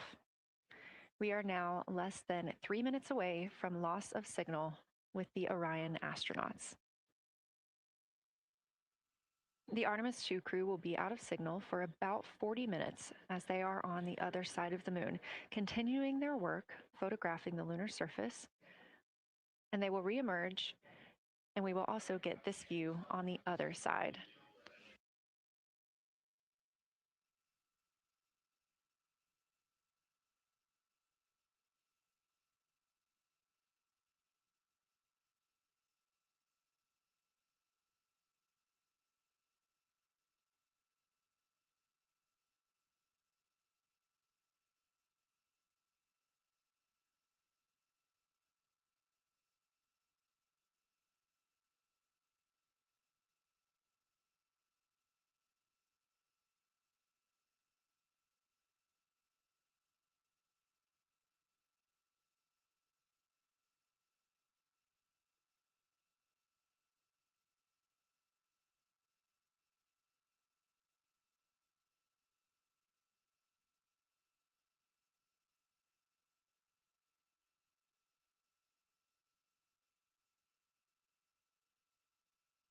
Just about a minute and a half now until we lose communication with the astronauts aboard Orion on the Artemis II mission. Now, 5 days and 6 minutes since their launch on April 1st. Again, we'll be out of communication for about 40 minutes. And this really beautiful view of a crescent moon and a crescent Earth. How great thou art.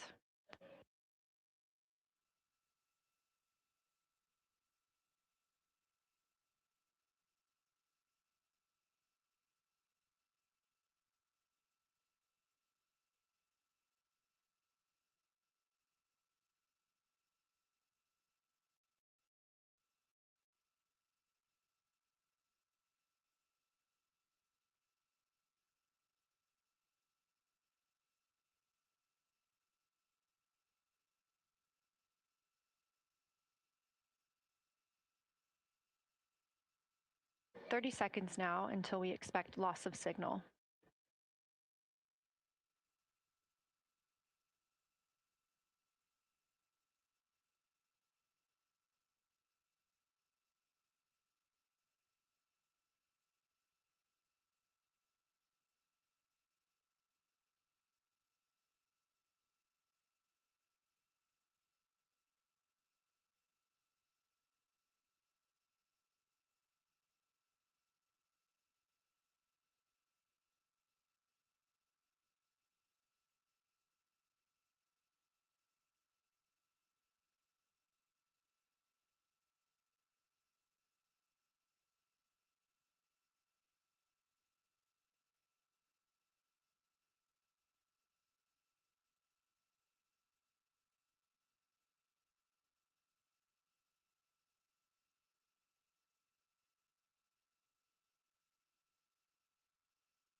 And we have confirmation of loss of signal of the Orion spacecraft as it flies behind the moon. We expect to regain communications with them in another approximately 40 minutes.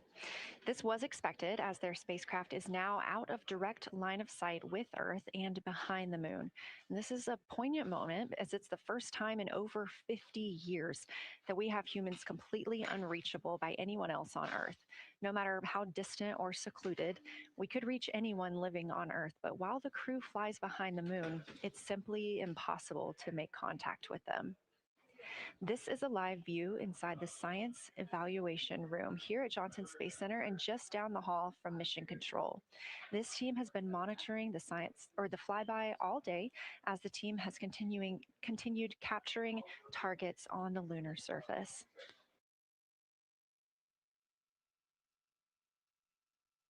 We even got to see this team in action as they were helping the astronauts identify some of the features they were seeing on the moon, but not expecting. There will be a couple of milestones during this loss of signal. The first will be when the astronauts make their closest approach of the moon. at MET 5 days, 25 minutes, and 34 seconds, when we expect they'll be 4,067 statute miles above the lunar surface. Their maximum Earth altitude will be reached just 2 minutes later, at 5 days, 27 minutes, and 39 seconds, when their altitude should be approximately 252,756 statute miles. Once those milestones are reached and we have confirmation, we will report the official numbers.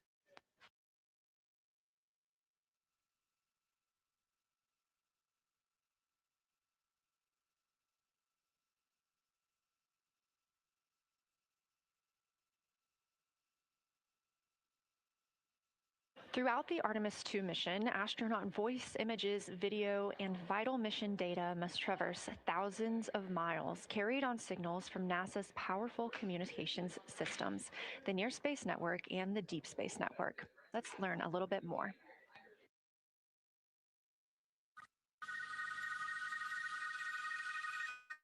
NASA's Artemis II will send 4 astronauts around the moon, preparing humanity for a long-term lunar presence and future journeys to Mars.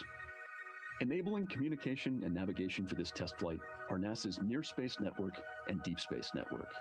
With antennas around the world and a fleet of relay satellites, the networks will deliver vital data to and from Earth through all phases of the mission. The networks are seamlessly integrated at NASA's Johnson Space Center in Houston, Texas, where Mission Control coordinates the network handovers. These transfers represent a delicate dance between the two networks, exchanging support as the mission shoots toward the moon. On the launch pad and during their early orbit phases, NASA's Orion spacecraft and Space Launch System rocket will rely on communications and tracking services from the Near Space Network. After its translunar injection burn, the Deep Space Network's global array of antennas will serve as Orion's primary communication support during lunar orbit. As the mission journeys farther into space and away from Earth, signal strength weakens and bandwidth is conserved for crew communications. The astronauts will have a near constant connection to Earth, ensuring their safety on a journey farther into space than ever before. We say near constant because as Orion goes behind the moon, a planned loss in communications will occur. The Deep Space Network will be standing by to reacquire the signal as Orion reappears. The Artemis II mission also provides an opportunity to test new capabilities. Using laser links, NASA will periodically transmit Orion data to showcase the benefits laser communications could have for future human spaceflight missions. The data from Orion, sent by radio signals or laser links, is massive. The mission is gathering images, data, and video, while also generating details about mission health and crew voice files. All of that data gets processed here on Earth, where systems compress it for efficiency. In the future, we'll upgrade these systems on Earth so that image and video clarity improve with each moon mission. With the Artemis II test flight, we're evaluating the communications infrastructure that will help carry us into the future as we explore the moon and journey forward to Mars.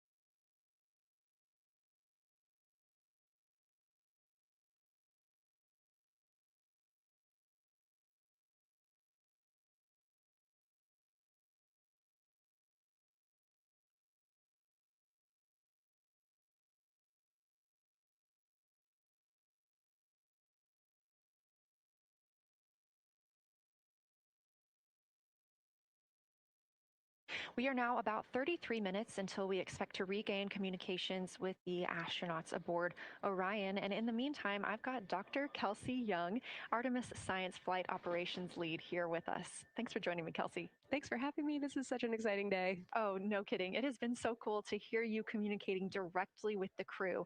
And I know that you have been preparing for this for years. So I am so excited for you and for your team. So just to get into that background a little bit, tell me about your background and what you've been doing on console. My background is as a field geologist. Actually, I studied impact cratering in the field for my PhD. So all these descriptions of impact craters have me just absolutely swooning. How I got into this, though, is, during my PhD, I got an internship at NASA and ultimately never left to integrate science into flight operations. So we developed the Science Officer Console, for which this is the first mission we're supporting. We developed the Science Evaluation Room that's right upstairs. And so it's so gratifying to see this operation structure come to fruition, especially on a day like today. I would have to imagine so. And we've got a great view of the science evaluation room right now. Is there anything that has stood out to your team so far? Absolutely. So as you might have heard in some of the press briefings and content that we've been putting out, color and albedo were really exciting targets for us. We've heard several amazing color descriptions so far. Just to highlight maybe one of them, we heard about greenish and brownish hues near Aristarchus, which is actually a feature that we can see here from the near side. And those greenish hues could actually tell us something about the volcanic evolution of that area. So you can bet that the science team is going to be prioritizing downlinking those images and the crew audio that we didn't hear that went into those recordings to learn a little bit more. Wow, that is fascinating. I was hearing those colors and very interested just from a personal standpoint, because looking at the moon from, 250,000 miles away, we don't see green or brown. So just hearing that, them being so close and getting to see that, fascinating. And I know very exciting for you. So what are you expecting to see in the upcoming portion of the flyby? The upcoming portion is actually going to be really exciting. So right now, as we speak, while folks in the room are kind of taking their their stretch breaks and everything, the crew are still hard at work. They still have targets to image and describe during this LOS. But when we come out, the first thing, of course, we're going to hear about is Earthrise. We're really looking forward to hearing about the crew's experience with something that we can connect with, and that Apollo 8 brought us such amazing images from. But then we start to get into describing the Terminator, as well as looking for things like lofted dust, which tell us about the modern lunar environment. Then the vehicle's going to orient away from the moon for an hour and then pivot back for the eclipse observations, which is a whole different set of science observations that we're really looking forward to. It's kind of nice that the crew will get a little break in there, because they have been hitting it hard today with photos and videos and annotations. What are you hoping that the crew sees coming up? Is it that lunar dust? Oh my goodness, that's a hard question to answer. I mean, we've already gotten such great descriptions. I mean, the Terminator seems to just be like one of their favorite things to look at and describe. So I feel like, that was something we were looking forward to. I feel like we really got some great descriptions. So absolutely, I'm looking to the human moment of Earthrise. Lofted dust is an exciting one, and lofted dust will be a target for them in the right around the time of Earthrise, but again in the eclipse period. So I'm really looking forward to seeing. I mean, they've already highlighted just in the course of their flyby so far how the moon has changed. And this is going to be an even more dramatic change to go from their end of this kind of lunar illuminated piece of the flyby into the eclipse time frame. And I can tell you they're going to be experiencing a very different moon during that time. And I can't wait to hear what their observations are. Yeah, that's absolutely fascinating. And what an privilege that we get to do that on this mission, because that's not always the case. If we had launched on a different day other than April 1st or 2nd, we wouldn't have gotten to see that eclipse. Is that right? That's correct. April 1st and 2nd. I will say, I was asked a lot in the weeks leading up to the launch, well, what's your favorite day? And my answer truly was, there is no bad day to launch to the moon. We were going to get great science out of it no matter what. But it's a really neat opportunity to, bring the sun into the picture, bring different planetary bodies into the picture while still literally keeping the moon in center stage. Fascinating. So, what differences are we looking for at each site? We're hearing a lot of different terms. We're looking at craters, we're looking at mare. What are the differences that you're hoping to see? We do have, as you highlight, kind of different prompts for each target. That's what they're looking at in their lunar targeting plan, which I know you've been showing. And we have even different prompts for the person with the really long lens on the camera versus the people with the unaided eye. And you've heard the crew talk about, oh my goodness, when I go from one to the other, I can really detect different nuances. And that's something that we experienced in simulations, but hearing them actually, see it for real has been really gratifying. But we're looking for different things based on the target. Sometimes we're looking for color. Sometimes we're looking for texture. For the Terminator, we're looking at kind of what texture and morphologies pop out to you and what kind of diversity you see along the Terminator. You've heard, Victor especially make some comments about future impacts for exploration. So already I think that their descriptions in this first part of the flyby have told us something scientifically, but also about future surface missions. Well, it was so interesting to hear Victor talking about he was imagining in his mind's eye being down on the surface and walking around. That was very cool to hear. And when we're thinking about targets, I know some of them are determined based on the launch day because that determines the lunar illumination. So the ones that we're looking at today, how and why were these selected? Such a wonderful question. This really gets at at the heart of some of our really highest priority science questions. Illumination conditions is a big one, right? So of course we need the targets that we're interested on the lunar feature to be illuminated by the sun in order to view them, but the timing in which they see them during the flyby enables us to ask different questions. So you heard in the pre-flyby crew conference talking about, well, the same pair, Reed and Jeremy, will get to actually look at Glushko crater twice, and that looking at it from different illumination angles allows us to understand that feature better and connect color and albedo with topography and morphology. Then you have other craters where you want to look at it with the sun shining on it obliquely versus straight on, and that tells you something different about the scientific objective that drove the target being on the targeting plan in the first place. We've talked a little bit with the viewers today about what the crew is able to capture in this short time frame of those craters in different lighting conditions could take years for something robotic to be able to do based on attitude maneuvers and where the sun is at. So can you just talk a little bit about the importance of having both the robotic operation and having the crew? Absolutely. We definitely don't want to minimize the impact of orbiting spacecraft. Lunar Reconnaissance Orbiter is the one that's often referenced. Data from LRO and its payloads have really been instrumental in getting us, frankly, to this point for Artemis II and future missions. But the human experience, the crew observations that we've already been hearing about, it is such a perfect complement to the orbiting spacecraft data because they are able to have this unique perspective. They are far enough away where they can make these contextual observations. You've already heard it. How many times have we heard the crew and their science sit reps say, if I track this feature from all the way up here in the northern hemisphere down to the southern hemisphere, here are comparisons I can make. That right there is not something we had the ability to do with the Apollo missions. And it allows just literally in the blink of an eye to synthesize observations that it would take, a really significant effort to coordinate with different orbiting platforms. And they're making it like that. Wow. It has been very, very exciting to hear all of their calls so far. And so I've heard they were able to capture every single target so far too. Is that correct? I think that's correct. And I think it's important also to remember that, and I know the science team is anxiously awaiting this, we've been hearing from the crew members who are not at the forward windows, right? Those crew who are, really in the thick of the observations, they are recording minutes-long observations per target on their crew tablets. We will be getting those down starting here in a couple hours, and that's going to contain really meaty science information that we haven't heard live yet, and that's going to form the basis of my conversation with them tomorrow morning, where we're going to have a really deep dive into the science and absolutely nerd out about what they were able to do today. One of the most gratifying things for me today is hearing multiple crew members say, thank you for putting the discussion times in the targeting plan, because when we have had the ability to put multiple brains on a problem, we have elevated each other. And I'm looking forward to them, sleeping on it overnight and then us actually being able to really, truly have an elevated science discourse tomorrow. Well, we're looking forward to it too. And I cannot wait to hear everything that you guys get to learn overnight from some of those audio recordings and just everything that they'll be able to share tomorrow. So, Kelsey, I know you are very busy. You've done a great job today. And thank you so much for joining us for this interview. Thanks for having me. It's such an exciting day.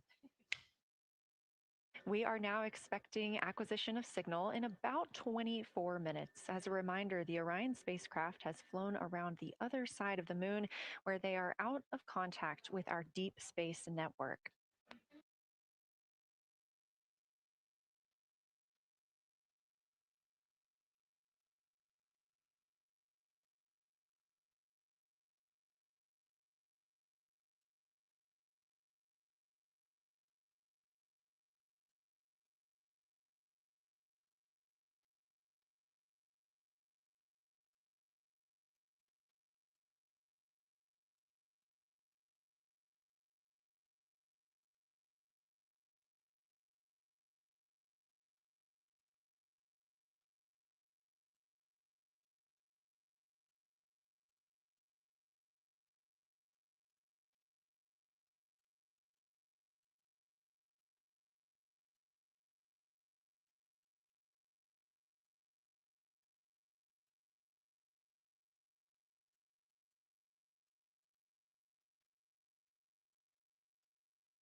And we just heard confirmation here in Mission Control Houston that we have reached the closest point of our destination to the moon at MET 5 days, 25 minutes, and 34 seconds. And we anticipate the spacecraft's altitude is approximately 4,067 statute miles above the moon.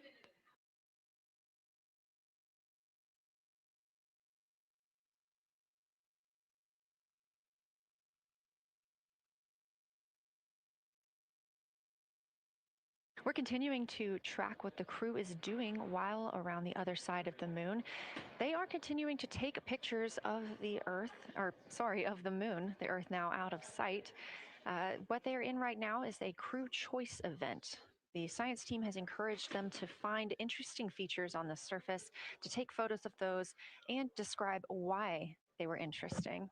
Something else that they'll be looking toward next, just momentarily, will be impact flashes. They've got a few minutes allotted to look at the darkest portions of the moon. They're interested in short-lived flashes on the lunar surface because these would be caused by impact bombardment. After their impact flash targeting, the team is interested in if the crew can see lofted lunar dust. This would only be visible just before Earthrise. Now 20 minutes until we expect to regain communications with integrity in the astronauts for Artemis II.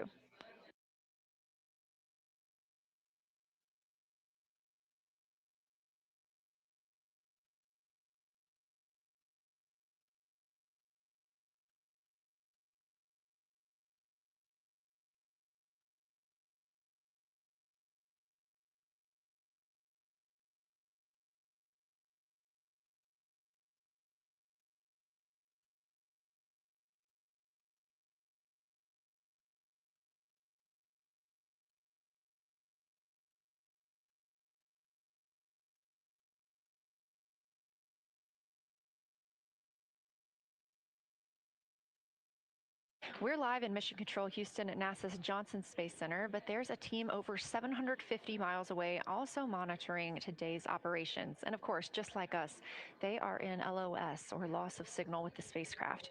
This is LUCA, the Lunar Utilization Control Area, and it's joined by LISA, the Lander Engineering Support Area, which are twin control rooms that will support missions and operations in lunar orbit or on the moon's surface in real time at NASA's Marshall Space Flight Center in Huntsville, Alabama.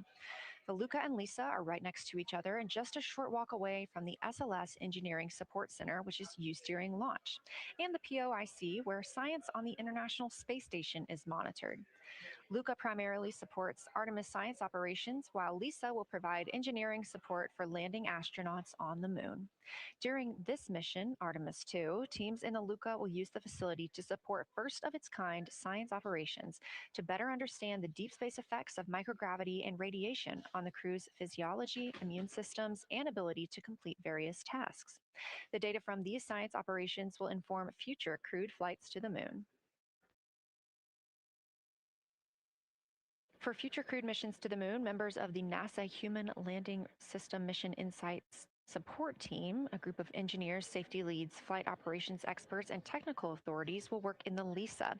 There, they will monitor lander systems in real time and be involved in key decision-making processes throughout the mission. Teams are using the LISA during Artemis II to observe mission operations and using the opportunity to inform and prepare for future crewed landings to the moon's surface.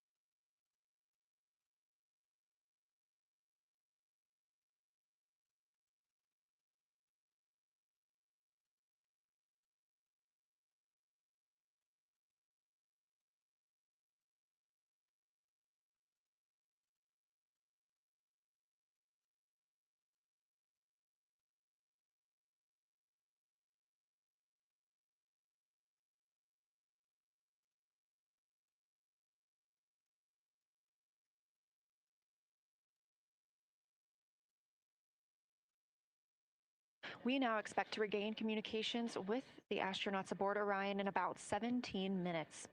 In the meantime, a little overview of how our crew members flying by the lunar far side at an altitude of between 4,000 and 9,000 miles are testing the capabilities of the Orion capsule. Artemis II visualization lead Ernie Wright has simulated views of the flyby using detailed topographic maps of the lunar terrain and photorealistic lighting scenarios. The Artemis II crew members have been using these visualizations to prepare for this historic mission, which is paving the way for future exploration of the moon's surface and beyond. So the most exciting thing to me about Artemis II is just the return to the moon. We haven't been there in 50 years. Human eyes are going to see parts of the moon that haven't been seen by anyone before. It also recommits us to exploring the solar system in a way that we haven't in a long time. And I think it provides an opportunity for younger generations to understand the excitement of doing that kind of exploration. Artemis is our return to the moon after 50 years. The emphasis of Artemis is going to be, first of all, science, but second of all, learning to sustain a presence on another world, first on the moon, but we're hoping that that's a stepping stone to Mars and other destinations in the solar system eventually. Artemis II will be a flyby mission. It's not going to land. We're testing all of the technology that we've created for flying to the moon since Apollo. A lot of systems have been modernized, and we need to make sure that all of those work. The astronauts will be looking out the window at parts of the moon that have never been seen by human eyes before. They will be flying by the moon at an altitude that's much higher than Apollo's orbits. And so they will see the entire disk of the moon, including areas that are closer to both the North and South Pole that astronauts from Apollo never saw. All of that depends on the lighting, which we really won't know until launch day, but we can practice with different lighting scenarios. It's hard for people to sort of picture that in their mind. If you can make a visualization of it, show them a movie, that helps everybody choose the targets and also practice aiming at those targets. The astronauts have actually been looking at these visualizations through the lens of the camera and practicing aiming at the various targets. This is a map of the surface of the moon, obviously, but it shows what the Apollo astronauts could see in sunlight while they were in orbit.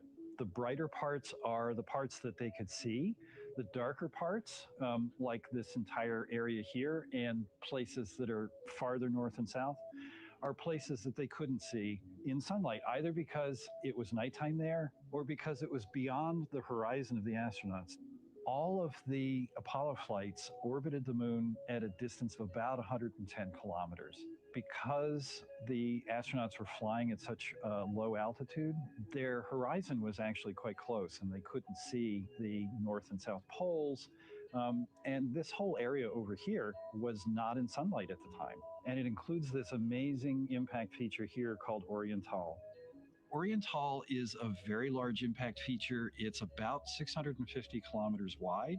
It's got multiple rings. These are rings that form like ripples in a pond from the impact, but of course it's on a huge scale.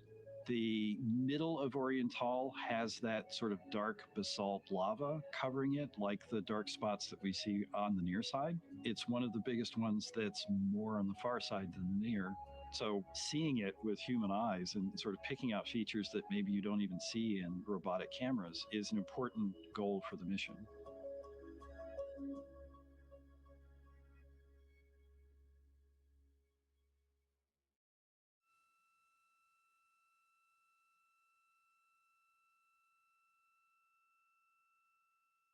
This live view in the Science Evaluation Room, or the SIR, here at Johnson Space Center in Houston, Texas, just down the hall from where we're at in the Artemis Mission Control Room. Teams continuing to monitor the flyby.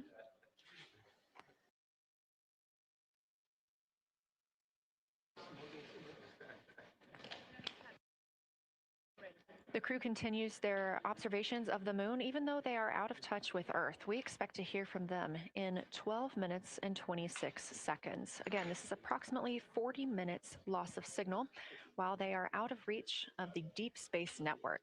Right now, they are imaging or attempting to image lofted lunar dust.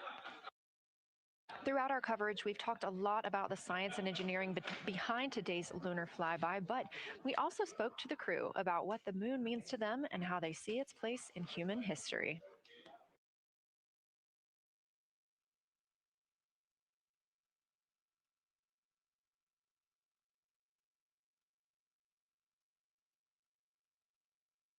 I remember being a little kid lying in bed at night and just looking out at the moon and whatever phase it was in, I was thinking, man, my friends that live like 20 miles away, they can probably look out and see that same exact moon. And then when I was in the Navy and I would look out at the moon and I'd be halfway around the planet, I would think, man, my brother can see that moon where he is and he's halfway around the planet from where I am. And it's a connection of life on Earth. We can all look up and see that moon. It represents history. It is a witness plate. Everything that's ever happened to the moon is still written on the moon. There's no processes of wind or change in the earth, geologic processes like we have here that change it. And something that's been telling and can read out the story of its own evolution, there's something beautiful about that. I've also learned from my indigenous mentors that they refer to the moon as grandmother moon. So you've probably heard of Mother Earth. They use grandmother moon because grandmother moon is responsible for the water in their community. The grandmothers, sort of protect the water source, just like the moon moves the water around the planet, affects the tides. It's something that represents something different for each individual culture around the planet. And that's really neat because we all share that same moon in the night sky. We all have seen the same side of the moon in different lighting conditions our whole lives. And so it seems very familiar to us, but it's also kind of unknown. When we get up close, some of the imagery that we'll get to describe and to share with people will be very unique. And that nature, both of those things being true about this one entity that we all know, just is really special. It's just the epitome of a symbol of both something that's in each of our hearts, but that's also represents exploration and reaching.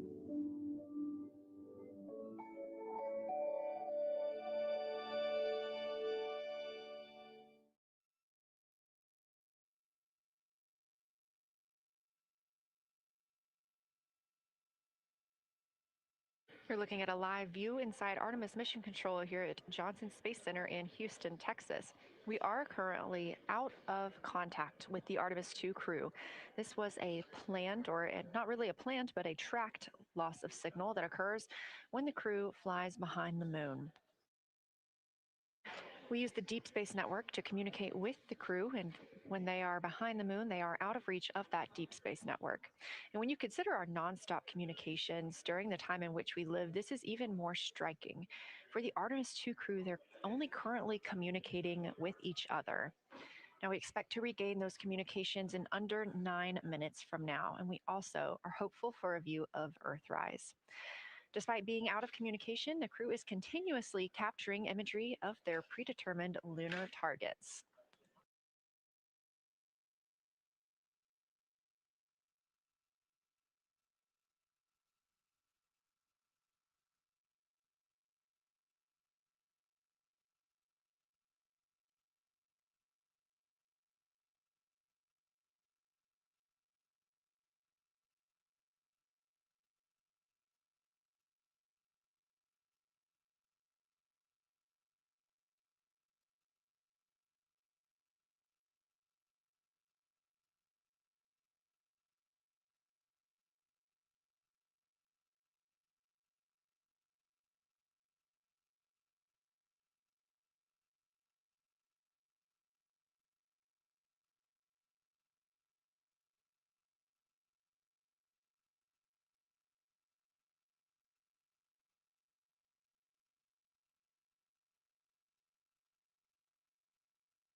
Now about 7 minutes, 25 seconds until we anticipate regaining communications with the Artemis II crew aboard Orion.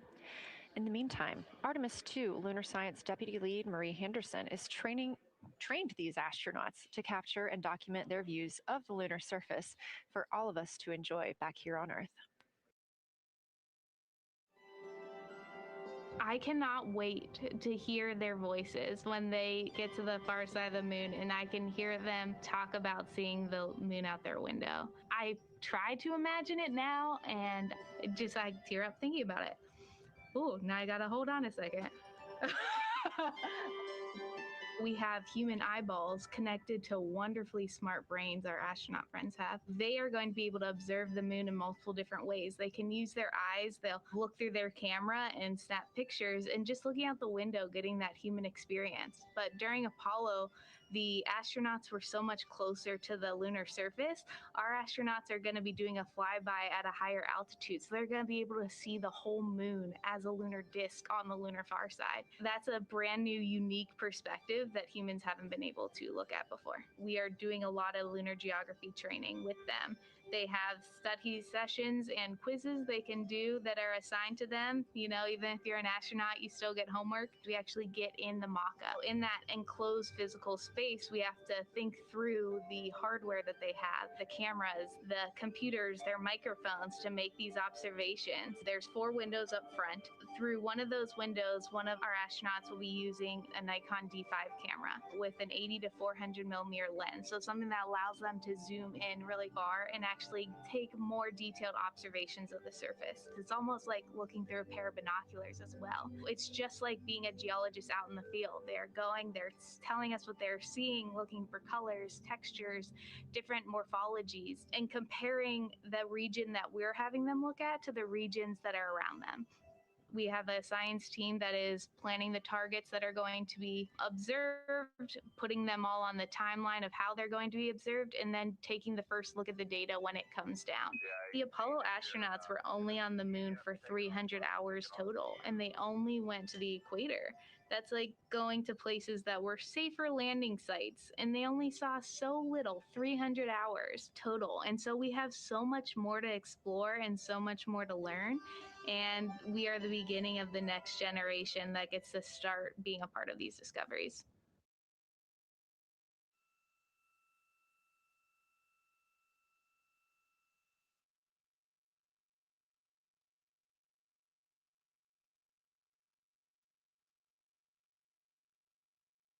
We are now 4 minutes and 28 seconds until we expect to regain communications with the astronauts flying aboard Orion on the Artemis II mission. They are now flying behind the moon. While behind the moon at an MET, or mission elapsed time, of 5 days, 25 minutes, and 34 seconds, we expect this was the point in which they made their closest approach, 4,067 statute miles above the lunar surface.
We're live in the Artemis Mission Control Room in Houston, but we are not the only room monitoring today's flyby. As you can see, this is the SIR, the Science Evaluation Room. It's in the same building and just down the hall. It's a multidisciplinary science team supporting the Artemis II crew in real time, including experts in lunar geology, impact cratering, volcanism, polar science, imaging, and visualization. You can see the SIR here. That's the Science Evaluation Room. It's embedded within Mission Control to provide science input during live operations like what we see today. But additionally, the Science Mission Operations Room is a back room that processes data, evaluates imagery, and supports rapid analysis. We also have our science officer, Kelsey Young, here on console today. She's serving as the primary interface between the science team and the flight controllers, ensuring science priorities are represented during mission execution.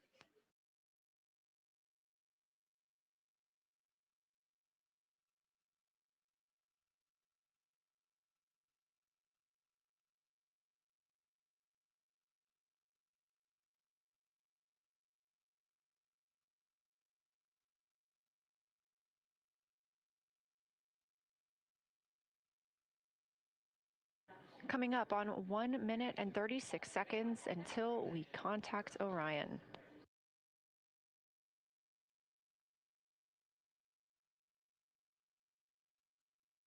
Meanwhile, aboard the spacecraft, the crew has continued executing their lunar flyby tasks. As we discussed earlier today, these activities have been precisely timelined, and this is the fourth of 5 blocks of time during which the crew will be observing the moon from Orion's windows. At this time, pilot Victor Glover and mission specialist Christina Cook are observing the moon at windows 2 and 3. One crew member is in window 2 with a blue shroud over the window, taking photos and using an 80 to 400 millimeter zoom lens, while the other astronaut is in window 3 using their portable computing device, also known as a PCD, to make annotations. And both of those crew members are making audio recordings of what they are seeing.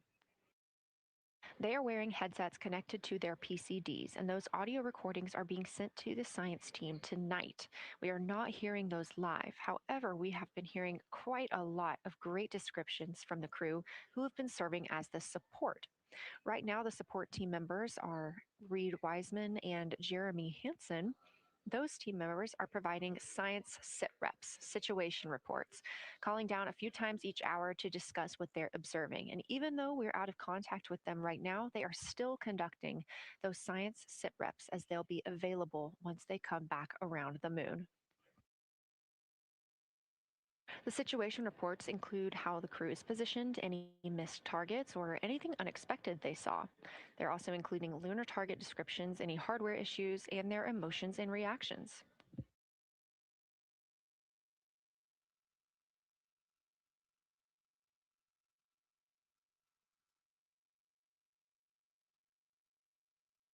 Again, we are standing by to acquire signal from the Orion spacecraft.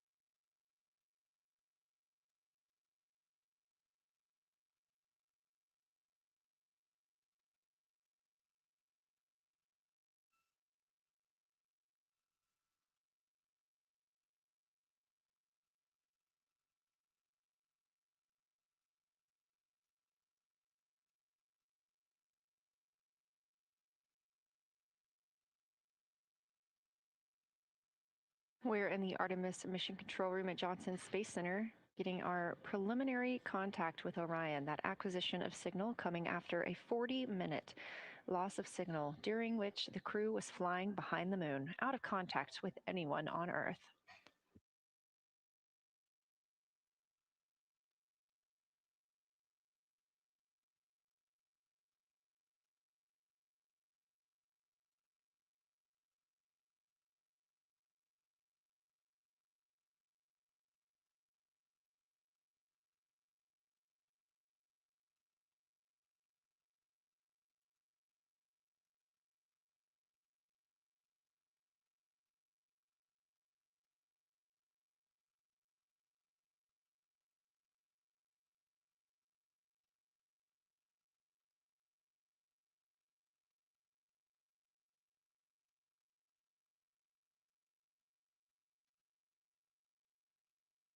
We are getting our first views from Orion after the loss of signal. Orion has come back around the other side of the moon, and that little crescent that you see is Earth, over 252,000 miles away.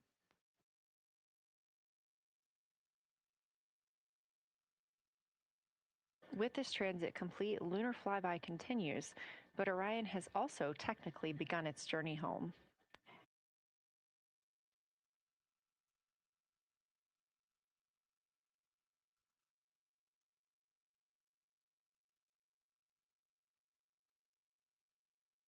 Right now, the crew are getting a few moments to enjoy and take photos of Earthrise for themselves, and we expect to contact them shortly. But we do have good signal coming from Orion.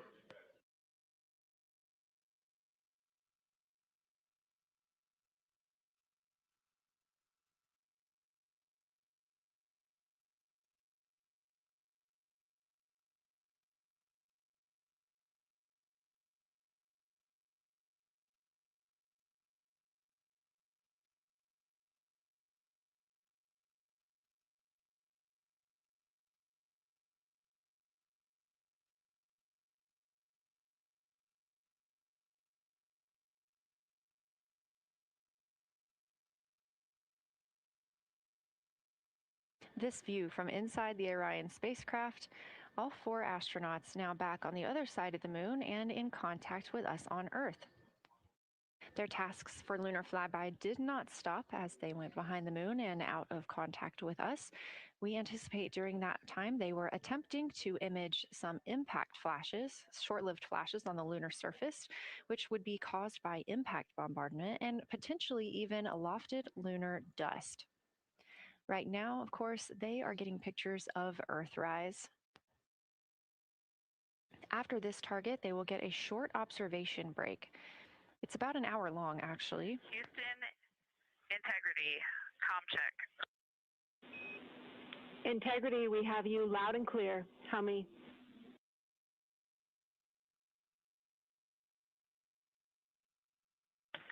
Houston, we have you the same, and it is so great to hear from Earth again. To Asia, Africa, and Oceania, we are looking back at you. We hear you can look up and see the moon right now. We see you too. When we burned this burn towards the moon, I said that we do not leave Earth, but we choose it.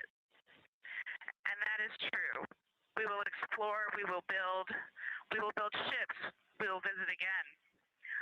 We will construct science outposts, we will drive rovers, we will do radio astronomy, we will found companies, we will bolster industry, we will inspire. But ultimately, we will always choose Earth. We will always choose each other. Integrity from Earth, our single system, fragile and interconnected, we copy. Those of us that can are looking back.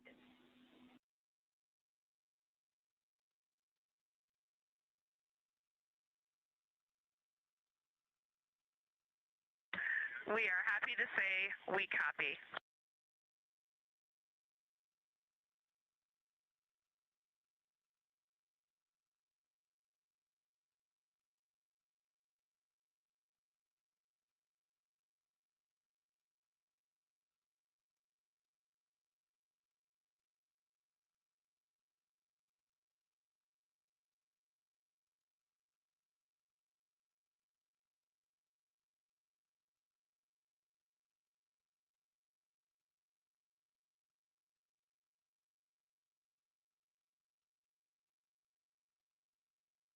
Those first communications back with the astronauts aboard Orion.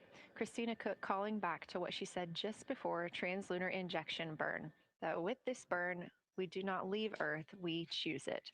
The translunar injection burn served as not only what put them on this trajectory to fly around the moon, but what also committed them to splashing down in the Pacific Ocean on flight day 10.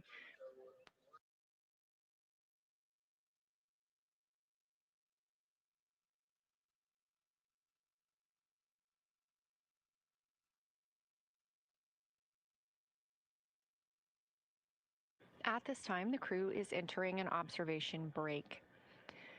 We expect this to last about an hour, And it's probably a welcomed break following their very, very busy day taking pictures, making annotations, making audio recordings, and communicating all of the wonderful things that they are seeing on the moon. This observation break is also partially due to the fact that we will be entering an eclipse later. This will be the first solar eclipse that humans have seen from the moon. The astronauts will need to wear eclipse glasses for the first 2 minutes until the sun is completely covered by the moon, and then they have additional targets that the science team is hoping that they will photograph. We will have communications with them during that eclipse timeframe. Because of that eclipse, Orion's attitude must be changed right now so that its solar arrays are in the sun. This will help it charge the batteries needed to power it through that eclipse timeframe. This view on your screen is a visualization. The spacecraft now 4,224 miles away from the moon, and that number will now continue to grow, while the number of distance from Earth, 252,699 miles, will continue to shrink all the way until our crew is back home.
Again, we are MET, mission elapsed time, 5 days and 58 minutes since the launch of Artemis II. We have reestablished communications with the crew and the Orion spacecraft, now entering a little bit of a break while they are out of visibility, or the moon is out of their visibility. The spacecraft will be reoriented to view the moon ahead of an upcoming eclipse. This current attitude maneuver helps charge the solar arrays and batteries aboard Orion that will power them through the eclipse.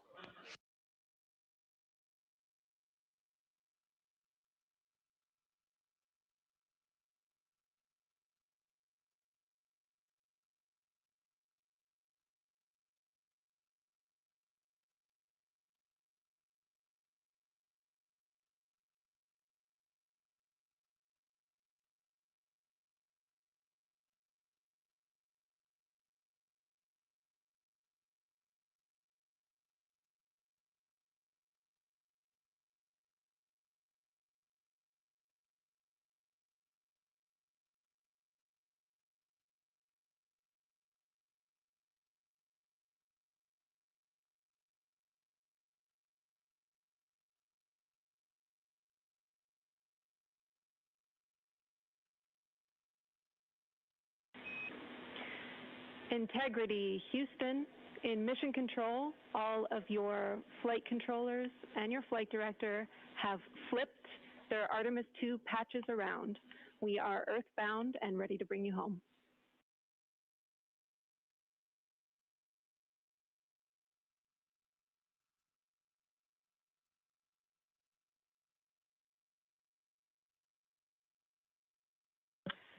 That's great.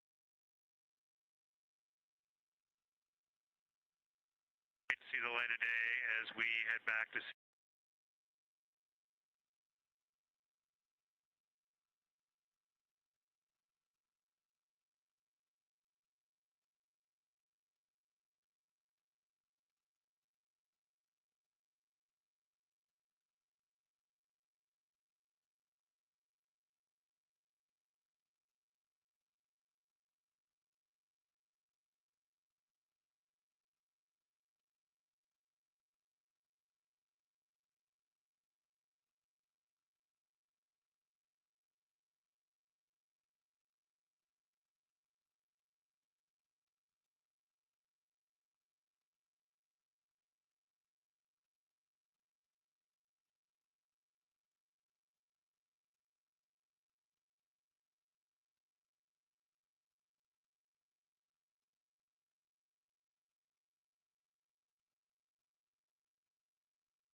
A very special moment just now in mission control. Ahead of the crew's flight to Kennedy Space Center and during one of their last sims or simulations here, they visited the mission control team in Artemis Mission Control in Houston and brought us each a patch. Everyone in the flight control room has had these on their signifiers at their console.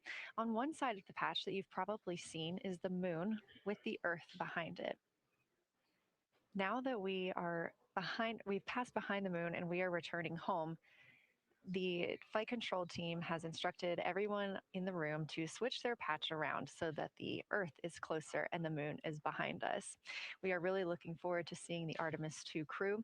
And the Capcom, Jenny Gibbons, did call that update up to the crew that the flight control team here has turned their patches around as was instructed by the crew during that last sim. And we are counting down the days until they get home. They are now 5 days, 1 hour, and 3 minutes mission elapsed time into the Artemis II mission.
Joining me here in the room, Artemis Mission Control, I have Angela Garcia, Artemis II Science Officer. Thanks for being here, Angela.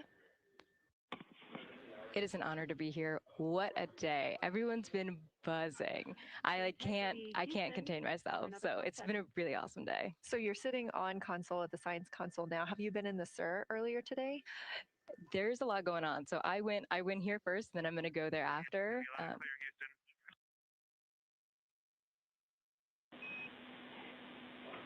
All right, Integrity, we hear you. That was a little clipped, but I think we have a better link now. We experienced some blockage from a solar array. We moved it, and we are in bias tail to sun.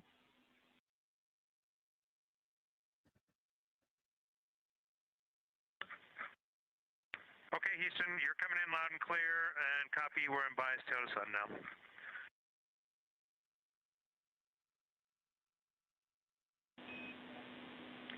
Affirm and Integrity, just so you know, we did not hear your response once we flipped our patches. Jeremy, we heard you call down, but you were clipped, and then we briefly lost comm. Glad we're back.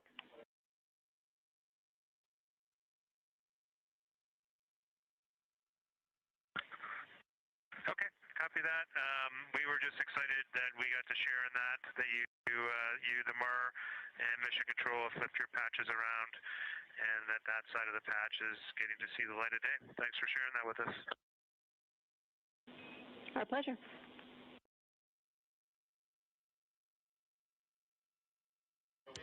Okay, Angela, so can you tell me a little bit about your role supporting Artemis II and the science preparation for the mission? Yes, so I'm one of the 3 science officers. So Kelsey's been on console all day. I'll take over kind of closer to the end of the day. And then Trevor Graff is on the planning shift. And so it's the 3 of us in this 24-hour cycle supporting the mission. And so the science officer console is a brand new console to mission control. And it's not every day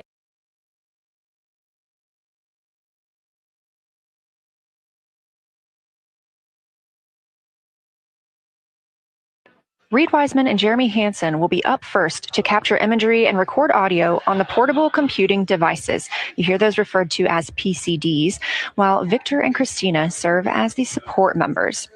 The crew will switch windows and roles halfway through their shift, and 1 hour and 5 minutes later, Victor Glover and Christina Cook will be the next crew members at windows 2 and 3 to take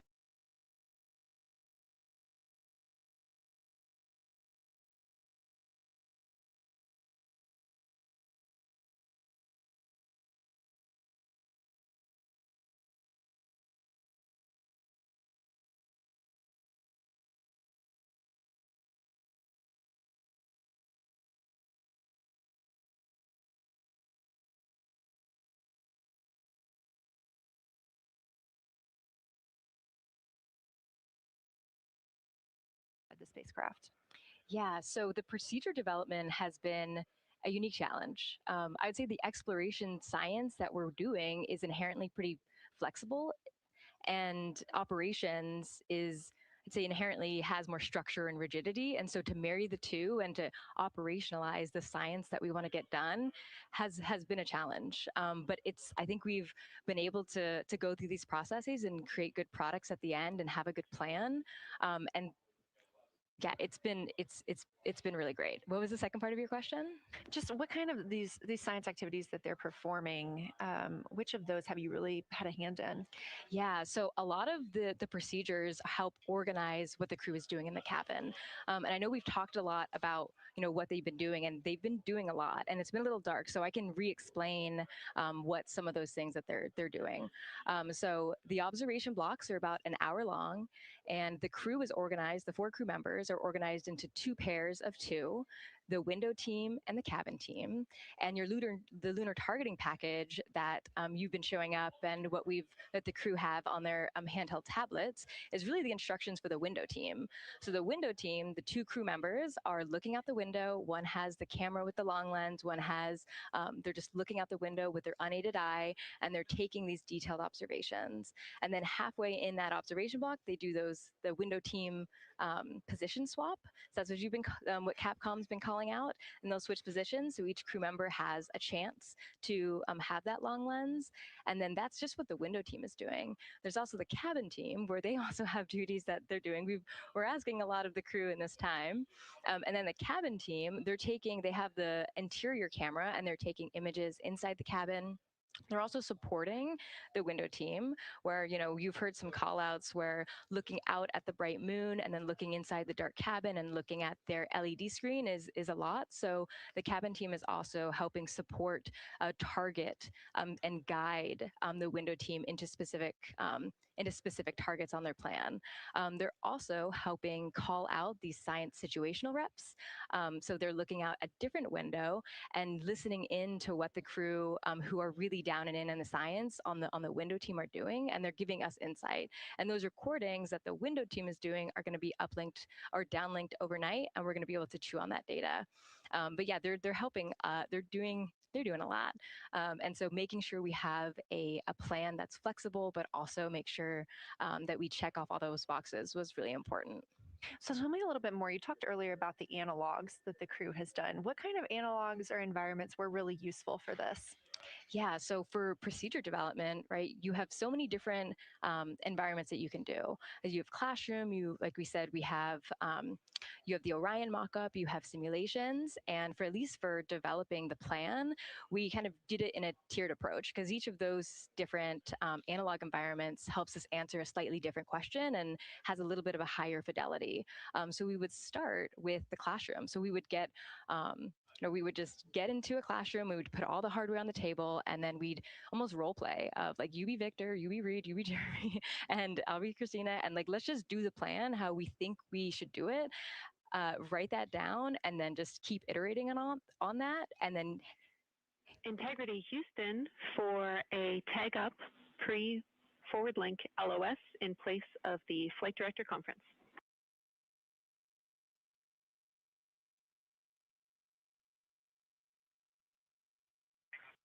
Okay, Jenny, we're ready. All right, crew, I'm going to roll through a couple of topics here. The first 2 are for timeline. First of all, Reed for your toilet maintenance. It is a shortened toilet maintenance where you do not have to do the oxone changeout. That portion of the procedure is canceled.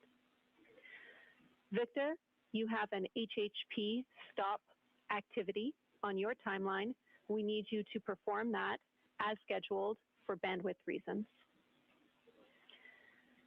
For your next portion of the flyby, in particular the eclipse, we want to remind you that you can take off the eclipse glasses when the sun sets and you are simply looking at the corona.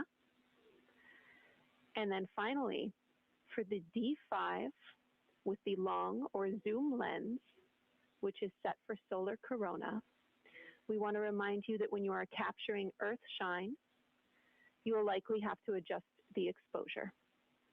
That's all I have for you. Let me know if you have anything for us.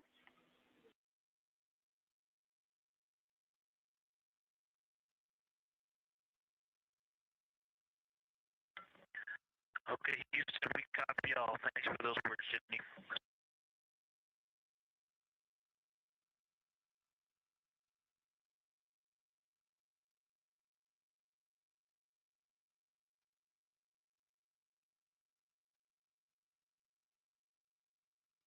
All right, just a quick call up to the crew ahead of a forward link LOS, meaning that we won't be communicating with them, but we will be receiving their communications and data during that time frame. So Angela, we were talking about analog environments. You were telling me about the classroom and getting in there and pretending who's Victor, who's Reed. Tell me more about this. Yeah, it works pretty well. So you're gonna do the plan how you expect it to be, and then once we finalize that plan, we'll give it to a completely new group of people and have them practice it, and then they'll be like, these steps don't make sense, and we'll reiterate on it over and over. Then we'll take it to a higher fidelity environment like the Orion mockup, and we'll do the same thing because that volume is smaller, the window placement, their seating, what things have we forgotten with this addition of this this environment.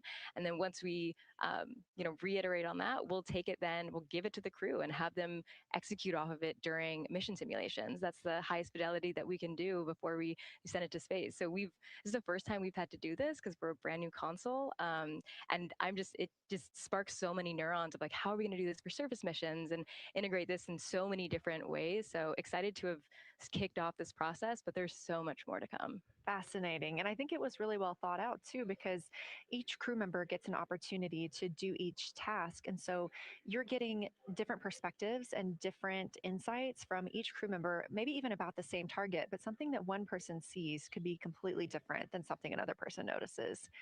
So we also know that Artemis 2 has traveled. They're now on their way home, but they traveled farther from the moon than the Apollo missions did. So what makes that vantage point scientifically interesting?